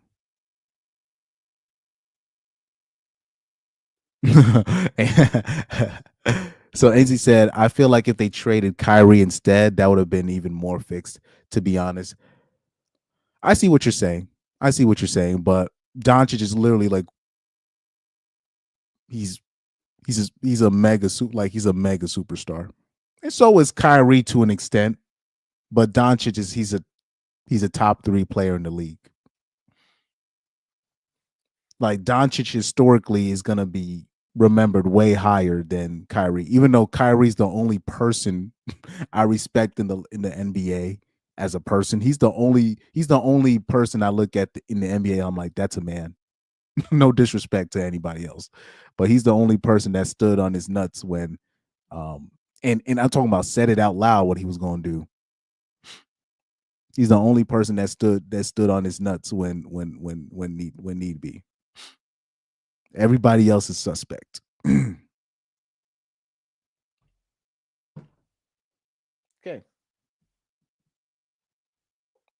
Also, can I let me see if I can bring up that picture right here. They did my boy Luka dirty on this, man. That's crazy work. They said Doncic finna be with the NBA championships like this. That's crazy. That's crazy, man. That's crazy. That's crazy, man. That's how you finna be with these championships, man. That's wild work. By the way, that's wild work. So right, oh my God. Young Doka says, but when you look at from the GM perspective, Luka had Porzingis and he won and ring with Boston, and he won a ring with Boston. Then Brunson is big star for the Knicks, and he could get it to work. Oh, you think that the GM is thinking that the players that are playing, the players that are basically blossoming without Doncic is proving something. Hey, like I said, that means that GM is stupid, man. That means that GM is stupid. It's not just necessarily winning. This is entertainment business. Luka is entertainment, bro. He's good. Luka is good for business, bro. I'm talking about great for business. You don't trade Doncic. You don't trade you don't trade guys like that.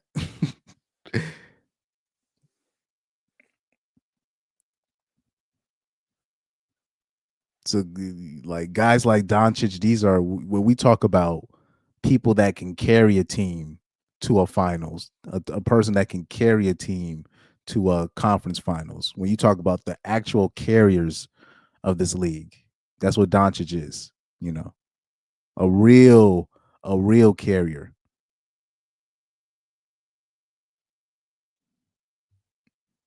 The Bakers. Yeah, the Bakers instead of the Lakers. Oh man. Young Doka says then they get him, Kyrie, in a really good squad. They go to the finals and he's out of shape still and injured again. Then this year the Mavs and holding up earlier with Kyrie when Luka was out. Nah, that's excuses. That's excuses, man. People talking about, oh man, Doncic is out of shape and blah blah blah. This dude is still averaging.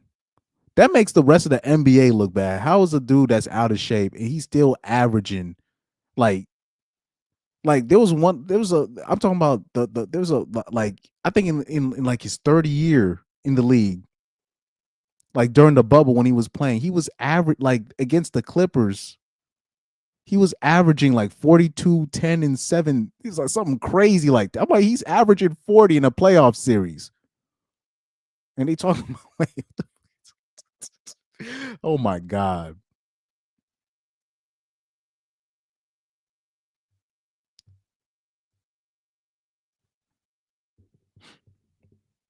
But Luka Doncic, he's one of those guys. I know guys like that. They feel like they can play their way into shape. Really, they feel like just them playing, they can just play themselves into shape. Right. I know there's a lot of soccer players I knew like that. Eden Hazard, notorious for that. Ronaldinho, same thing. Ronaldo Nazario, same thing. But his situation was a little bit different. Messi, I've never seen Messi lift weights in my life. So it's Allen Iverson, same thing. He felt like he could play his way into shape. So some people feel like they gotta do certain things outside. Luka feels like he can play his way into shape.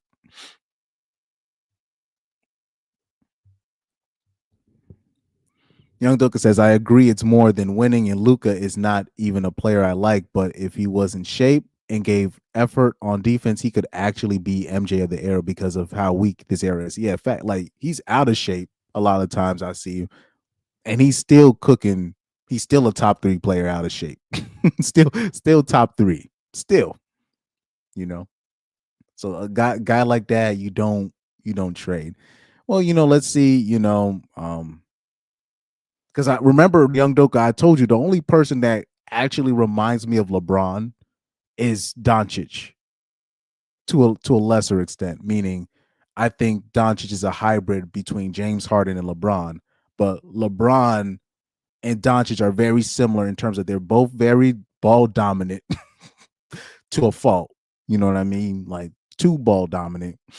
And they're ones masquerading as wing players. So they like to control the pace of the game. They both like to drive to the hole as much as possible. Like they're very similar in that instance. It's just Doncic is not as obviously like athletically it's night and day, but that's why I bring up the James Harden comparison, because James Harden isn't like crazy super athletic. James Harden's was not always the most in shape guy himself. So that's where that James Harden comparison comes in. Young Doka said Luka is 25, but on the low, he should have already had a ring on some young D Wade stuff, but that the West is stacked. The West is still kind of stacked. And I saw something from Gary Grant. He said, facts, Chris, if it was fixed, Giannis would have pulled a Kareem and went to the Lakers by now, or the Miami Heat. Like I said, I believe for the past 5-10 years, they've been just letting, I believe, Adam Silver and the people involved, they haven't been hands-on in terms of engineering players' moves to certain places. I believe they've been hands-off, and they've just been letting things flow naturally. And since their hands have been off, the ratings have gone down. People don't really want parity. I that's one thing I do agree with Colin Cowherd on this. People say they want parity, but they don't. Because the same people that say they want parity, then you ask them what their favorite college football team is, and it's always Alabama, one of them SEC teams, LSU, right? Or Ohio State, a Big 12 team. It's always a stacked team that they're fans of. All those wannabe Florida fans, the Florida Gator fans from back when I was when I was younger. I'm like, you from Connecticut? How you a Florida Gators fan? Yeah, it's easy to be a fan of a team. 5-star QB here, 4-star QB here. Percy Harvin, Aaron Hernandez, stacked ass team. Was it Janoris Jenkins on that team? That was a stacked team. Pouncey Twins was on that team. What? This is what people do. They swear they want parity, but they don't. Look at the ratings. So the NBA was like, shoot, let me do something real quick. Let's Adam S was like, let me do something real quick. Oh man. But I'll say this. You say Luka should have had a ring, but I think he should have had an MVP by now. That I would agree. Or did wait, who won MVP last year? Didn't Doncic win MVP? Well, it could be. No. Embiid won MVP last year. But like guys like Doncic, he's more than an MVP player. He's like a guy that has the potential to be historically great. Now, the caveat to everything that I'm saying is this. I heard Shannon Sharp's take on the Doncic situation, and it was a very similar take that he had with Zion Williamson with that weight thing. So that I will keep my eye on. So I know you guys already had mentioned it earlier with the weight thing, but I'm like, I don't believe that's enough to trade him. But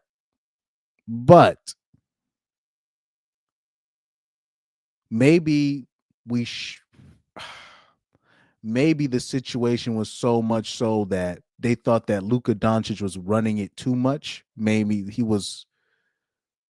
he took advantage of people not questioning him too much, but it's still, I refuse to believe that, because it's so much of an NBA player friendly league. And if that was the case, that means the Pelicans would have been got rid of Zion, because he's never going to get that weight thing under control, and he's never going to get that injury thing under control. And here you had Doncic, who actually carried the team to a final and to a conference finals, carried them through a couple of playoff series, which they had no business being in. So that's where I'm like, I don't know about that, man.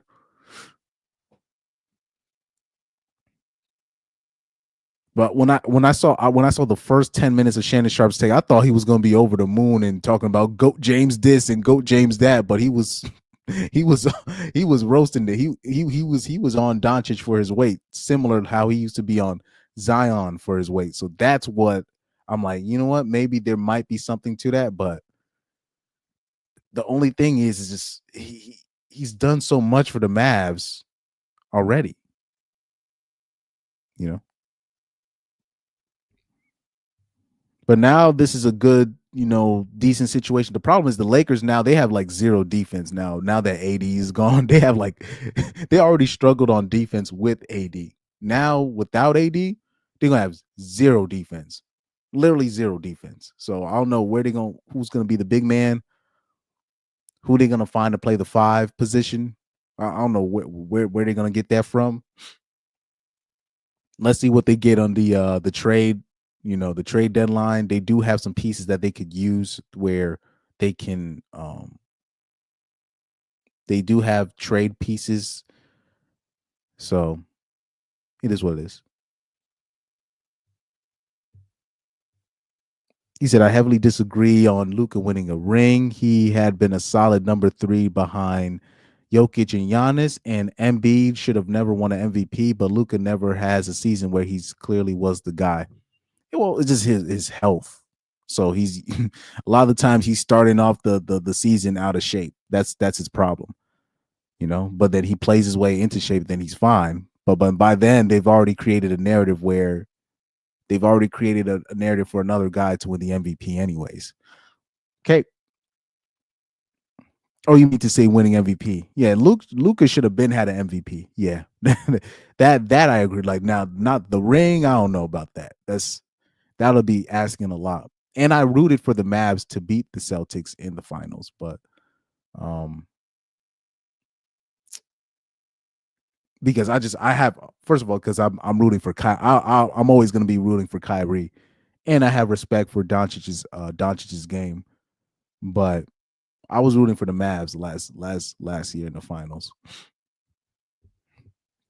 But yeah, for the Mavs to be that close to winning it, and then you trade the person that is like the reason why you were there in the first place, that shows me that was like that's not a GM thing. I think that was just the commissioner doing his thing. I really believe that. I really believe that was the commissioner, doing what he thought was necessary to save the league.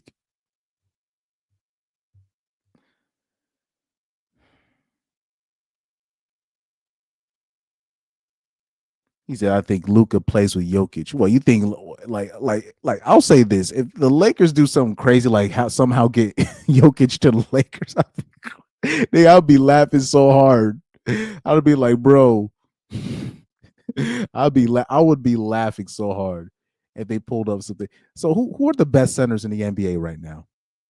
Somebody got to give me some names. because I don't know these new players really. Somebody's got to give me some names. Some of the best, whoever's the best center, one of the best centers in it, outside of Jokic and Embiid and these guys.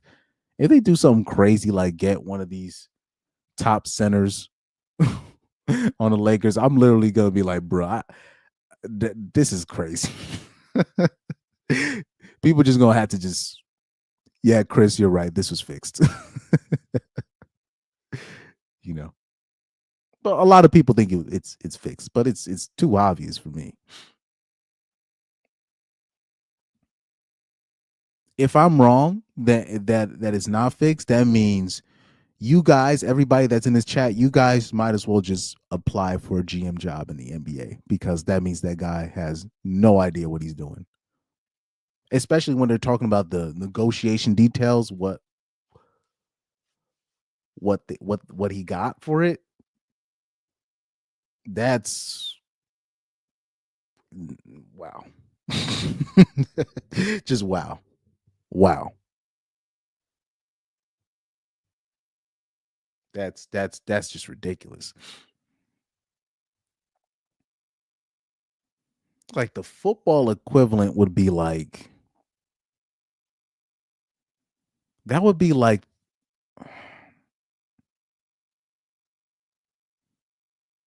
that would be like the Bengals. No. I would say that would be like the Bills trading Josh Allen for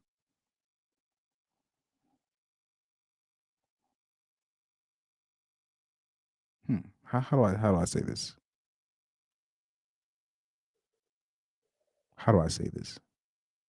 That would be like the Bills trading Josh Allen to the what's the biggest market in the NFL? To the Giants or something.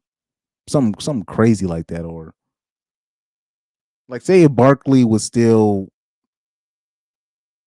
at the Giants, and then the Bills just decide to trade for him to get a solid running game. That's kind of how it would be like. You're just like, what? Yeah, I get back Barkley, but Josh Allen is clearly more valuable, more important as a quarterback to the team. And then he just goes into a big market. No, who's already the biggest star in the NFL? I don't know. I don't know. Maybe it'll be like, I guess, like Josh Allen traded to the Eagles or something crazy like that. It'll be like Josh Allen traded to the Eagles. I guess that's what it would be like for Jalen Hurts Jalen Hurts and um Barkley. That would be a completely lopsided trade.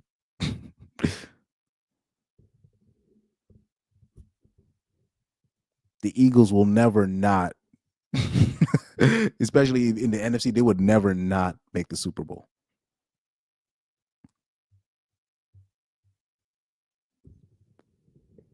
Say Goon on the Rockets. I think he's a center, and that's it. Jokic and Embiid, both elite centers. Everyone else ain't reaching them. Yeah, I was about to say, but who's untradeable?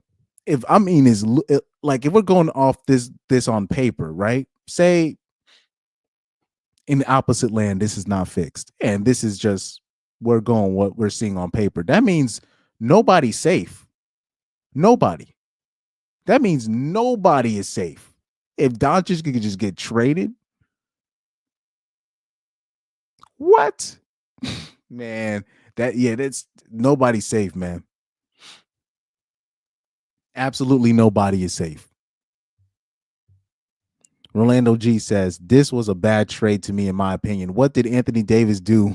And did silly Jeannie Buss approve approve this? Wait, do you think the Mavs won the trade?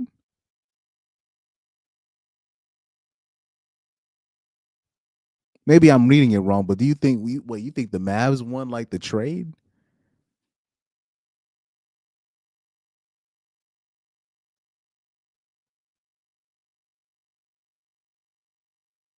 But I don't, with Genie Buzz now. But that's more of a, because Rob Pelinka is the GM, and if I get an opportunity to get, are you saying did the Mavs want this? Nah.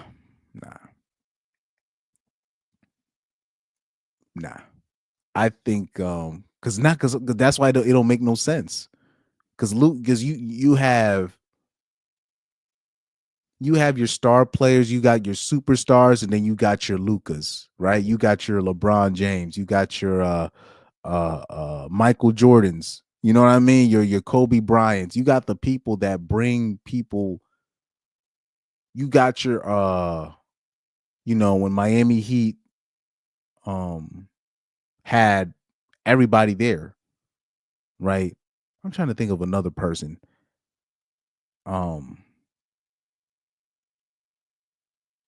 Damn, who can I mention? Your Steph Currys, right? Your Steph Currys. You got your your Kevin Durant's.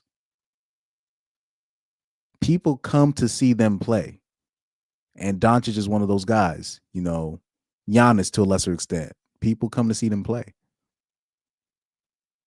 There's no way the Mavs really wanted this trade to happen unless if their hand was forced. There's no way. No way. The amount. Do you know how much money the Mavs are going to lose from this trade? Like, you know how much money they finna lose? A lot of money, man. This is catastrophic. Remember when LeBron had went back to Cleveland and they said like they were so happy LeBron was back for those couple years because just him being there, the economy did like 10 times is better. like he literally drives the economy up in Cleveland when he's there. So Orlando G also says, right, my other question is they're saying Luka will take over the Lakers and this will make LeBron forced to retire. Yes, I believe that. I believe that's another thing to it. I believe they're kind of like gently nodding LeBron out the door. But I believe the commissioner believes Luka is going to be the face of the franchise for now because Zion Williamson can't. It's not only that Zion Williamson be fat half the time, but he literally be injured most times. And he can't get out of his own way off the court. So we can't trust him. John Morant can't get out of his own way off the court. So the other face of the franchise candidate is Anthony Edwards. And they're looking at him like, might as well go for the international superstar in Doncic. And Doncic is only 25. Zion is already, 24? So these guys, Anthony Edwards, 23, if I'm not mistaken.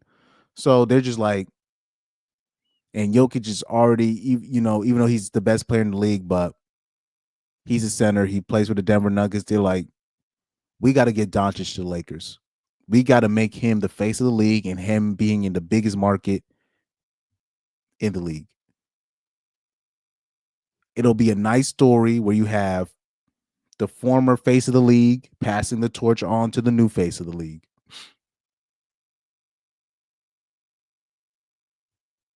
Simple as. So this season is a wash. It's just going to be, the story is just going to be, wow, you have the best player of this generation playing with the new face of the league, because Luka Doncic, he's already made 5 first team All Pros.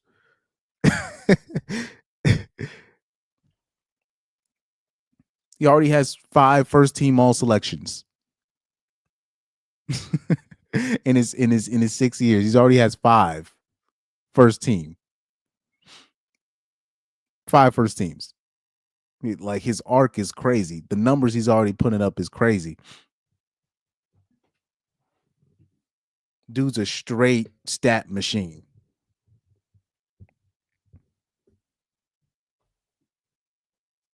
They're like, you know what? Let's just have him play out, but let's have him at the Lakers. And what wasn't I think yeah, it was Doka. You were talking about, LeBron passing the torch. Well, that's more of like the league kind of stepping in and kind of forcing LeBron to pass the torch, so to speak.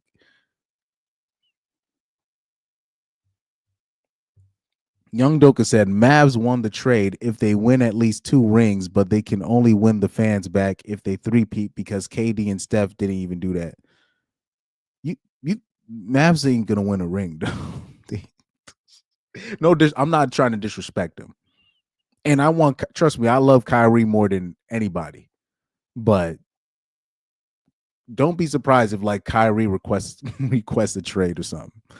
Like they're not winning anything anytime soon. They don't even got the fan support. Everybody's shocked. They're not gonna win the trade. They're not winning the trade. Even if they win, they would need to win way more than 3 rings.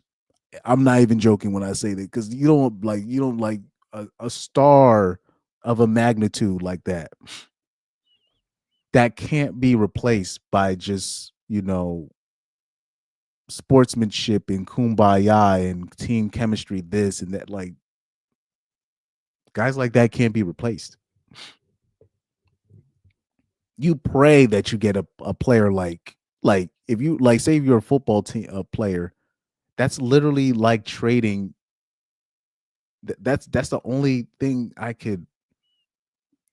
the only comparison I can give is like a NFL team trading their franchise QB. That's like the Bills trading Josh Allen. You basically traded the team away. And yes, the team is good.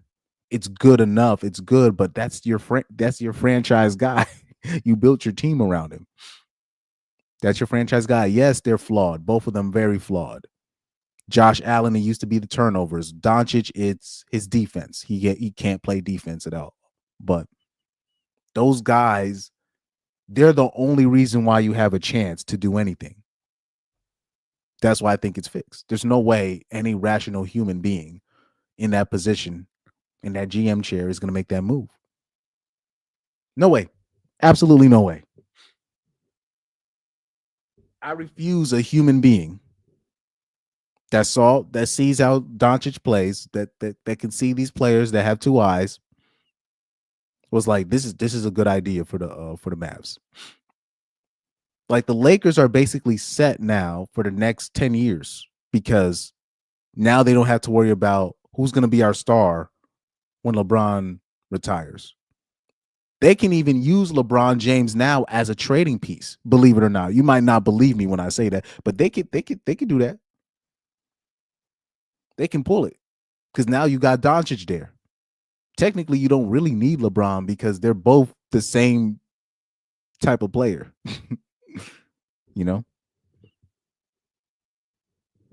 Bottom line. Bottom line, man. Take this off.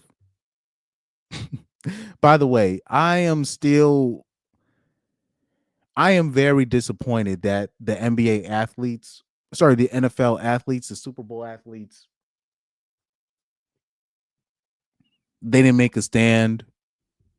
If it was me, I would have make a stand in terms of boycotting the media. The way that they're swiping, pushing this Joy Taylor thing under the rug. I think it's disgraceful.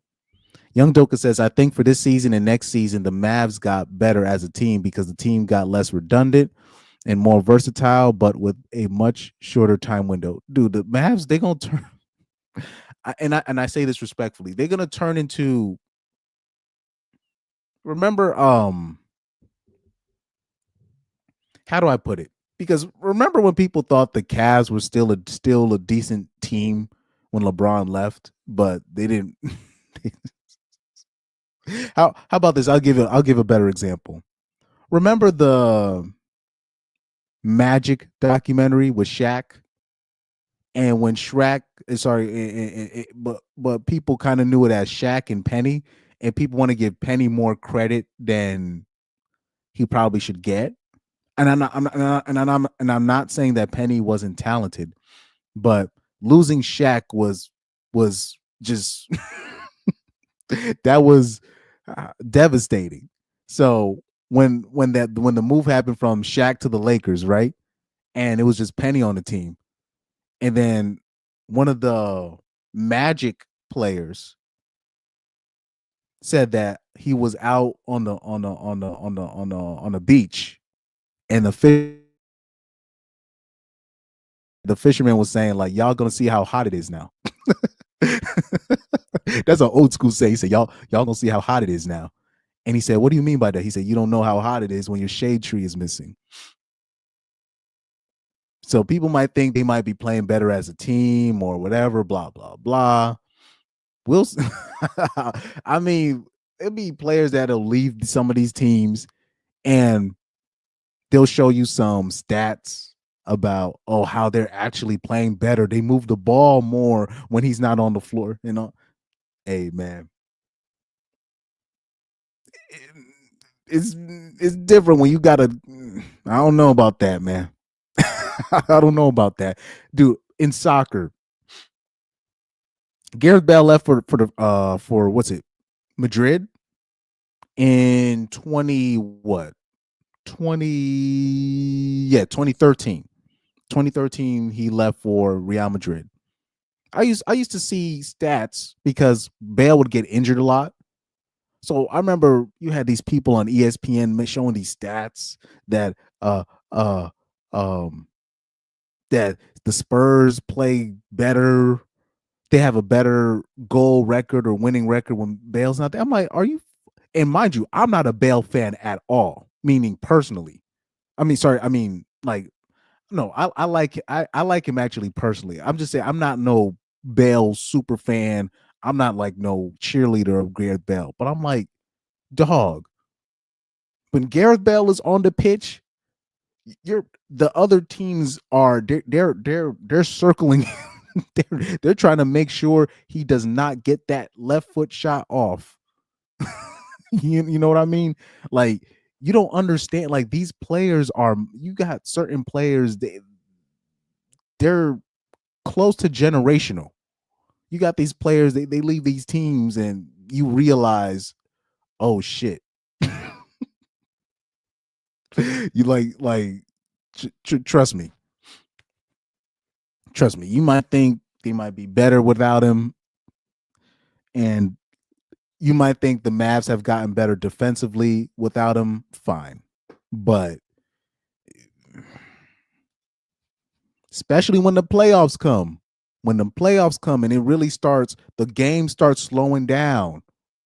You know what I mean when I say that, especially in basketball, when the game starts slowing down,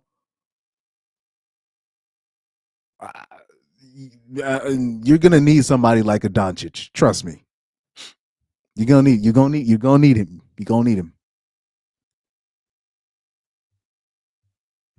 Young Doka said, if you remember, Kyrie and AD have been trying to play together for a long time, ever since he went to Boston. They both played at Duke and are actually best friends. Well, Russell Westbrook and James Harden, they were, best friends too. Kyrie's friends with a lot of people, not just, AD. But Kyrie plays well when he has like another like superstar when he's playing with. You know what I mean?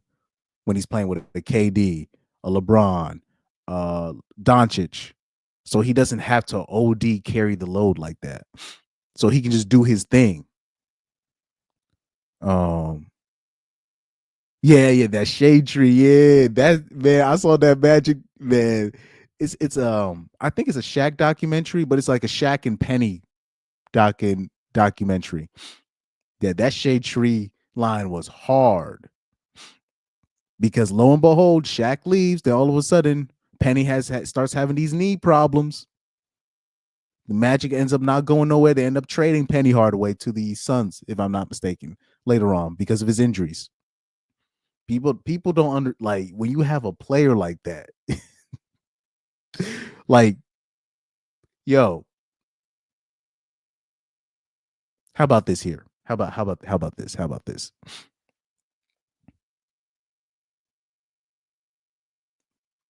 Messi left Barca for a little bit. For a little bit. He left Barca for a little bit. That first year without him, they struggled. They struggled. They had to really, I'm talking about, they had to revamp that squad. They're good now and they're winning the league again, but they had to revamp that squad. They had to start bringing people from youth academy. They had players. They was bringing in these like these players. There's certain players that come around. You can't. It's gonna take them a minute to replace.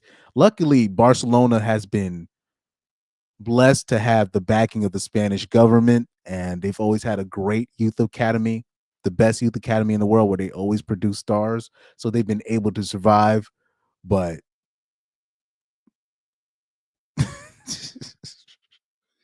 most teams are not like that. They lose a star, you lose a big star like a Doncic, that's devastating. They're not going to be able, like, Magic didn't get a player like Shaq until what? Dwight Howard got drafted. What year did Dwight Howard get drafted? Like what? 04? 03? It took them a good 4 or 5. So now for the next 5-6 years, the Mavs,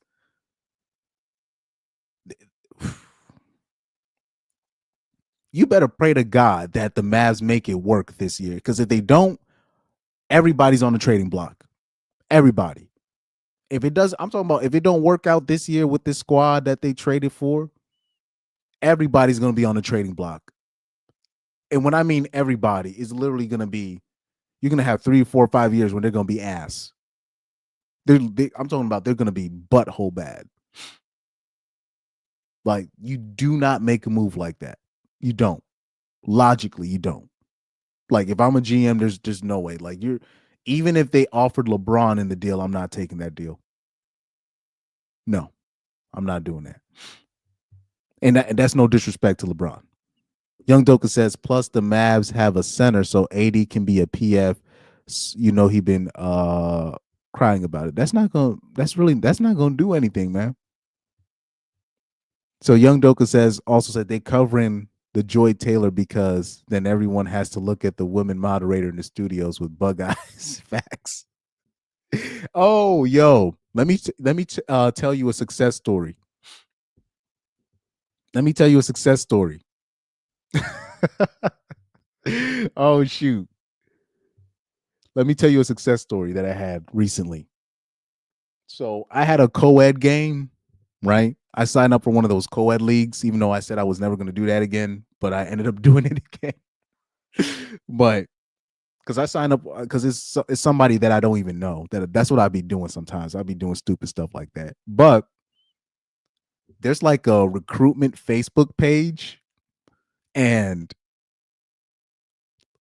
the girls on our team, they're not bad, but they get tired because they're the only ones out there because you need to always have 2 girls on the field at once, or 3 girls, 2 or 3, whatever. So we've always lacked depth when it comes to the girls on the team, right?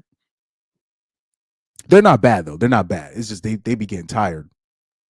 So I remember the captain of the co-ed team, he was like, yo, we need to do some recruiting. And I'm like, I'm not here for that. But somebody on Facebook, this girl, she said she was visiting the town, basically visiting. She's gonna be in town for the week. She just wanted to get a workout in, because if you don't have enough girls, you could always like call somebody and then you have them check in with the referee. Even if they're not officially part of the team, you can always bring help. They just have to like sign in on some sign-in sheet or whatever for the league. So I happened to see on a Facebook group, I'm a D1 player from something university. I'm not gonna say what university. Man, when I saw the college and I saw D1, I hopped straight into the DMs. I was like, "Can you please play? Can you please help us for this next game?" And the game was literally at 10:30. So hold on. I got the. Let me see. Do I got the Society Menace to Society? Clifton Powell. Remember that scene that Clifton Powell played in Menace to Society, and when he asked him to come to the house, he said, I don't give a fuck what I said, nigga.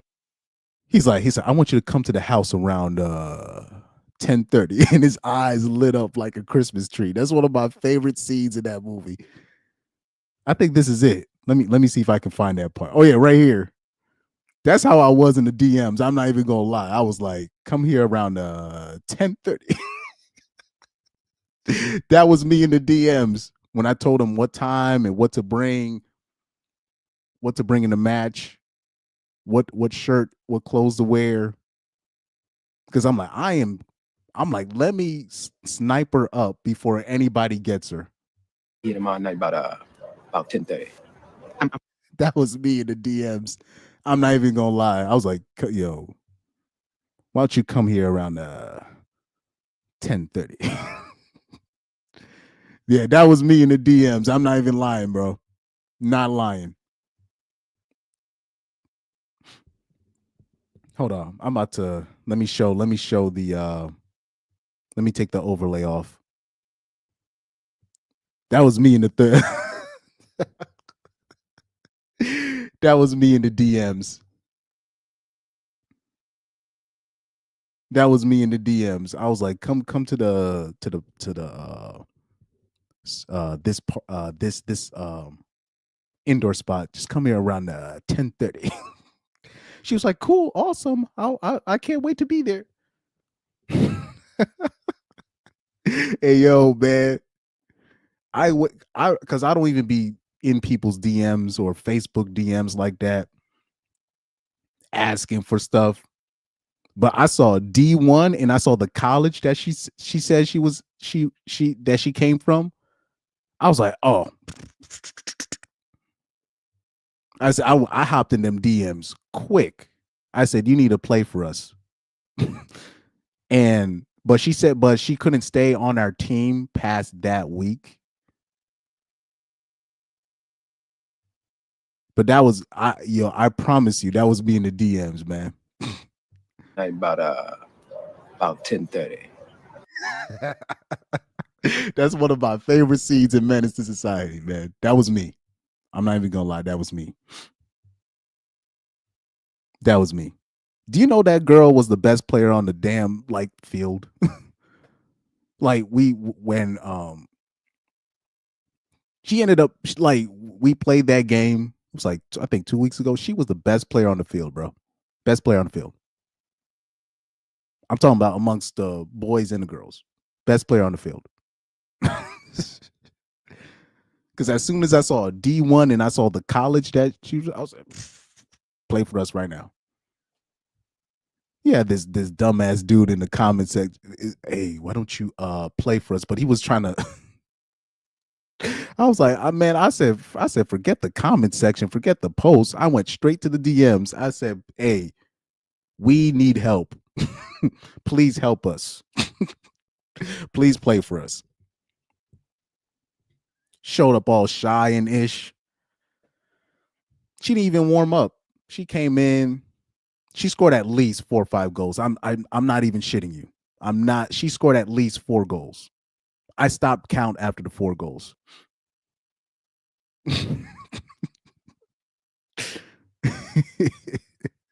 But that was me, man. I saw that. I was like, hey, come on. She said, what time I gotta come? Come here around 10:30. Hey, I don't know if Ainsley's still in the comment in the chat, but I remember I pulled that reference off on Nicole. Nicole was the only person that got the reference when I did that ish. I said this the last movie's around 10:30. Yeah, man. She was I'm not even joking. She was the best player on the field. They couldn't stop her. Couldn't stop her. She scored at least 4 goals. At least. I stopped count after 4. And then once she hit her 3rd or 4th goal, I was like, can you please stay on this team?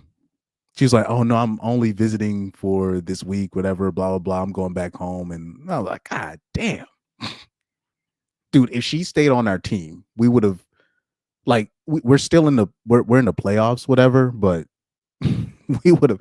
I'm telling you, we would have been mopping the floor with everybody if she stayed on our team. Like the thing, and the beautiful thing is when you play with another good player, you're finally free. So I like to play up front, but because the team has nobody that can distribute the ball, I have to play in the middle, and it takes so much out of me. Like stamina wise, it just takes so much out of me. But I just have to still, do that. Got to play that midfield role because there's literally nobody else on the team can distribute, and that's unfortunately what happens. So I was playing in the middle. I've been doing that for the past 4 weeks now, 3-4 weeks now, and we've been winning like that. You know what I mean? But she came in. Sorry, she came in, helped us win that game. Then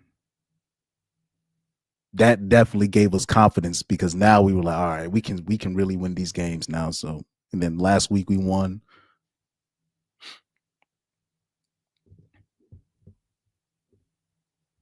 But I was so happy. Like I had a terrible week, but she made my whole week because I didn't know she was gonna be that good. I just saw where she came from and the D1. I was like, oh, okay. I'm like, I'm not gonna type in her post a comment, whatever. I'm like, I'm gonna go right in and I'm gonna just ask, like, can you please play tonight? Please. Let me see. Mavs GM is brain dead. Yeah. That's what I think too. Like, if we're going off of the paper, if we're going off paper, the Mav GM is an idiot. If this really happened, idiot. Oh yeah, so yeah, Nicole. Yeah, I pulled that reference on Nicole one time. I was like, somebody had. So I think a customer had asked me about what time is this last movie, blah blah blah, and I was like around 10:30, and I did my thing with the eyes, and I looked straight at Nicole. Nicole started crying, laughing. Nobody else got that reference but her. Nobody else got that reference. I was sitting there like, didn't even know why I was smiling like that afterwards. That's my favorite scene in Menace to Society. He said, "Why are you here so goddamn early?" He said, "Didn't you tell me to come here around this?" I don't care what I said, Nick. Don't come in so motherfucking early. That's easily one of my favorite like 90s movie scenes of all time. Easily top 10. Easily top 10.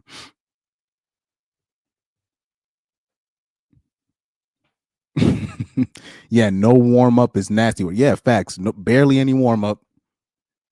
And the thing is, when people don't understand, when you're like a D1 player, or if you're just in there for some work, you just want to get your workout in.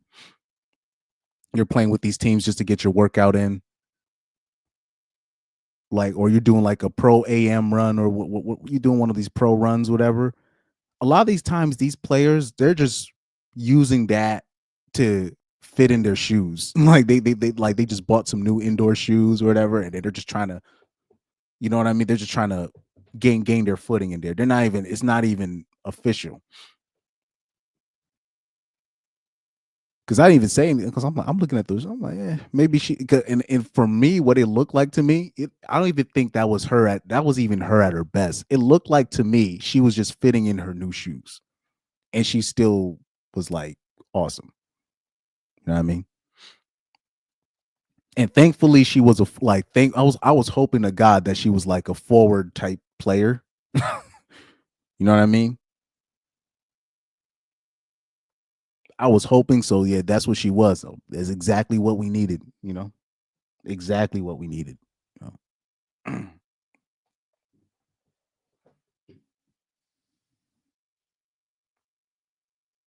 But yeah, last week, obviously she wasn't there because she's gone. But um, then I had to do that. Like I joined that team just to like kind of have fun and chill and to just get my workout in and have something every like I'm not gonna say what day of the week it is, but and just have that day of the week lock in so I can always have something to do. But yeah, that joint is taking a strain on me.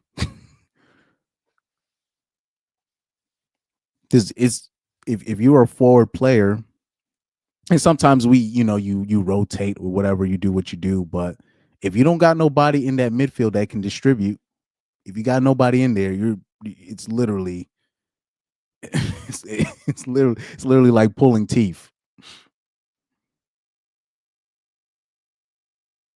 Like even like back then, I remember times I had to play midfield because there would be like nobody else on the field that could like distribute. So it's fine, but it's I gotta do a lot of it's a lot of work for me on that. Especially people don't understand it. Then when I talk about people carrying teams, I used to have to carry teams back then, though. Respectfully, and I say that respectfully, I used to have to really do that, and people don't understand like when it's clear that you're the best player on the team or whatever, or you're the most dangerous player on the team, how they attack you or how they defend you is different from everybody else. Like I remember even like on a pickup game the other day, I decided to be selfish and I scored, right? Was dribbled past a couple players and then scored. And this time I was playing with the OGs instead because they wanted to switch things up, and we ended up winning all of our games easy 5-0, 5-0, 5-0, 5-0. And then but when I was on the other team with the young team, 5-2, 5-2, and then we'll probably lose one. But straight swept 5-0, basically 5-0, 5-0, 5-0, right? But this time I decided to be selfish, dribble, score, whatever. And he's like, why don't you do that more instead of trying to wait for other people to get open? But sometimes they be open. The problem is when you're dribbling, especially somebody like me, if I'm dribbling from a deeper position, the stamina it takes to dribble past certain people or to dribble past I'm talking about I'm getting double teamed. Got two people on, and I got to dribble past that and then find the composure to score afterwards. And then they're already waiting for me to shoot.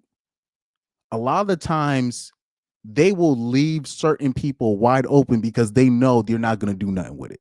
So I used to like, I would have to, and I still do that. Like you set up people perfectly to score and they just, or they end up being wide open with the ball because they're just anticipating them passing it back to me because they just rather those guys shoot than them risking them passing the ball back to me. You know what I mean? So these are the things that happen when you are the best player on your team. And I'm not saying I've been the best player on the team on a high level. That's not what I'm saying. I'm just saying if any time in your life, if you played in any game, even if it's pickup, you're the best player on the team, you'll know what I'm talking about. It takes a toll, especially if you're not selfish. Okay. I went way over time. But anyways, man, yeah, thank you guys for tuning in. Ainsley, always good. You already know Ainsley. That's my guy right there. Great to see you, man. Young Doka, thank you, man. For real. Educated Tyrone, the usual suspects. You guys can really be keeping the show going on. You know what I mean?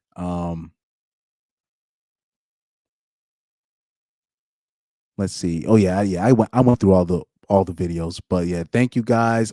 Check out the videos that I did drop today and the other day before that. I think those are some very important videos that I dropped. But yeah, I think I covered everything. Rolando G, thank you. I saw you in the chat. Pyro, you already know. Garrett Grant, thank you, man. Thank you, guys. And I think I should be out of here. Yep. What video should I end with today? Let me see. What outro video should I do? The same one from last time. Same one, man. Peace out, guys. You know how the false prophet said, have you ever been swallowed and... Hallelujah.